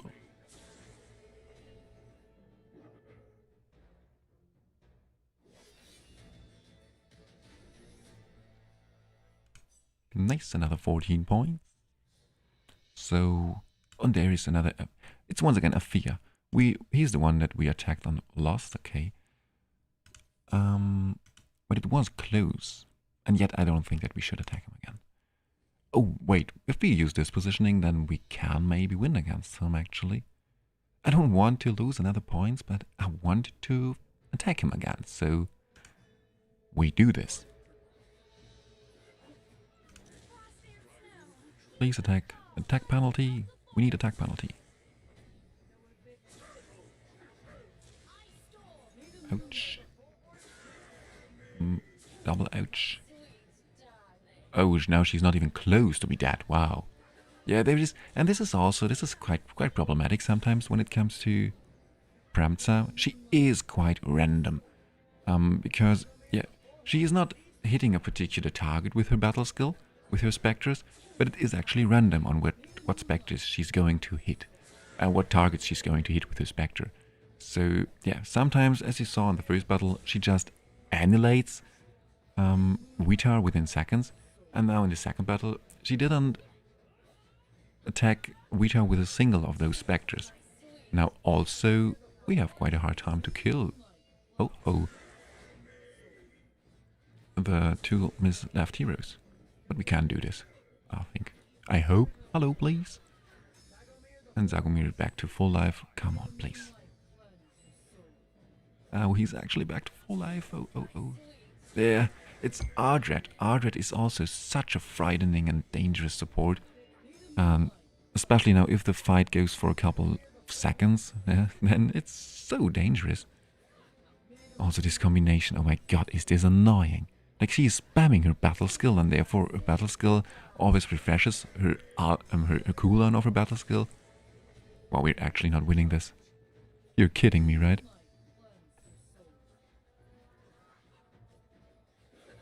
Oh god. Wow.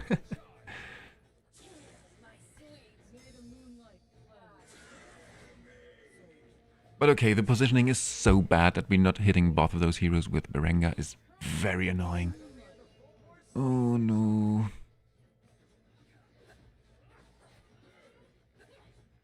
Also, this 100 additional resistance is also something so annoying.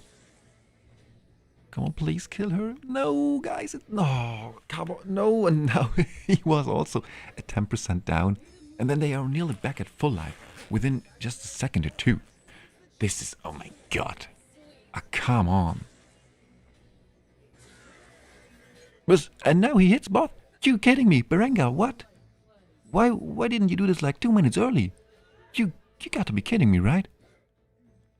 Why didn't he always only hit one hero and then in the final blow he hit 2 of those heroes with his ultimate? Oh, Barenga, you're a small troll, aren't you? He's a small troll. He successfully trolled me. Okay.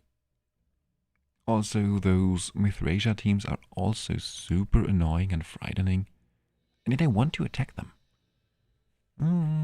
Okay. Next time that we face Aya, or what he is called, we're using not Premza but Lelvanis. And then I'm very sure that we can win against him.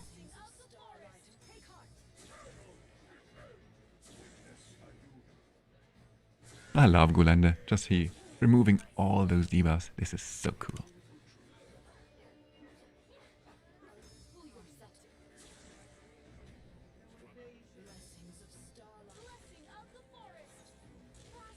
Okay, Weetiar is back to life. Yeah, those Mithrasia teams, they are also very, very dangerous. Because Mithrasia is just... She's a... Wow. Okay. Okay, yeah. Yep, Ardred wins. She wins so often. Like, it happens now more than once that I've been facing Ardred and she was actually the last hero alive, and yet I was not able to kill her. Especially now for my Nastyanka teams, they just struggle so hard to kill Ardred on time. Because she is so tanky, and then, yeah, especially those Inspiration 5 Ardreds, they are criminal.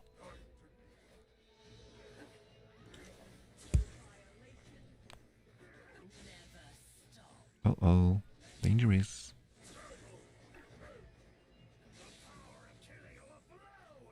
Come on, Gulenda, please. Yes, very important, very important.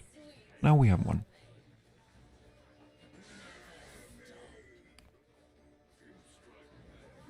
Also, I have to swap around the talents from Barenga a little bit, because in theory you can make your Barenga be irresistible with his ultimate debuffs.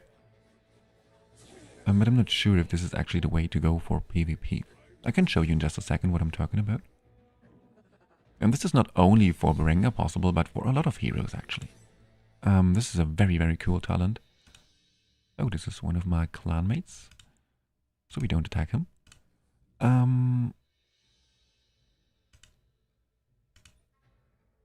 Oh, I think it's a level 6 talent actually. No.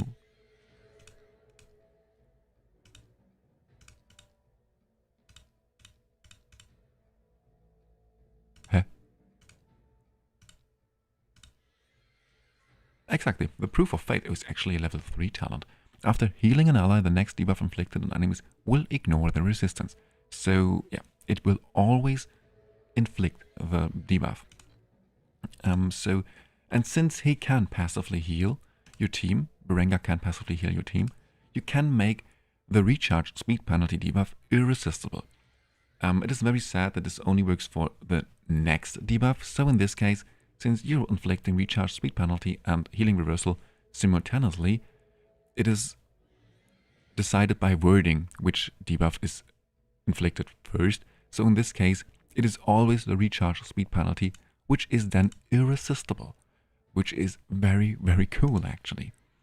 But now for some reason, his debuffs seem to be irresistible. Now of course, they can still be blocked by something like block debuffs, for example, but in general, this is a very, very cool talent for a lot of debuffing heroes.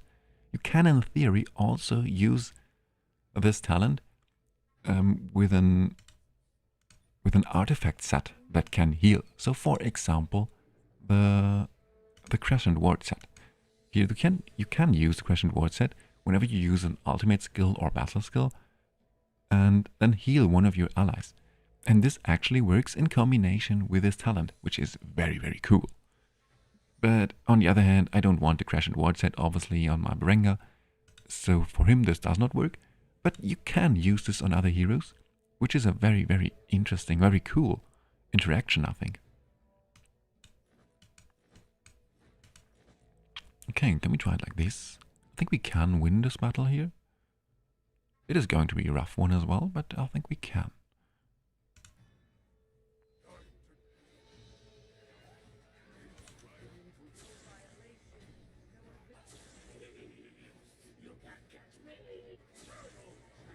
Nice heal on time. And then boom. Oh, Premza. Premza is so cool. Also such a strong hero.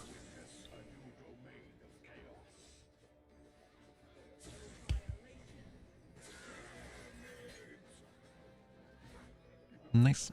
Easy battle.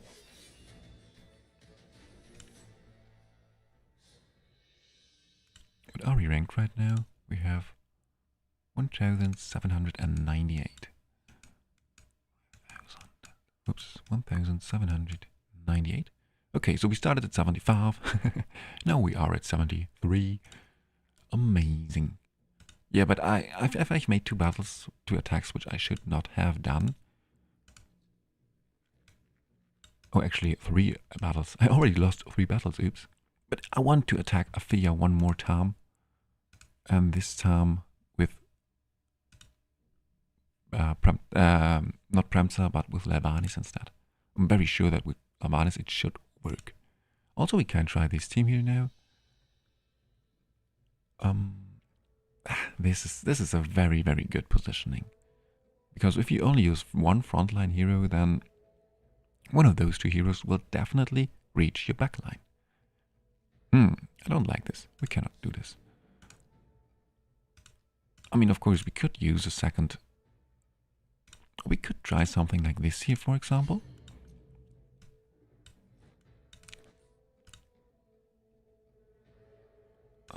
Maybe something like this. Something like this. Do it here. And then we do it like this.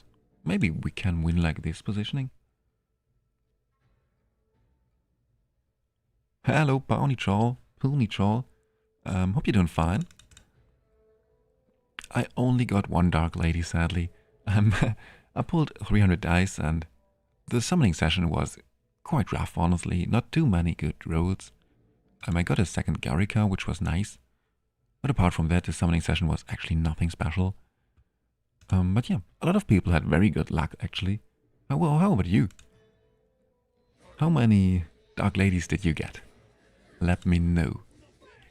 I think I know that some people from our guild, from our alliance, got early ladies. And I can imagine that you also got an early lady. An early Dark Lady. Nice, looks very good. Oh, okay, good. Amazing.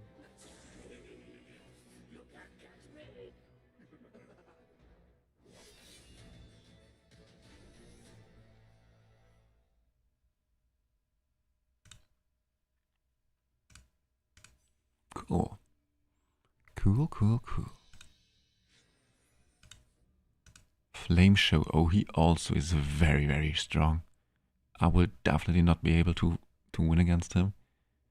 Even though this team is just exactly the same team like the team that we faced a couple of seconds ago. It's that his Carve and Durham are so dangerous, so I absolutely don't see us winning against Flame Show. Svirapy. Denzel Carry. No, I've been fighting him yesterday a couple of times. Oh, and those Electribi teams. Oh, no. I don't like to see those teams here as well. Nice Pony Troll.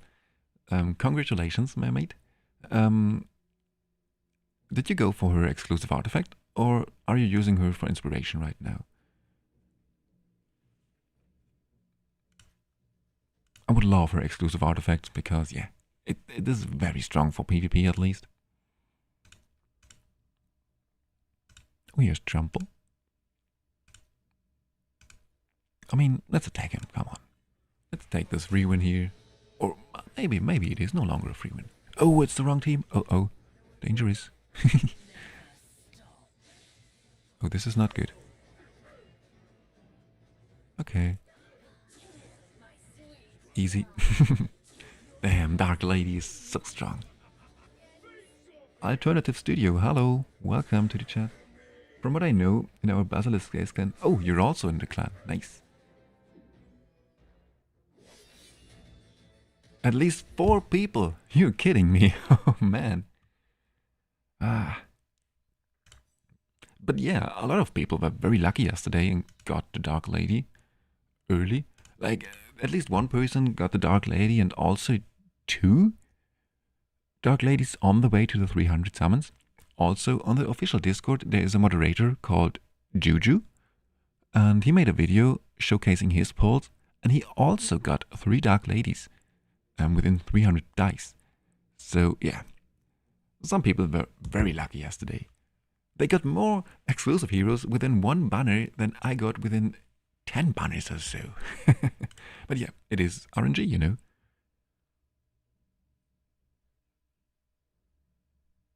Oh wow, 12 legendaries at all.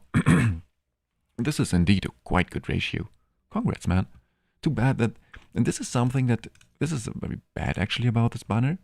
Or not bad, but... Something I don't like too much. Well, it can be quite cool for other players, but you have only access to support heroes from this banner. And yeah, this is one of those reasons why I would actually not recommend someone to go deeper into this banner than needed. Because, yeah, I mean, as I've mentioned this now a couple of times today, but in general, a damage dealer helps your account just more than a support hero. It depends a little bit. Of course, your very first copy of Velosha, your very first copy of Golende or Zephi, Asilia, Ogok, all those heroes, they are insane. So if you miss a lot of those heroes, then this is an extremely good banner. But once you have those heroes, their inspirations are not too good. Now, of course, an inspiration on my Velosha would be amazing. It would help me so much to stay alive for longer. But in general, once you have those support heroes, it is not so valuable to inspire them any further. While if it comes to those damage dealers, like Duram or whatever, all those damage dealers, Duram, Shina, Bremza, Ivelios, Twitch, all those damage dealers, if you inspire them, they just really benefit from the inspiration. So yeah, once you have your Dark Lady, I would not recommend anyone to go deeper into the banner. Of course, if you are like now, like Pony Troll, who got her after 200, then I would definitely recommend you to go further, to go for another 100 dice, and then guarantee yourself the artifact as well. But yesterday, or the day before yesterday, someone entered the chat, and he only used like 20 or 30 dice, and then he immediately got the Dark Lady. And if this is the case for you, if you get her like very early, then I would actually not recommend you to go for her exclusive artifact. Or then it depends on your roster. But yeah, as I said, since there are only support heroes in the roster, I don't like it too much, honestly. But yeah, of course, it depends on your personal roster if you want or need those support heroes. Damn, 12 more legendaries. I think I overall got 7 legendaries, 6 or 7. So you indeed had a very, very good summoning session yesterday. Nice. Do we want to fight him? I think we try. We can try it. For the positioning, do we want this positioning here? Or do we then still want like the super defensive positioning? I think we want it like this.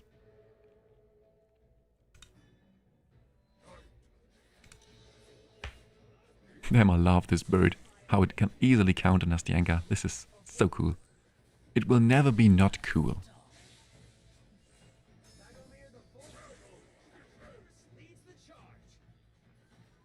Perfect.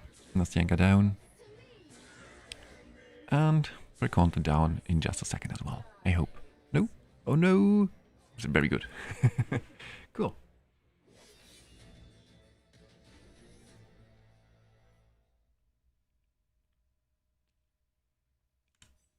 Nice. It looks good. Damn. This is so cool. Like, honestly, I had a very rough time on PvP. At first, as I said, I didn't enjoy PvP too much. But also I had a very hard time just to participate, to compete with those other teams. While now, just thanks to the Dark Lady, I actually have a relatively good time in PvP. Now this here is once again a scary team with Nissa, Shainachtan and Perkunte. Also Malak. This is a very, very dangerous team. But I think we can survive just for 20 seconds. And once we survive for the first 20 seconds, then we should have a good time actually.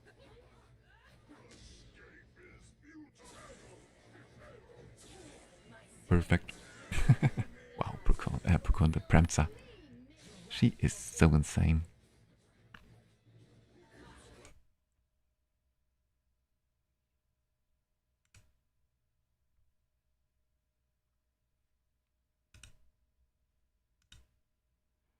Nice. 1847 already.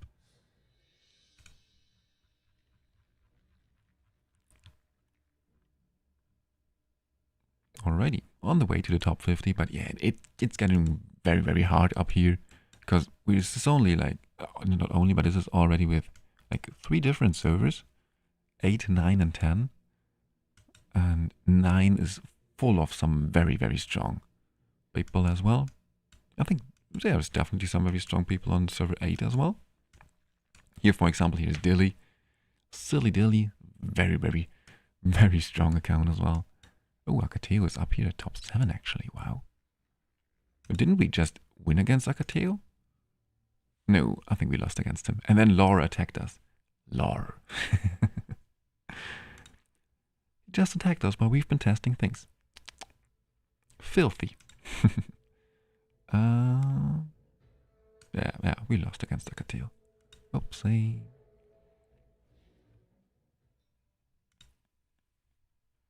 Okay, but I think we use the last 2 tickets, and then I will grab something to eat. Should we try against Funny Sheet?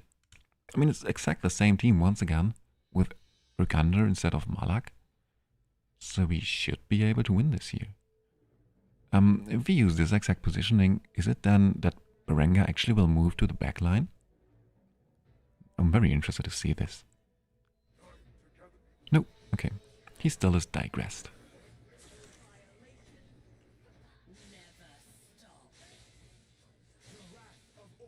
And... ouch. Damn, Torin is so strong as well. His healing is so amazing.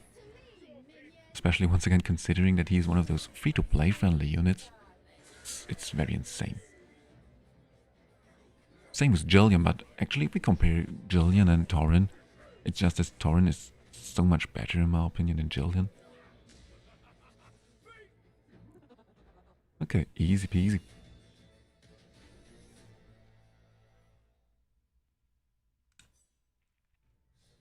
Cool, okay, one more fight.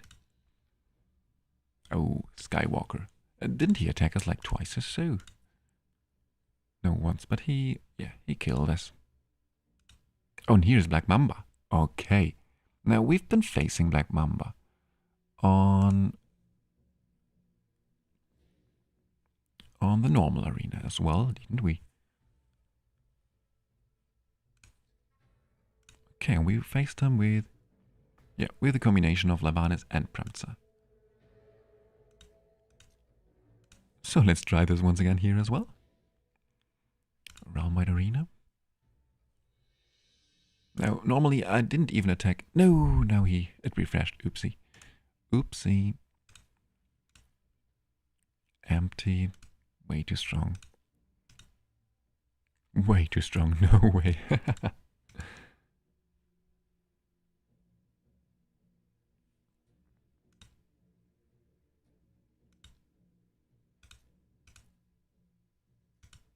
Here's Aihi. I want to attack him a 3rd time, but no. Honestly, I now want to look for Black Mamba. Try to attack him. Any new teams on Continental? Good question. Now, yet I didn't test, it didn't make some new teams. Only team that I tried around with a little bit was the free-to-play team for Yorn. But in general, yes, I think it's definitely Poison going to be for Oster. Well, it is probably a straightforward team, just with, Lothair plus Durango probably for Which Remains and Twitch. And then the other two heroes, I'm not sure yet. Maybe actually something that is able to remove debuffs is maybe the way.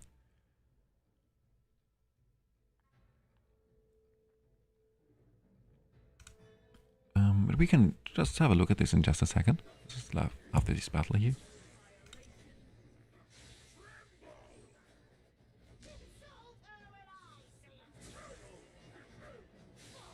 We should win this. Oh, whenever Peconda attacks or uses his ultimate, I'm a bit afraid. Oh well, looks quite good, honestly. Cool. Nice.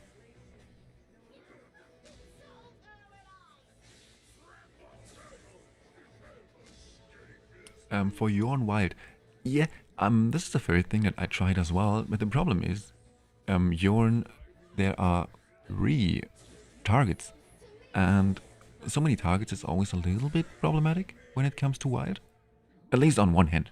I mean, on the other hand, of course, you can just place your heroes so that they all focus the same Yorn. Oops, wait, oops. Let me grab the chest real quick. By the way, when does the arena season finish? Oh, it is today. Okay. Good that we've been pushing. A bit stupid from me, actually, that I've made some fail attempts first. Oopsie. 1882. 1882? Somewhere up here. Okay, barely into top 50, so... Well, I will use a timer. Maybe I can stay within top 50. So back to Continental Challenge. Hello, Xana Badova. Definitely pronounced this name absolutely wrong. But hello, nice to have you here. It's too bad that you have a relatively bad timing, because I wanted to grab something to eat, but we're now at more than 20 views right now, damn. Maybe I have to stay a little bit longer. Oh no, sorry. Didn't want to go for Oster, but for... But yeah, I hope you're doing fine. If you have any questions, if you want to try something, whatever, let me know in the chat. Seems like the game is having an issue right now. Yorn. Now here at Yorn, I've been trying around with one free-to-play team. And then... weird. Well, maybe the game wants to tell me that I should make a break. I don't know. Reconnected. Now for Yorn. 1 second, please. The telephone.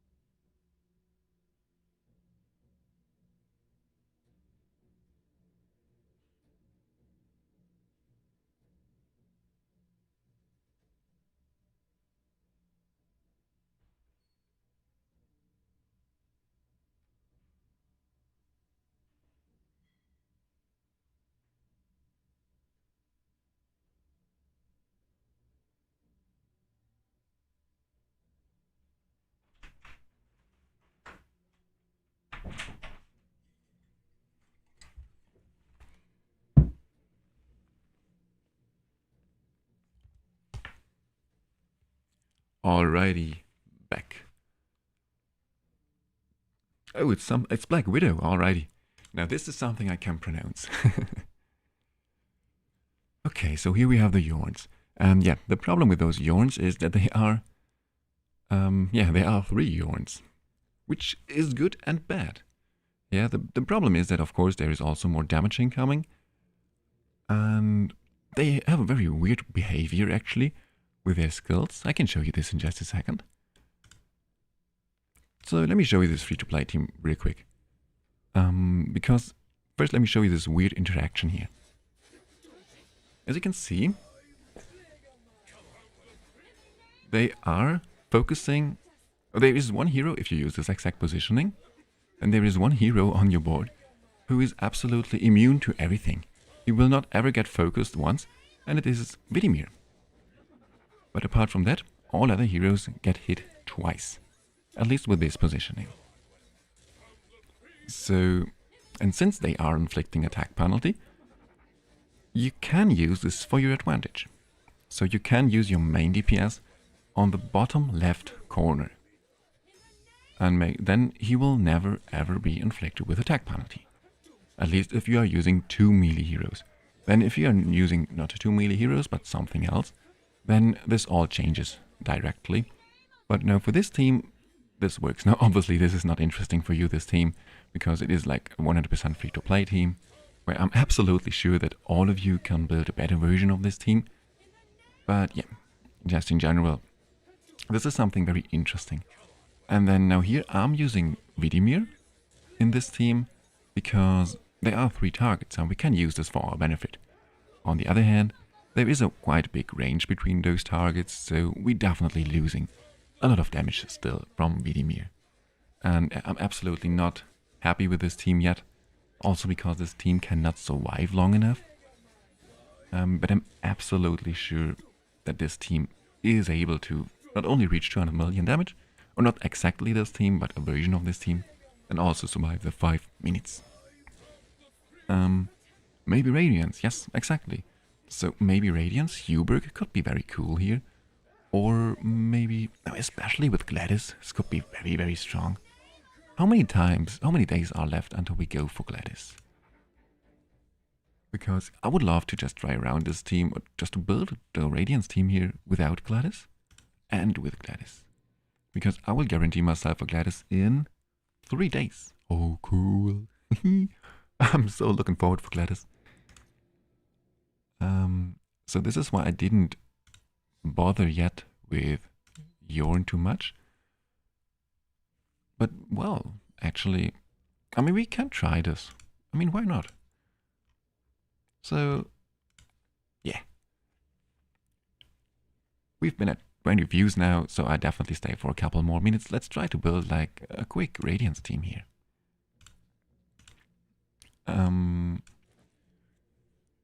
But what does the team exactly look like? I mean, we're definitely going to use Acilia over Garius. Or are we actually going to use Acilia over Garius? I mean, instead of Jillian and Garius, we can just use Acilia and have pretty much both at once, because she is melee and therefore a tank. And also she can remove all those incoming debuffs and give us immunity against those debuffs as well.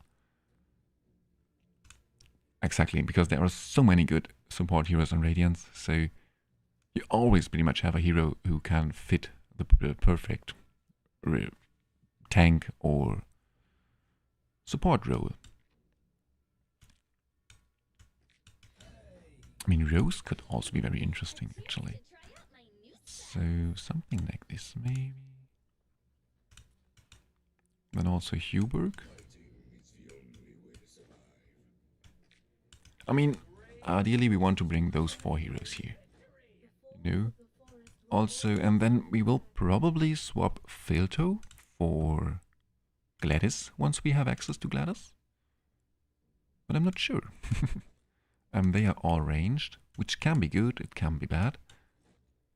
Now one thing I want to test real quick. How do they now behave? Do they once again just ignore Huberg?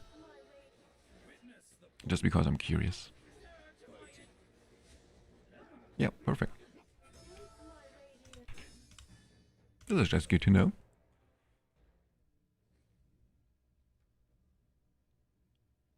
Acilia and... okay. Okay, yeah, we can... This is a very good point, actually. First, let's have a look what happens if we have only ranged heroes. How do those Yorns behave then?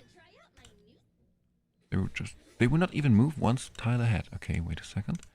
And if we place all 5 heroes in the back line? Yeah, come on. Okay, they will never move. They will always stay at their position. This is already very good to know, because now Twitch was very good comparable. This was also a 3 boss heroes at once, but they moved 1 tile forward when you place your heroes like this. And this can be actually very important, because if you look at Alton, looks like his ultimate is full AoE, but I think actually it is not full AoE. Like, this is a lie. We can just try this real quick. Just something with accuracy. Accuracy crit rate, it absolutely does not matter. Just want to showcase this to you. Maybe they changed this, but now for Season 1, with this exact positioning, what would have happened is that Alton does not inflict defense penalty. Because even though it looks like a full AoE, it does not inflict. But okay, here he actually inflicts a defense penalty. So this is good. This is very good. So then we are still going to use Rose as our tank, I think. And there is definitely the perfect positioning for this team. Because if you look at this, they now all hit the Rose in the front line, but when they use their ultimate, they will probably hit those 3 heroes here in the back line. Yeah, exactly. Or 4 heroes actually. Which, of course, we don't want to see this. And this was so cool about the Drizzt-Garius combination. Because if you place Drizzt and Garius just here in the front line, then Drizzt will also summon his pet. And then you have 3 heroes in the front line, which all of those 3 heroes are actually quite tanky. And the 3 Yorns, they will focus those 3 heroes. And of course, we highly prefer if they hit the tanks in the front line and not our squishy heroes in the back line.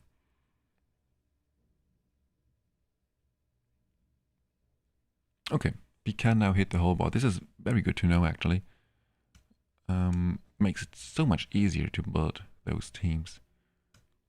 Because this was quite annoying in Season 1, where we're only allowed to bring ranged heroes as well, because you really wanted to make sure that those Twitch all moved 1 tile ahead, or 1 tile forward. So, but cool, okay.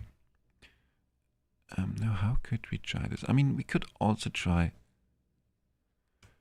I think we're using Dragonheir. First this is, okay, that's a normal triad, so maybe something like this. No, not like this, but like this. Yeah, something like this should be good. Oh no, then he's just hitting all those 4 heroes. Something like this, maybe? No, then he hits those 3 heroes, and if he tried like this, then he hits once again 4 heroes. Is there a better positioning? I mean, there has to be a better positioning. Maybe if we try it like this. Yeah, now he only can hit 3 heroes, or they can only hit up to 3 heroes.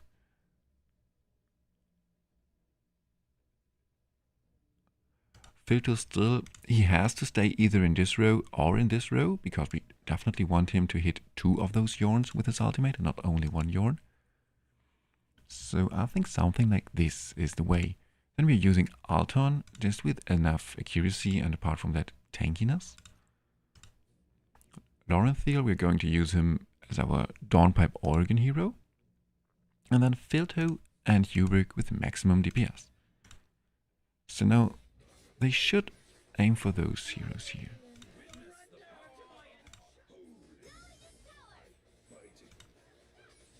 Okay, perfect. Now this is perfectly what we wanted to see. They ignore Filto and Hubert, our most squishy heroes. So it seems like this is going to be the positioning that we are going to use. Most likely. Okay, then maybe we also have... I'm not sure. How are we going to build Rose? I think we're going to build Rose with accuracy, defensive stats, and enlightenment. And Alton, we're only going to build him with accuracy and defensive stats. So let's have a look. Oh, this definitely don't need this.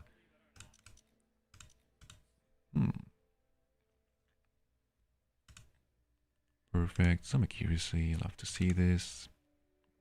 Oh, he already has enough accuracy. Never mind. Then we can take this item just because it is a bit more tanky, I think. Yeah, it looks good. And then here we want defense with something like this, maybe. Please, only HP and accuracy maybe? Ah, okay, no. Then we go with this item here. Oh. Then we can actually... What mythical item do we want to use on him? Is this something better? Does he struggle to survive? No, we don't know this yet. So for now, let's just stay with this item here. He has way too much. He does not need so much accuracy. This is very cool, actually. So we can build him more tankiness. Here with the emissary whisper set. Okay.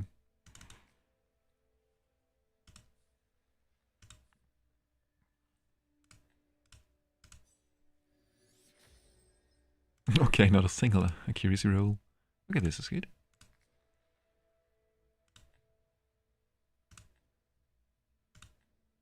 Oh, this one is very good. Okay, so now he has enough accuracy. He is relatively tanky. Not too tanky, honestly. But it's fine. It's fine. Okay, so this is Alton. So next Rose. This is a bit harder to build her correctly. As I said, we definitely want enlightenment, but also enough accuracy. And as a set, I think we just go with Brotherhood Spirit. Oh, by the way, I think that we want one of those heroes with a...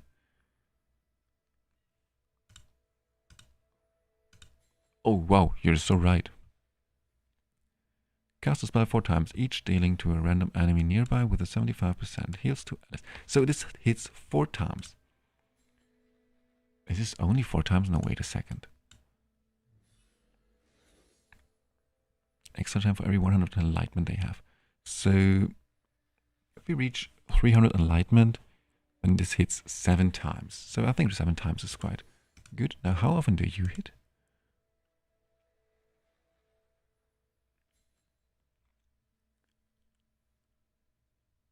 Every 2 seconds.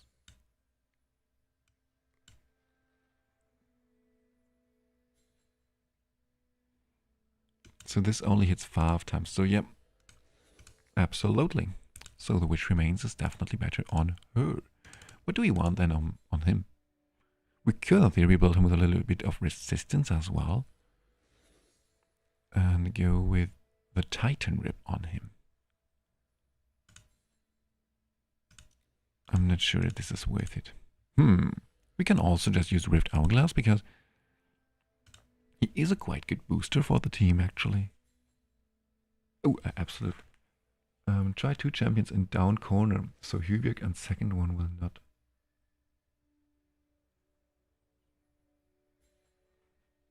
Down corner, so you mean something like...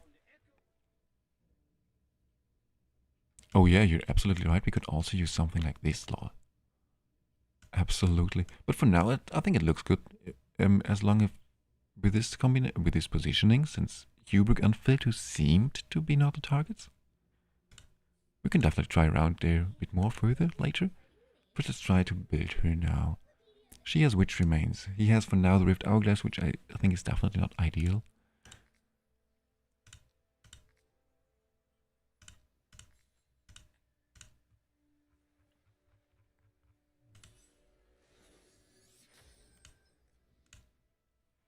Okay. So what do we want here now? The Brotherhood Spirit set once, but I think we use the Brotherhood Spirit sets on Lauren Thiel. So just as much attack as possible on the Brotherhood Spirit set, please. This is good. It's better than this one? No. Oh. And yet I think it's better, actually. Cool, so some attack rolls here. And a little bit of defensive stats is absolutely nice. We don't need any enlightenment on Lauren Thiel. And then on the last item. Don't know. Maybe actually we want something like this here.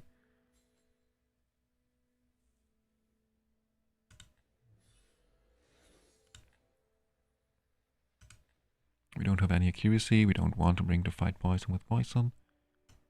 Actually, maybe this could be interesting as well. Let's try it like this for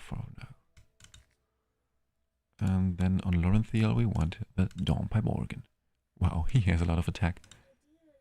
And so the next problem is going to be, I think we are not able to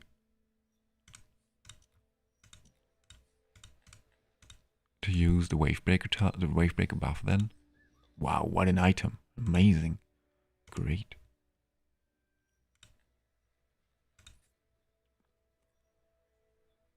Here's attack with attack percent as well. Damn, I had like 30 million gold today when we started streaming. Oh, gold is always such a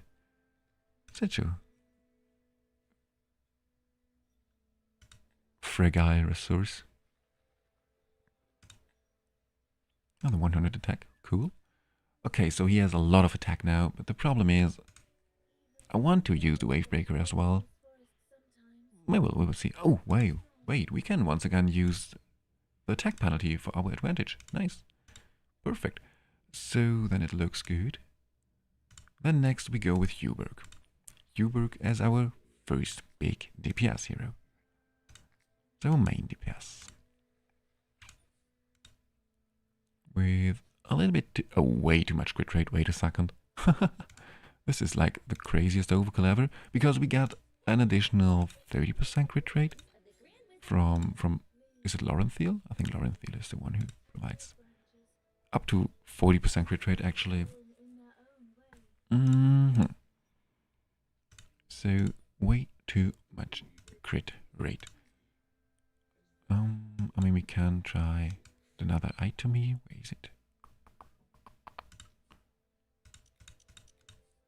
Here it is.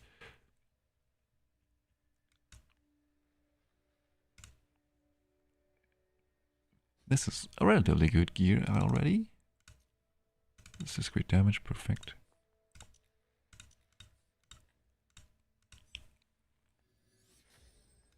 Oh, this is also quite good item.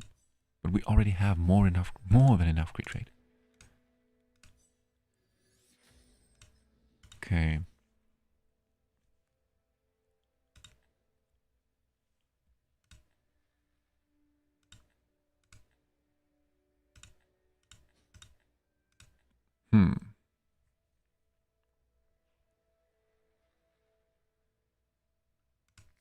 I don't know. I'm not sure.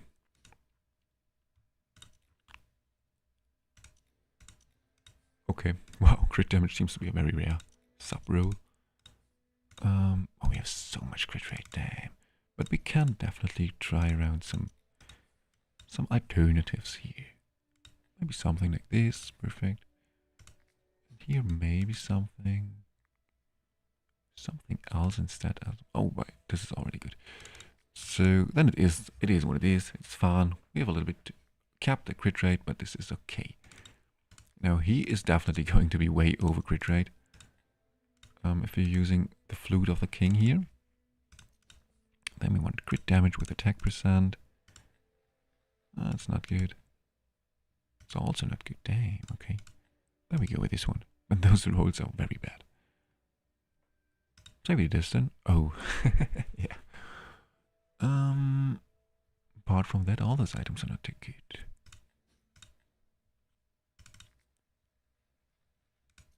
Then here we're using once again crit damage sub roll. Oh yeah, we can use this item here.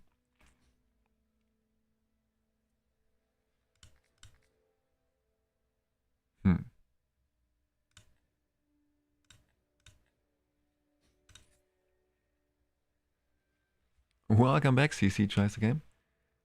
We're just trying to build a rally team right now. Real quick. Honestly, I wanted to stop streaming like 30 or 40 minutes ago, but yeah, now we're trying here to build a rally team real quick. Or like at least like the first version of this rally team. We already have more than enough crit rate, okay. Something with crit damage, please. Oh, didn't see your... Sorry, Alternative Zero. Do you know how much more attack a champion with the highest attack can have?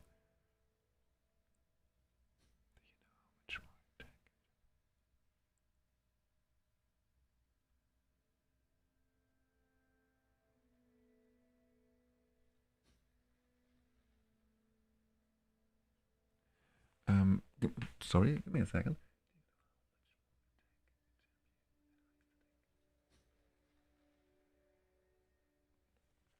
It is actually that it is counted exactly.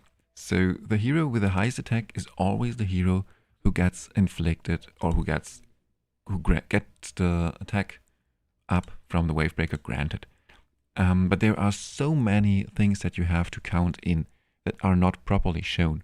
So for example, if you're Huberg and you're Filto, like in this case, if my Huberg and my Filto, they have exactly the same attack. They both have exactly 5000 attack.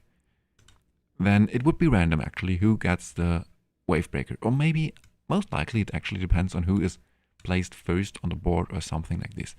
But then, in theory, it is random. But then there are those things that get counted in that are not shown properly. So for example, the gear.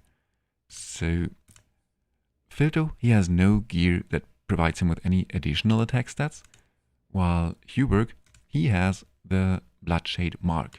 So if they both have exactly 5000 attack, then it will still be Huberg who's going to get the Wavebreaker buff, because he has this hidden additional attack.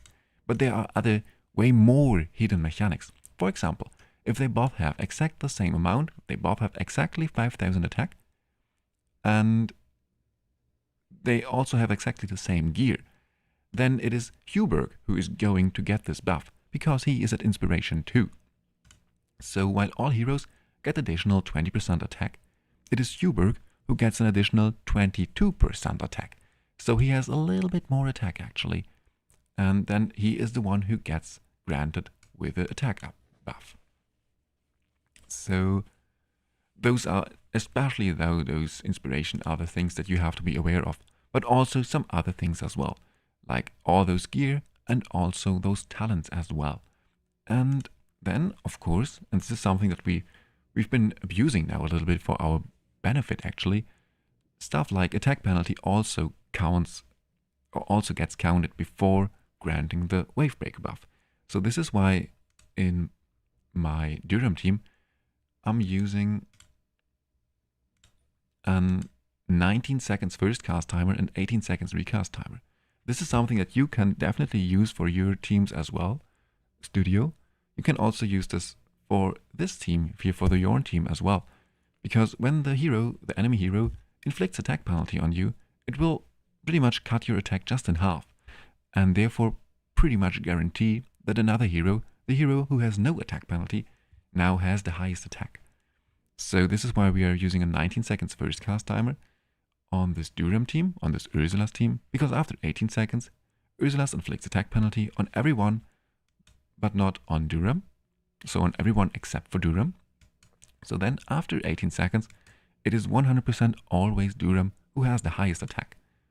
And this is something that we are probably also going to abuse for this Yorn team here as well, because they also bring attack penalty, but they bring it on their battle skills, so we have to see how this is going to turn out.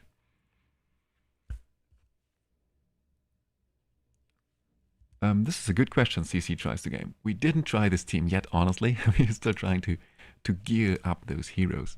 Well, I'm still not entirely sure how to properly build those heroes. But most likely, they are not going to survive with only Rose. But I want to try it. I want to try it. Yeah, I hope that this answers your question a little bit, Alternative Studio.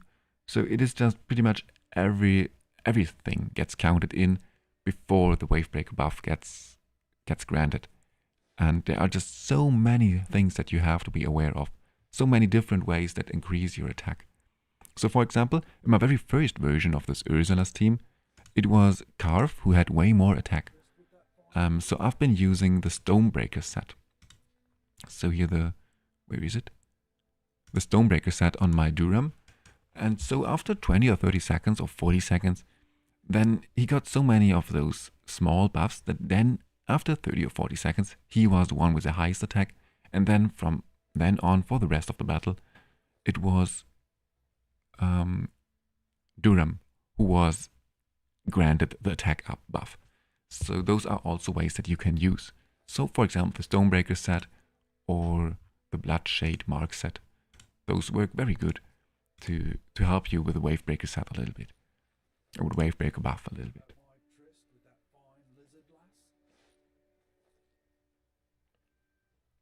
Yeah, this would indeed make a very, very big difference. So let's have a look.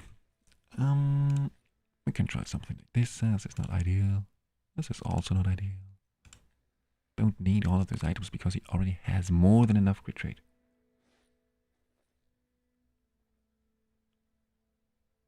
Exactly. I know, Studio. This is a very good point, and I think that with this team, I'm not sure how to properly build this team, because I definitely want to build them with as much. Oh, by the way, this could actually work. We could, in theory, build them with attack and a little bit of crit damage rolls, for example.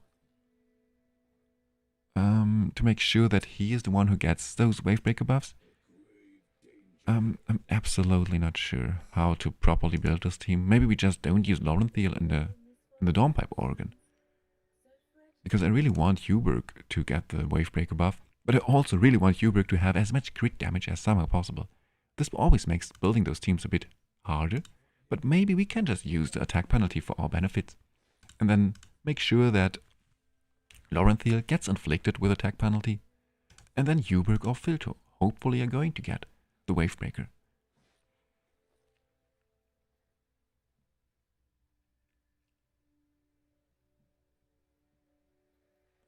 Gilded Shimmer set. What is Gilded Shimmer? Wait a second. I think I never heard about this set.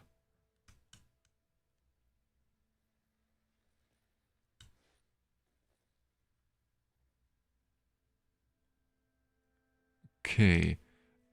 Troll, Pawny Troll. What is the Gilded Shimmer set?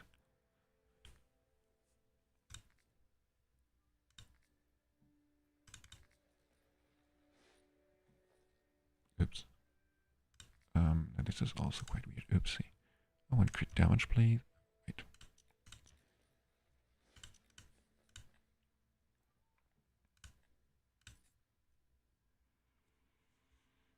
Let's try it like this.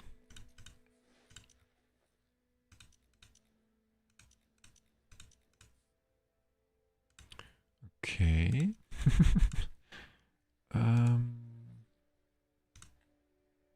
Maybe just some skill haste, call it a day. And then here, crit damage with another skill haste, this is fine. Okay, so now it is all about Rose. We need an inspiration set, so then she's going to get inspiration. Even though I think that this will not work, actually. I think that this set is not going to do what we hope that it is going to do. Now we will see. Very good. Quite good as well. Main stat enlightenment, please, with some accuracy. No, obviously we don't have this. Damn, those sets are so bad. My chests are plain garbage. Okay, let's try it like this, and then here we just want something. Is there a particularly good set? We can use the fight poison with poison set, since we never... This is a rally team, and rally teams are so fast that we're probably never going to stay in sync with the enemy team. So maybe the fight poison with poison is actually the way to. And some sort of defensive stuff. Maybe something like this. This could work. Okay, now we have enough accuracy. Now just try to make her as tanky as possible.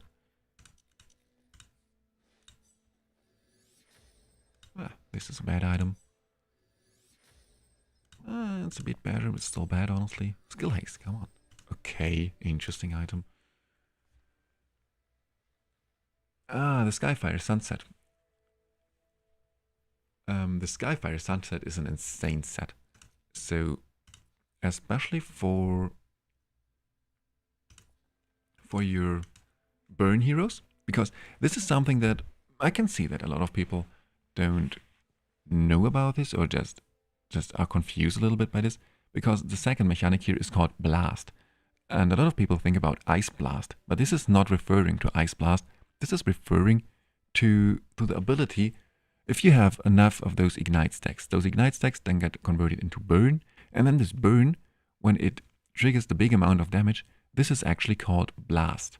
So the burn mechanic is what this Skyfire Sun refers to, the Skyfire Sunset refers to. So the Skyfire Sunset is definitely your go-to set for your Durham, for all your burn heroes in general, and then of course also for poison and for your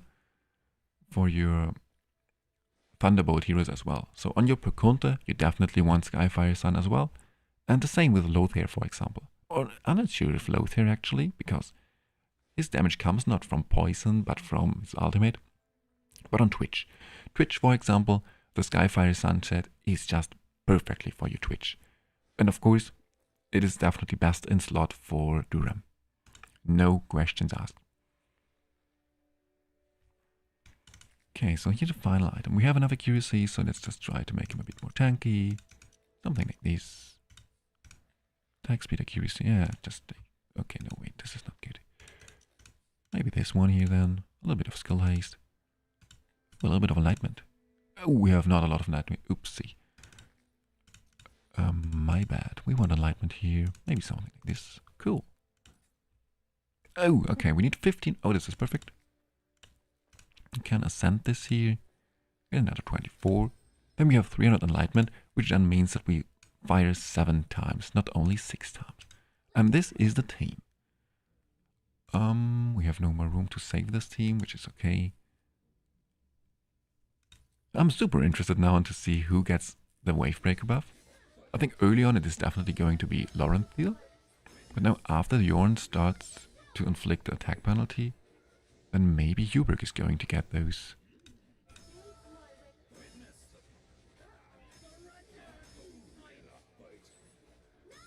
Okay, for now it is only Filto who steals all those buffs.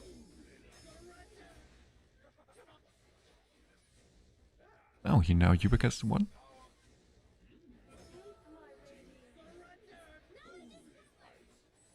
Who gets the next one?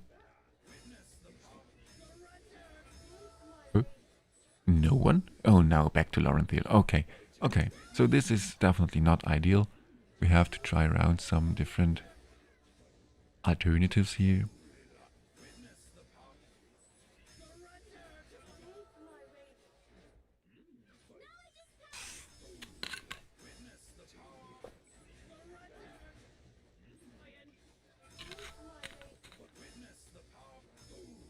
Okay. But I mean, the damage is fine.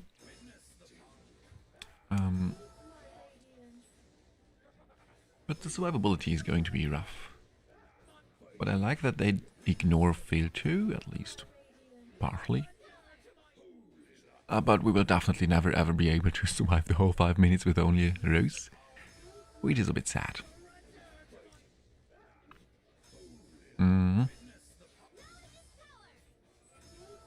Oh, Hubert is also down. What?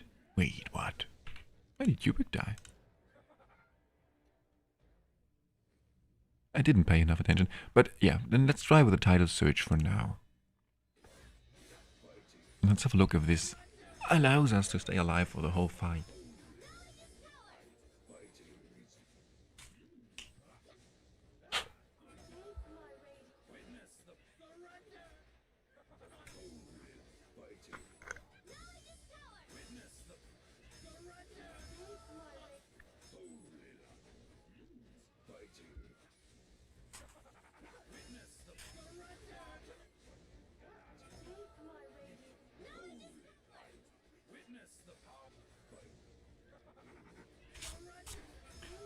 So,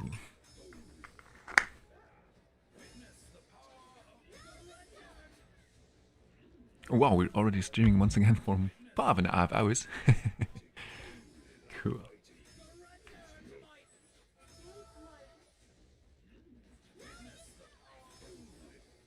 Damage went down by quite a good amount, or it feels at least like damage went down.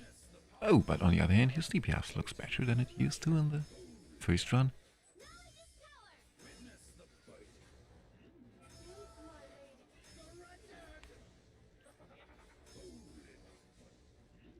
Maybe we can use this Crescent Ward set, or what it is called, to increase our healing by a little bit.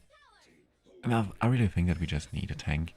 We need just someone who can use the Unjust for protection, brings an additional healing. Because I think Rose's heal is actually not too good. I mean, if you compare Rose's heal to Jillian's heal or Gario's heal, it's just that those heroes can pretty much full heal your team, which Rose cannot. She can full heal a single hero if she's lucky, but the whole team I think is very unlikely.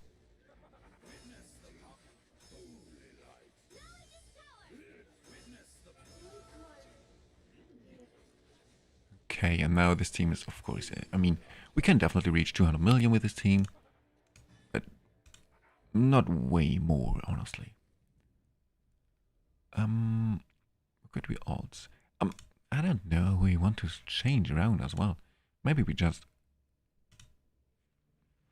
swap Filto for another tank, for like a real tank.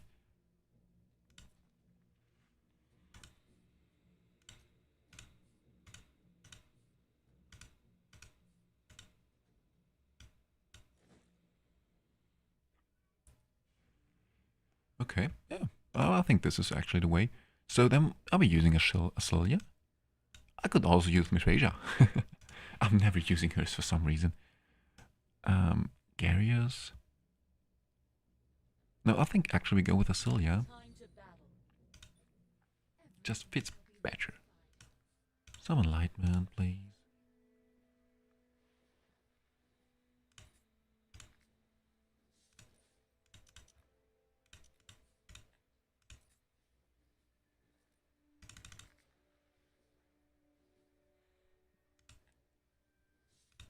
It's just something that we could use here. No, we cannot use this item here. I think it's all the same. So now, on the other hand, this team should have absolutely no problem to keep the team alive. But also, I think Lorenthiel will steal all wave breaker buffs. Also, still I'm not sure. I think the Pan Flute is the weaker version of those two artifacts. I think that the other flute, like the King's Flute, is better. The ultimate skill gains 25% damage bonus each time the wearer sucks. But this is just insane. This can stack very high. The problem is I don't want to change. We already have more than enough crit rate. We have to swap around to test some things here as well. Let's get into this.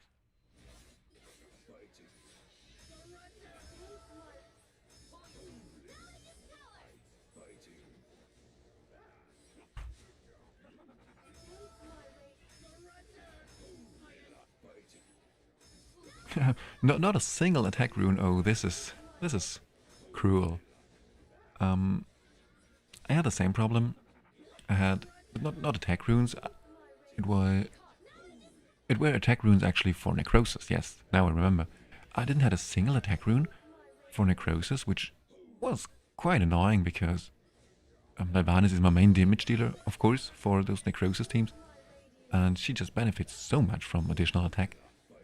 So then I've been running the Ancient Battlefield just for for 5 days or so, whole day. Whenever I had enough stamina, I've been running Ancient Battlefield, and now I have enough negative runes. Same with positive runes, and I've been also running Phoenix just for 4 or 5 days, without anything else.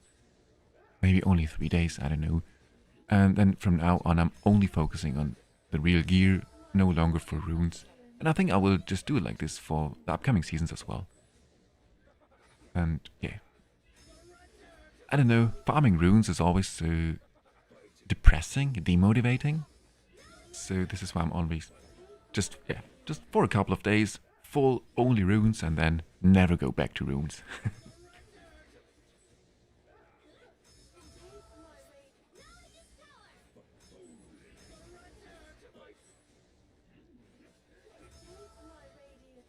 Okay.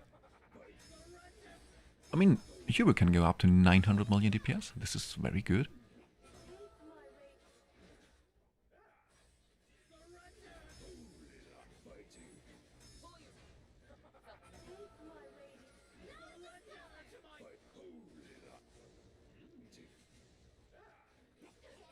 Oh, definitely. I'm doing so already. Already called out the clan once or twice in today's stream, but I can do it another time. If you are on my server on RE10, I think RE10 is what we are right now, and you're looking for a clan, you should definitely consider to come to the Basilisk Gaze. It's a very cool clan, very supportive, very chill. So I'm super happy here, and I can only recommend you to test out this clan. So yeah, we have right now room for 4 more players.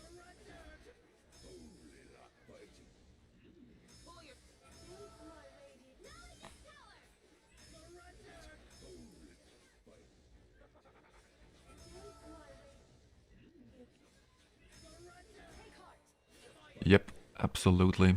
The crit rate is a little bit... It's a bit annoying right now because my very best gear is just gear with good crit rate rolls, while I don't have any good crit damage rolls, but I'm losing so much damage there. You're absolutely right, Alternative Studio. You're absolutely right. Also, of course, those talents, they are barely done, so there is a lot of room for improvement, like quite a lot. He has way too much crit rate. This is so... and those items are already without any crit ratio. Attack percent with crit damage.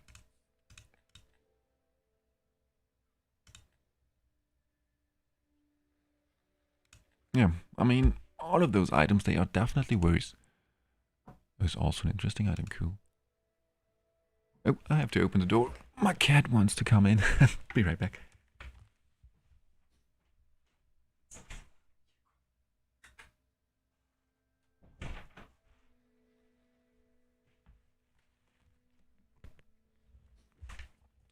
Alright.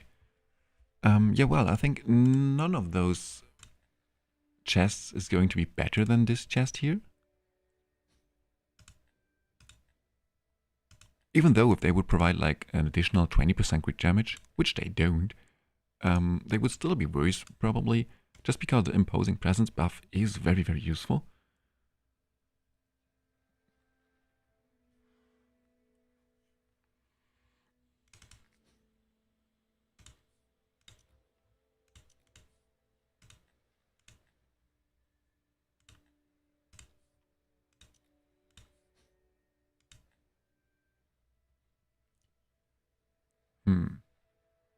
Also not sure if this actually is an improvement. I mean, we can overcap our crit rate even further. Cool. This is not too cool. Crit damage with some attack. We also don't have any good items here.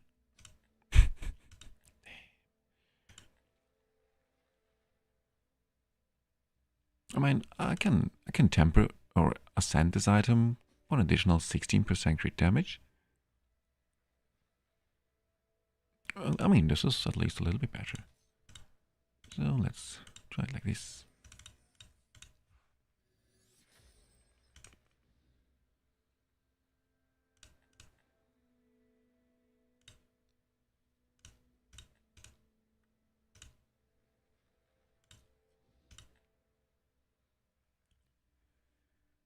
Yeah, we can try it like this. This should improve the damage by a little bit at least.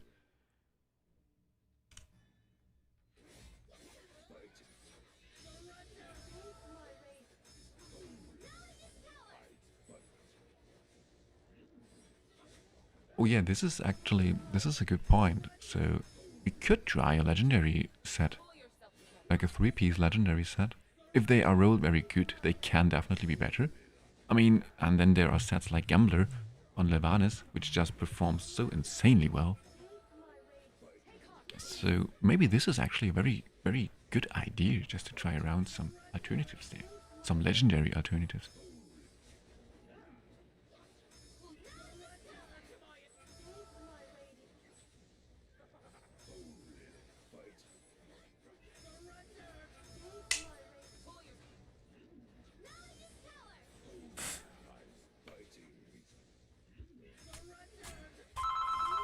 Oh man. I'm so sorry, guys.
Okay, I'm back.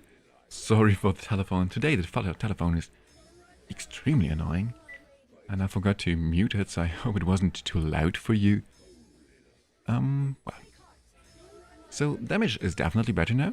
We had like 206 million, didn't we? Or 207 million. I think we can deal a bit more now. So this was already quite a good upgrade.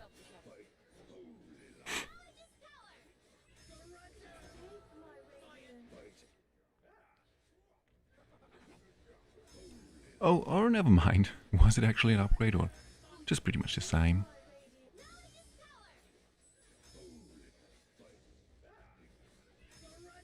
I mean, with better talents, with talents at max, this could definitely increase a bit further.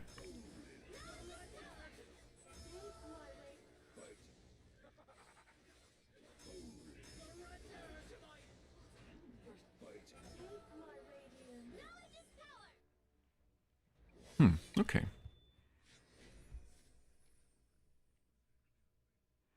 Okay, like 207 million damage with this team.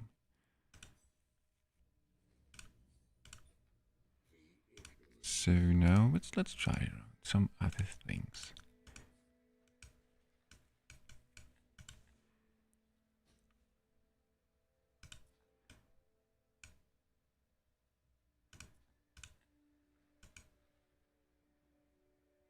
Oh, okay, this is this one. For every 10% the target loses. Now this sadly does not help us because the target has no HP. The target has... I think this is very interesting, but in the code, I think it is coded as the targets, the Yorns in this case, and in general all those Continental Challenge bosses, they have endless HP. So they don't lose HP. So I think that Abyssal Curse does not work here, sadly. What can we also use? Yeah, this is absolutely useless as well. And what is this? When casting a battle skill. Oh, okay. This could be interesting, actually. Heart of the Gambler. Yeah, this is always an interesting set. Oh, what is the cat doing? Hey. He wants some attention. Hello, Chibuik. Nice to have you here. Is there a good rally team I could get with only Hubert and Laurentheal? Well, this is a good question. Now, with only Hubert and Laurentheal, so no other Radiance heroes. I mean, of course, you have Jillian as well, I think. So this is already a very good point. Now, Hubert is definitely better than Hubert. I'm sorry. Hubert is definitely better than Filto. Now, in the old version of the game, Filto used to be better, but now it is definitely Hubert who is pretty much always outperforming Filto. So you have the more important damage dealer. And then Laurentheal is an extremely important enabler for your team. So you have like the core of the team you already have. Now, Altan would be the missing piece that will definitely help you to deal way more damage. But with Hubert and Laurentheal, you already have a very, very good core. Then you can use Jillian as your healer, and you can then use Ardred as your tank with enough accuracy to inflict the Witch Remains. So with Ardred, Jillian, Hubert, and Laurentheal, you already have a very good core for your team. And then you want to bring most likely a second DPS hero, where you could use some of those rally heroes. I think especially Martina and Hagio used to see a lot of play in the old version of the game. Also, I've been trying around with Martina and Hubert in some free-to-play teams in Season 1, and I think that it was Martina who dealt a bit more damage. But it depends a little bit, I would say. So you have just to try around those two heroes instead of your second DPS, in this case Filto, and you should probably have some relatively good success with those heroes. But probably Hagio is a bit better. I think it depends a little bit on how many targets you are facing. But yeah, just to sum this up once again, as your core, I would definitely just go with Hubert, Laurentheal, Jillian, and Ardred. While Ardred, she definitely wants the Witch Remains and enough accuracy. Apart from that, just as much defensive stats as somehow possible, And then you should have a relatively good team, honestly.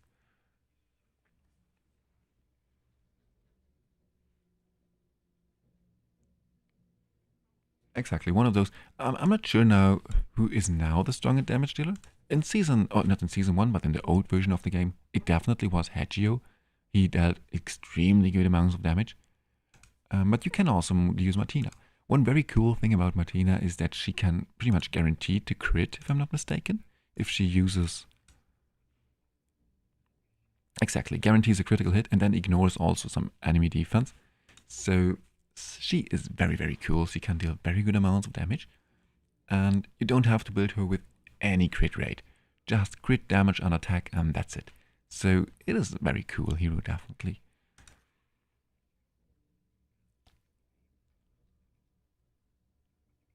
Welby. What is Welby? Wait, who is it?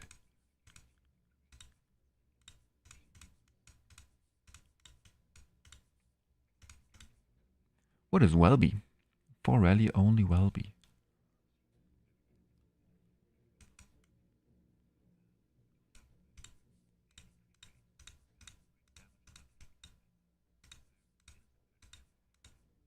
Oh yeah, sure. I absolutely forgot about him, true.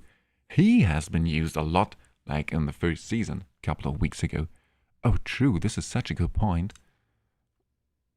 I think it's mainly because he can just buff you a bit further.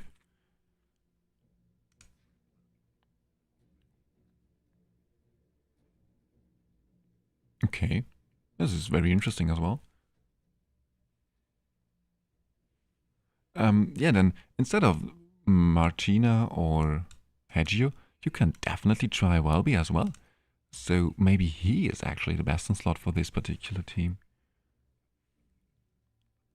True. I saw a lot of screenshots where people used Welby.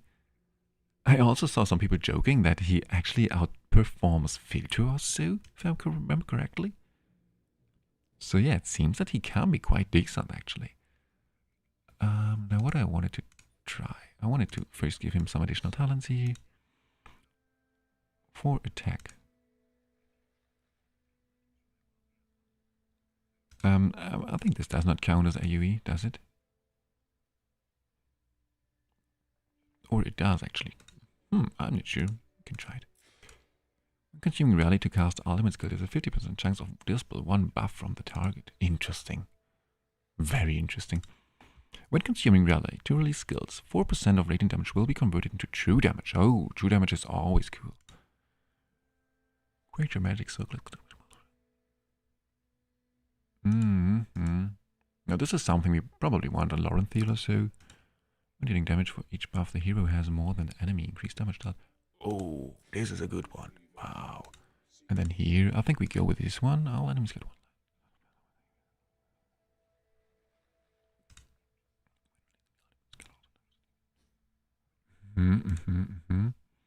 When enemy casts skills, fires one additional energy over the target. I mean, since we have 3 enemies and they are now therefore casting their skills more frequently, maybe the retaliation talent is good. I'm not sure. We have to try around with those talents. Also, I have to pay attention for the Wavebreaker now. If it gets inflicted only to Lorenthir, or maybe at least some for Uberg.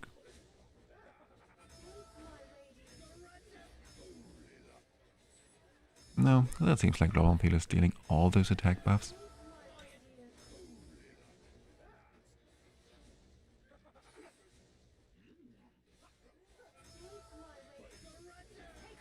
The Welby fan club. Yes, so what I just read is it still reads like 50% ultimate energy. You can grant up to 50% ultimate energy, which is wow. This is quite good. Like 50% energy. Wow. This is true. And this is very cool. He's super easy to scroll up. Same with those epic heroes. Okay, now we are at more than 1 million damage per second.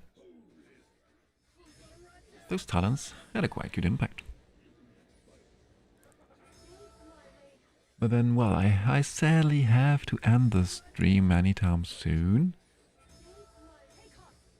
Even though I don't want to. But I'm so hungry.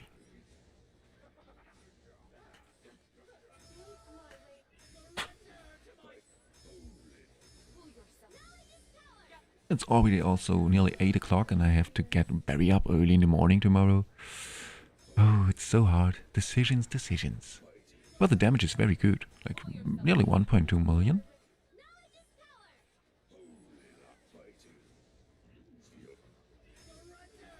If we just could make sure that this is something I want to make sure. Maybe we can try at least that he is the one, that Hubert is the one who gets those attack penalty. And not those attack buffs, not those attack penalty. I'm confusing all those things.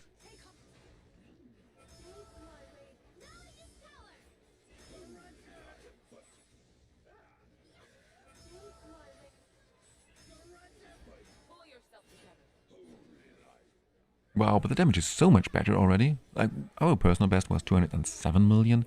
Now we are at 207 million in just a second. There it is. And we have more than 1 minute left. So, once again, those talents are extremely impactful. And I mean, 210 million damage is fine. Already. Now, the next question is, if we go for Gladys soon, and some of you maybe also go for Gladys or already have her, who do we now swap out for Gladys? I'm not sure. I mean, we still need Rose and Asilia. Or does Gladys bring any form of sustain as well? I don't think so. But wow, this is nice. 216 million maybe? Perfect. Nice. Okay. This is very cool. Damn, those talents have so much impact. At least sometimes. For some other heroes, this is like the talents make barely any difference. But here it is. Quite cool. So let me save this team now first. Which of those teams do I want to delete? Those two. Exactly, we're going to delete this team. This was not performing good at all.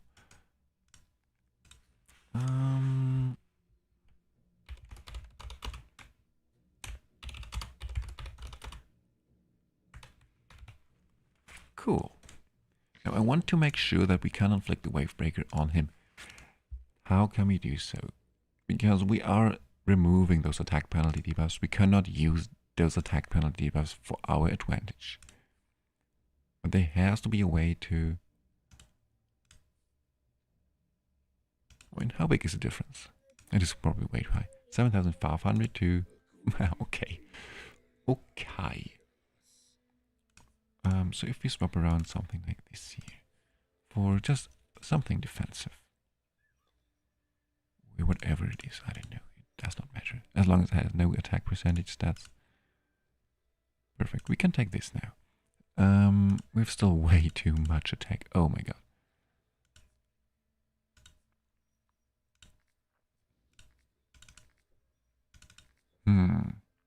So I think that we don't want to run him in Dawnpipe Organ, but instead actually with some resistance.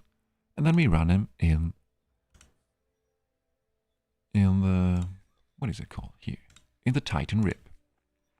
So just swap around those two items here. And then it should already be fine. Resistance, some attack here. Damn, he still has too much attack. This is wow. But on the other hand, he should still have more attack now, actually, than Lorenthiel has, because first he gets a little bit attack. No, it is not enough, we will see. So the first one goes to Lorenthiel, so then all go to Lorenthiel, don't they? Yeah, okay. So this is not enough. I thought that maybe his blood scale or whatever is that item called? Bloodshade. The Bloodshade mark set was enough, but it is not enough. Okay, so we have to swap around some additional items. Just go for more resistance here, so then it is 100% sure that he always resists. He has oh, it's still super close. Oh no. So now you can just see this. if he would not have the Bloodshade mark, then it would 100%, then 100% Lorenthiel would be the target for the Wavebreaker and not Hubert. But now it's because he has Inspiration 2, so he gets a little bit more attack from the Psychic Core. But since Hubert has the Bloodshade mark, and he should get like 20% of the attack, so actually he should get like 1000 additional attack, which he didn't. So I have no idea what's happening. Let's have a look. Perfect. So let's hope that he now gets all of those Wavebreaker buffs.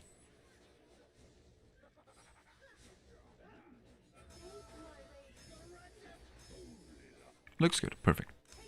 Then we check this in just a minute or two again, but I think that he should now get all of those Wavebreaker buffs. And then we hopefully reach a little bit more damage even than we already did.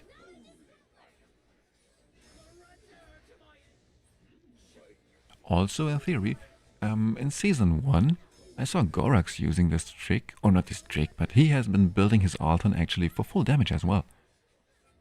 So especially now, we can now observe this team a bit further, and if we have no problems to survive, then we can start to rebuild, especially Alton and Lorenthiel. Especially first Alton, with more offensive items, with an attack percentage chest and more, because he can deal a little bit of damage. It's absolutely not groundbreaking or so, but Alton can deal a little bit of damage. So yeah, maybe this is the way. But for now, the damage is so much worse. We had like 1.2 million damage. It seems like Hubert, he needs a bit of time to get started.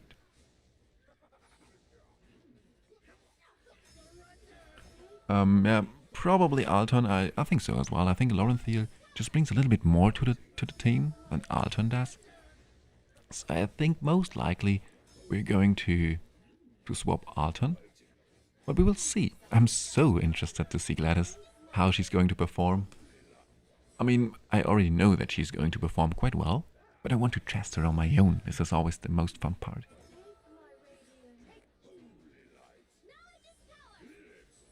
Oh, there's the channel on our Discord. Let me check this.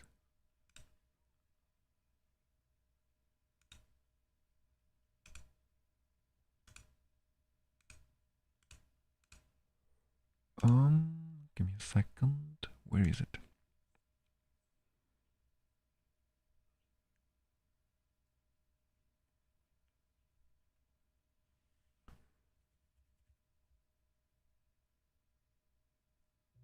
Ah, nice. Here it is. Okay, alrighty. So, actually,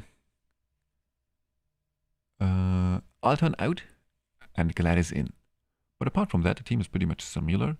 It's using Black Widow is also using Jillian instead of Rose. Sure. But then who is he? Oh, and then no, wait. Who is he using for what is it called? For the Witch Remains. If there is no Rose.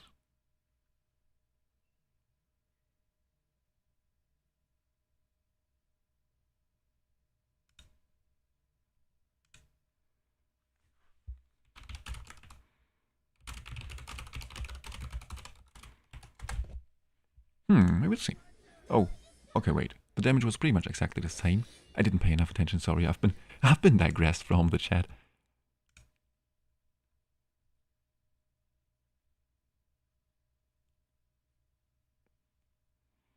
Okay. The positioning is also very interesting from Black Widow.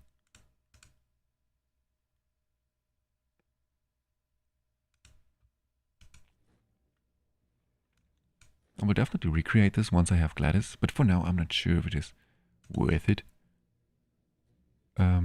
Also, I mean, why didn't the damage go up any further? This makes no sense, because, I mean, of course, we are losing a lot of damage, a lot of attack from the Dawnpipe Organ, but instead we got a lot of attack, additional damage bonus just from the Titan Rip, and then also, do we now get inflicted or granted the Wavebreaker? So we should definitely deal a little bit more damage now with this setup.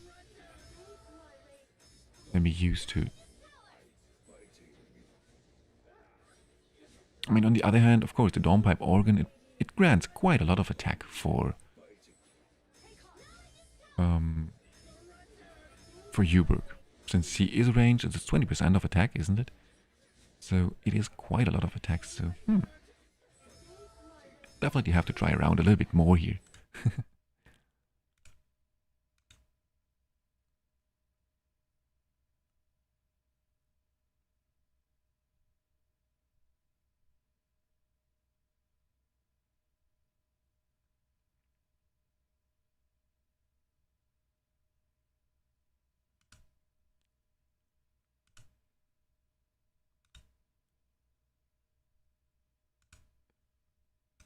Well, sorry, I always digress. Oh, and there's the chat. Wow, you have Gladys with artifact. And no Laurenthiel and no Rose as well. Okay. Damn, sometimes. You have already 2 times this exclusive hero. Congratulations. Did you pick her once from the 300 selector, or were you just extremely lucky? Oh, and Ardred for which remains. Oh, sure. Obviously. Okay, and Gladys for which remains is also a thing. But, I mean, not for you, Horny Joe. I mean, you have her exclusive artifact. This is so cool. Okay, once again we are at 1.1 million damage, so it is once again a little bit less damage than it used to be with the other formation. Okay, so maybe then we actually just go with the title Surge buff and use the Dawnpipe organ.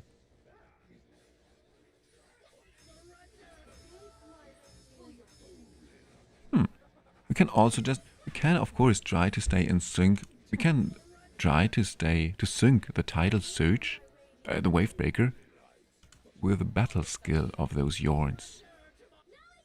And then run Laurenthiel with no resistance once again, just to try to time it perfectly. I mean, let's just finish this run, and then we will try it with this alternative strategy. Because, of course, we remove those attack penalties pretty straight away. But if we just use the time window before we remove the attack penalty, then it could actually work. We will see.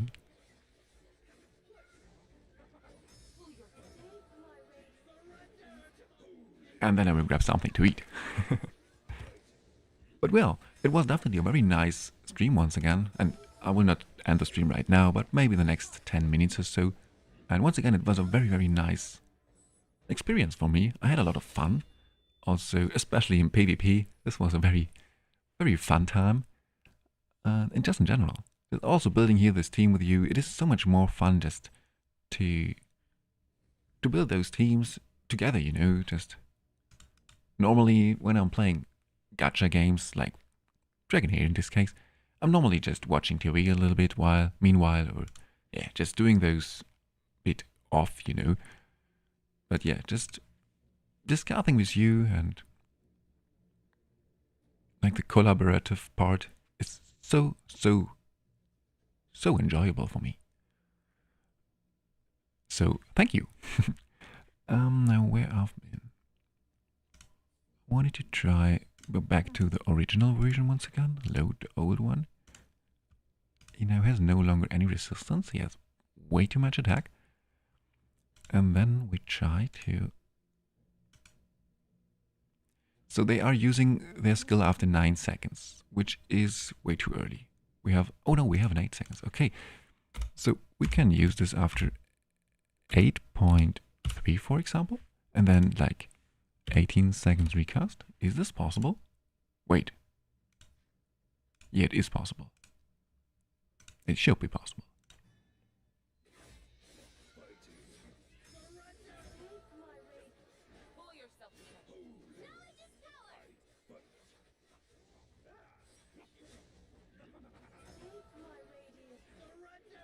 Nice, you got one Gladys on the way to Baldel.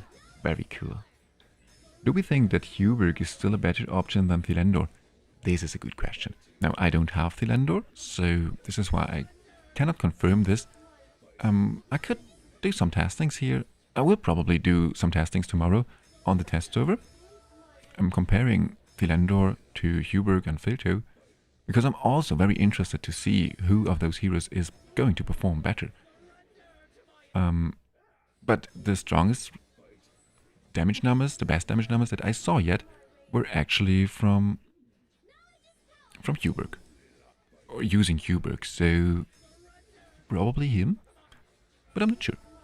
Now, everything got out of sync here, got super out of sync. Are we reducing the enemy ultimate energy? I think we don't. Oh, or are we reducing their ultimate energy? Is there something that we reduced their ultimate energy with? Yes, we did. We just reduced their energy by a little bit. So, okay. This is a bummer. But our DPS still is better. So the DPS is definitely better with the Dawnpipe Organ than it is with the Titan Rip, which is good to know. If we now just can somehow manage to perfectly time our Wavebreaker, then it would just be... Oh, okay. It is... It is the Rose that brings the recharge speed penalty. Okay, maybe we have to use someone else instead of Rose then.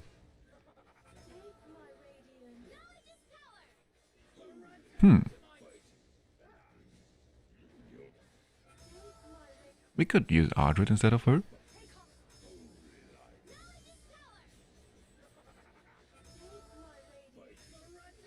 Even though Ardred is definitely not so good at inflicting defense penalty like Rose is, because Ardred, she only inflicts an defense penalty with her basic attacks, and she will not hit all of those 3 Yorns with a basic attack.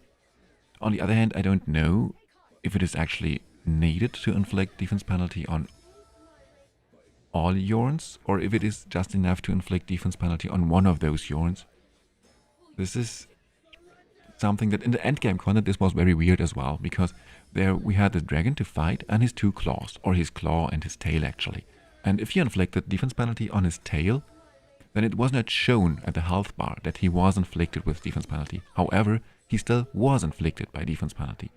So maybe here it is just exactly the same. And as long as we inflict defense penalty on one of those 3 Yorns, then it will already increase our damage.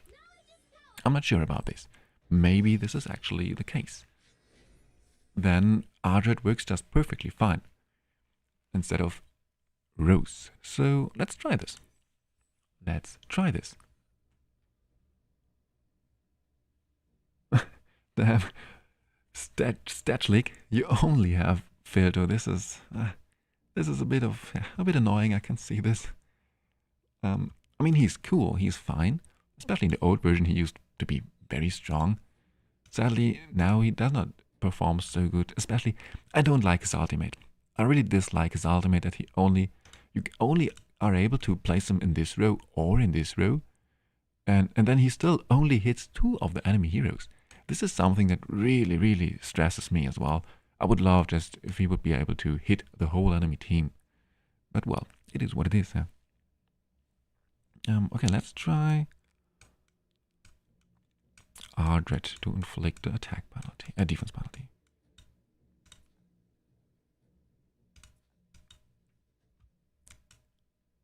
And then we call it a day. Probably. So we want her.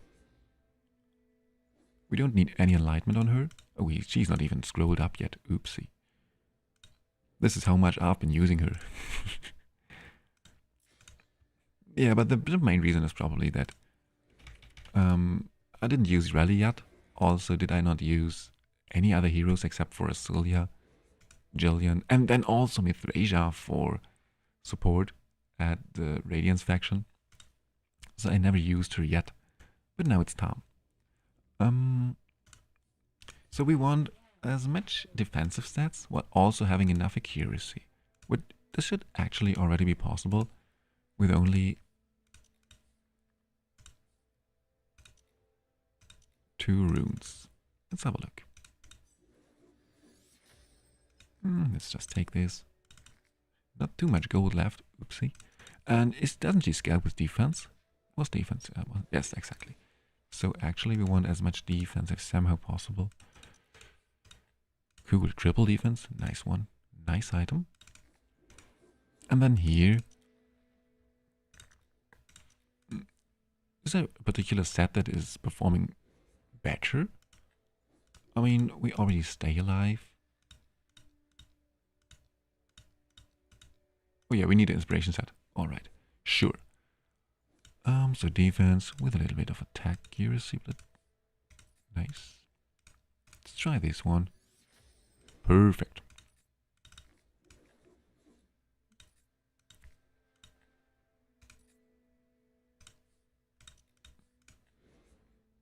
Is it better? It's a bit better. Okay, now which of those items can we swap around? I think this one. Is there a particular mythical set that helps us a bit with this team? We're not placing any shields, so we cannot use the Skycode treaty set. Impregnable is absolutely useless. Also, the Devout Prayer does not help as well. Oh, can you use Philosha instead? I'm using Jillian in my Ice Blast team, so Philosha is free. But you wouldn't have to put Witch's Remains in. Yep. I think this is actually a very good call as well. No, I'm actually using Philosha in my Ice Blast team, but I think I don't have to. So this could also be a way just to use Philosha here. It should definitely work. I mean, Philosha is just such an insanely strong hero, so she will definitely improve this team.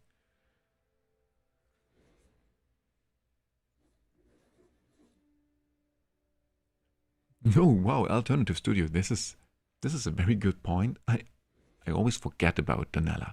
I absolutely forget about her. And last time that I've pulled her, honestly, I thought she was a lightning hero. This is how often I've been using Donella. But since I never ever saw someone using her, I also completely slept on her. I never tried her. But maybe she's like a secret tech. Maybe we should try her.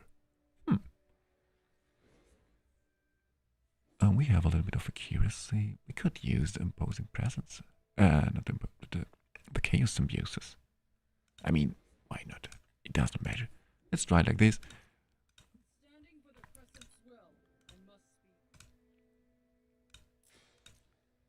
Do we want to try it like this? Now it looks good. We have no particular timings.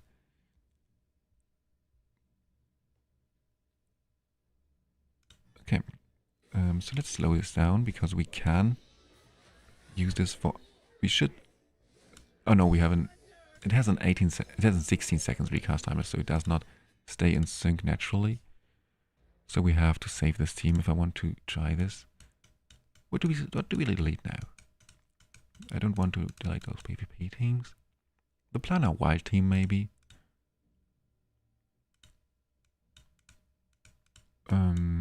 Oh yeah, the Planar Burn team. This didn't perform anyway. Good. So then we can save this team here. Try. We want 8.2 seconds or 8.3. It doesn't matter. And then 18 seconds recast timing. This would be so cool if this works now as well. This should increase our damage a little bit more. I think our personal best was now 218 or 219 million. Which is already quite good, I think. Considering that we are only using one damage dealer and only not a single exclusive hero or so. It is fine, I'd say.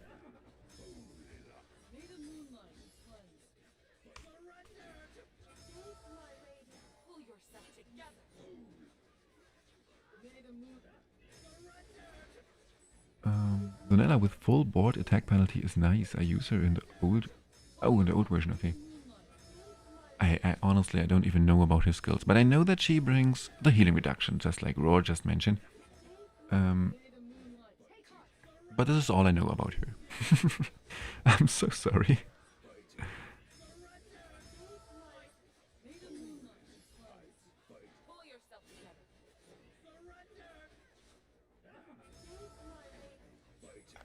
Okay, already at 800, 900 million damage per second.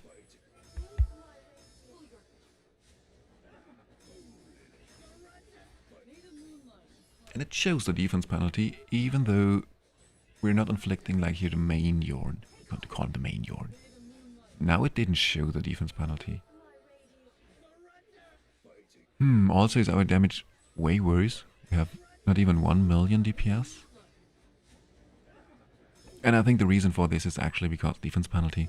Because defense penalty now is only inflicted at one Yorn, while Rose is in theory able to inflict a defense penalty on all Yorns. So I think this is the main reason. But Hubrik should have all Wavebreaker buffs? No, he doesn't. Okay. Okay, but I see why. I see why.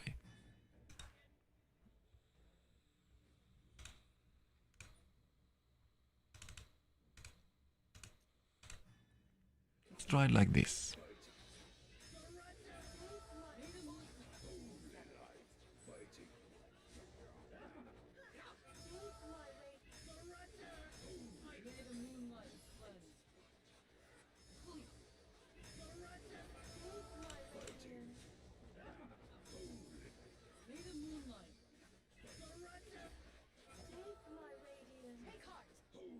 Okay, it is still not working. Let me check this. Slow this down a little bit. Is it too late? Is it too early?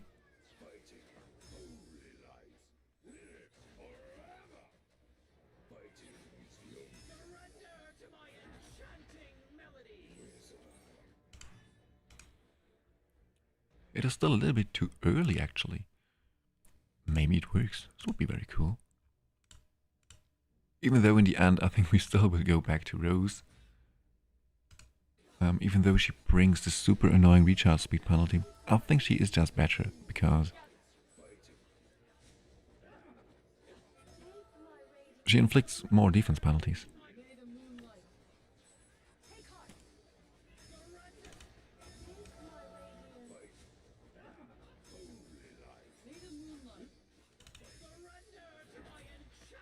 Okay, we want the Wavebreaker to be granted after the attack penalty is inflicted. Okay, we are still way too fast. Okay, we're way too fast. Can go at least 1 more second late.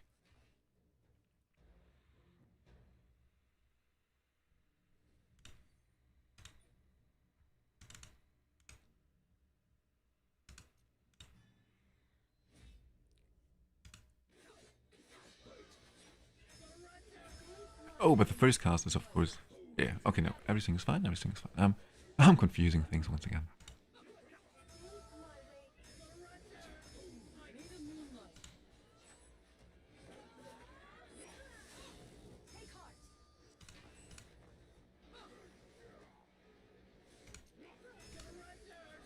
Okay, I think it is barely perfect, just 0.2 seconds or so more difference, and then it should work. Now, yeah, perfect. Okay.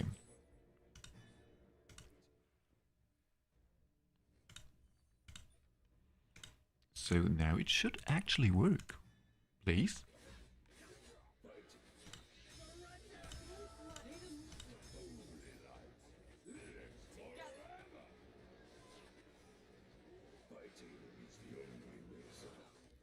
Okay, now the attack penalty was immediately blocked.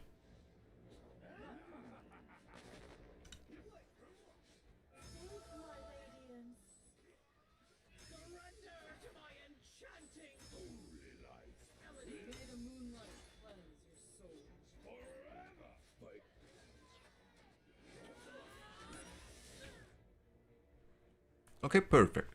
Now we have attack penalty on Lauren. And now, directly after that, we cleanse the buff. But before we cleanse the buff, we actually inflicted or granted the Wavebreaker to Hubrik, didn't we? It actually worked. Now the problem is, and I think that in the long run it will still not work, because they will still get out of sync here and there. sometimes he is not inflicted with attack penalty because of Cilia. Okay, but for now it worked. Okay, fingers crossed.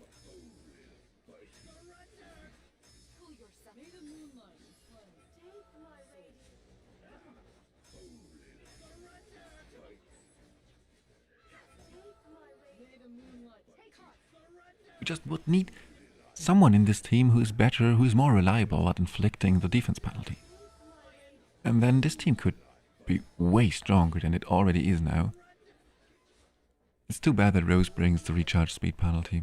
It's such a strong debuff. It is definitely one of the strongest debuffs in the game. And yet sometimes it can just screw up your whole rotation.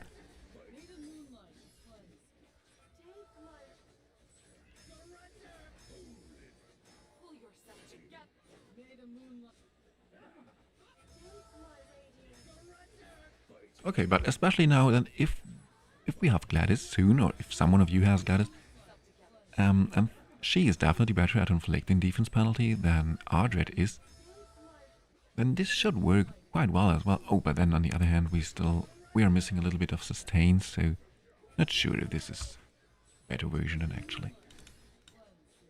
But we have all 6 Wavebreaker buffs on Hubert now. This is cool. This was my final goal to achieve.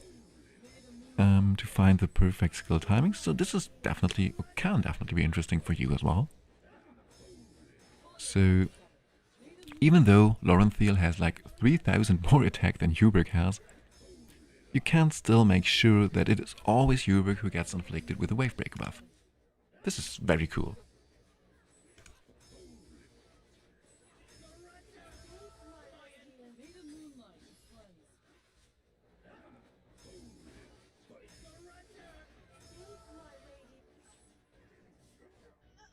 Oh. Oopsie.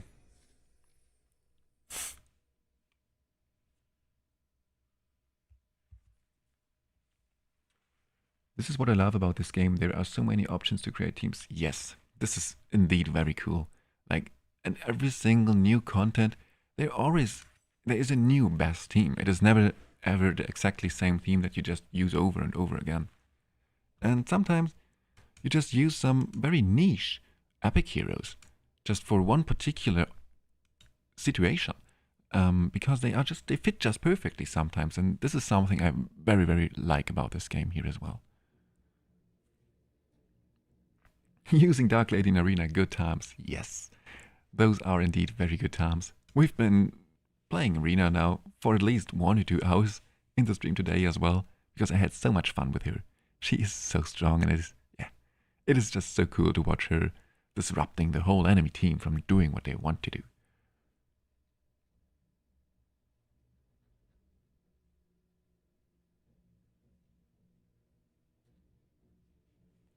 Now who could we use? Who could we try?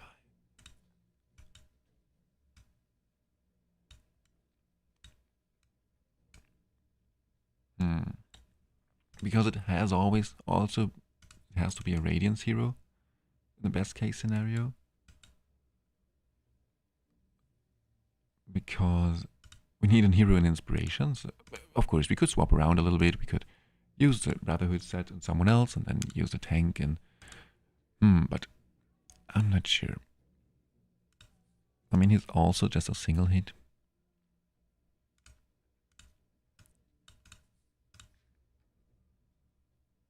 Accuracy penalty as well, okay.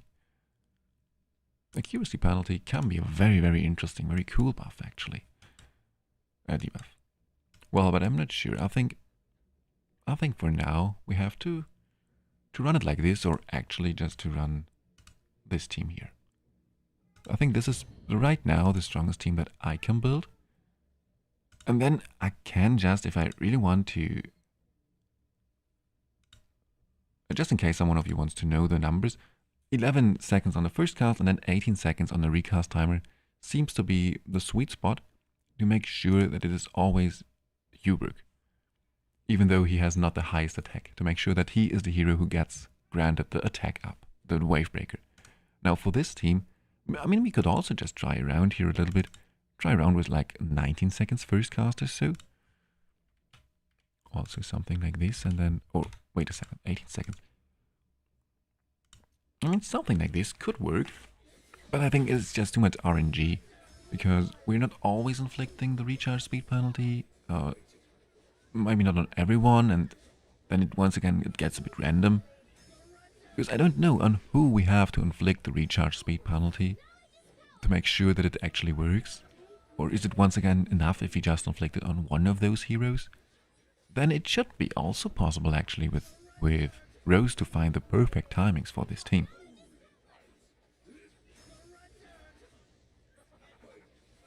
Oh, this is a good point as well from CC Tries the Game. Fenya, whatever she was called. She would probably fit very good into this team, yes. I can remember her at least a little bit, and I think you're right, yeah. She had a multi-hit, I think so as well. She would actually fit quite good into this team.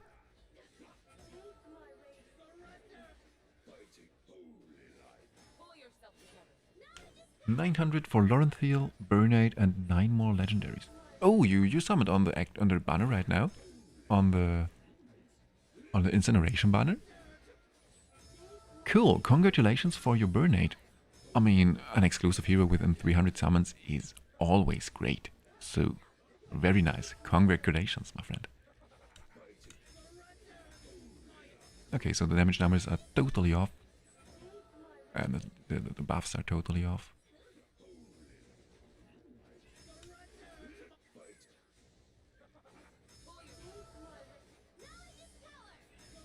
And in theory, could just... What is this? Can you... Oh, okay, now. If you just saw this, those buffs... Oh yeah, as you can see. This is super weird, okay. So it is shown as an attack penalty debuff, but behind the attack penalty debuff, you can also see that there is a defense penalty here, and vice versa. Behind the defense penalty, there is also shown an attack penalty debuff. So, yeah. Something is a bit strange here, maybe.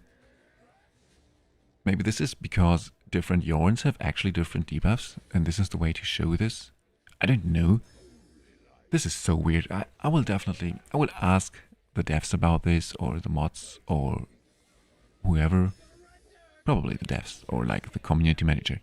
I will ask them about this, about some clarification, how exactly this works, and who we have to inflict with attack penalty to make sure that all heroes in the opposing team are actually inflicted with attack penalty. Because maybe it is really enough if we only inflict those debuffs on one hero. This would make a very huge difference. But okay.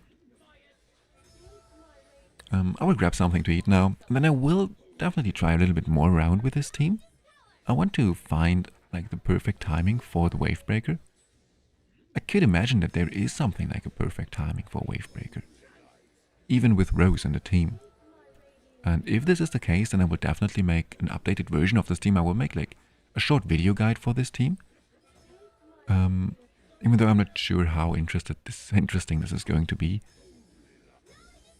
Since it is not the best possible team, and also it is still a team where you need 5 particular heroes, where none of those heroes is guaranteed or so. So it's a relatively niche team, where there are better versions, worse versions. So I'm not sure if a video guide about this team is actually interesting. But I will absolutely, if I find the correct timings for Hubert, just in case I'm going to find the perfect timings here, I will share them with you on my Discord server, maybe also in some community post here on YouTube or so. So definitely stay tuned for, if you're interested to see the perfect timings, then you can definitely just join the Discord server or just have a look at the community posts. Or maybe I will not find the perfect timings because there is some RNG components that I just don't think about right now. Then yeah, we will see. I think the recast timer is a bit too high. Maybe something like this. Yeah. I mean, we will see. But I think for now, that's it for this stream. I have to grab something to eat now. And then, yeah, as I said, I have to get up very early tomorrow in the morning. But, well, for today, this was a very successful stream in my opinion. We built some fun teams. And we had a lot of fun, especially in PvP. No, let me check this real quick. Oh, wow. He already attacked even though we have more than 4 days left. He's like the alpha whale. Wow. 1 billion damage. As I said, he is the alpha whale. 1 billion. Absolutely insane. But okay, he didn't attack Yorn yet. But wow, look at those damage numbers. Insane. But well, okay. That's it for today. I had a lot of fun. I also hope that you had fun as well. That it was really educating for you and fun for you. Thank you so much for stopping by, for participating in today's stream. And I'm very looking forward for future streams. And I would be very happy to see you in those future streams as well. And well, that's it for today. Thank you very much. Have a nice evening, a nice day, and see you soon.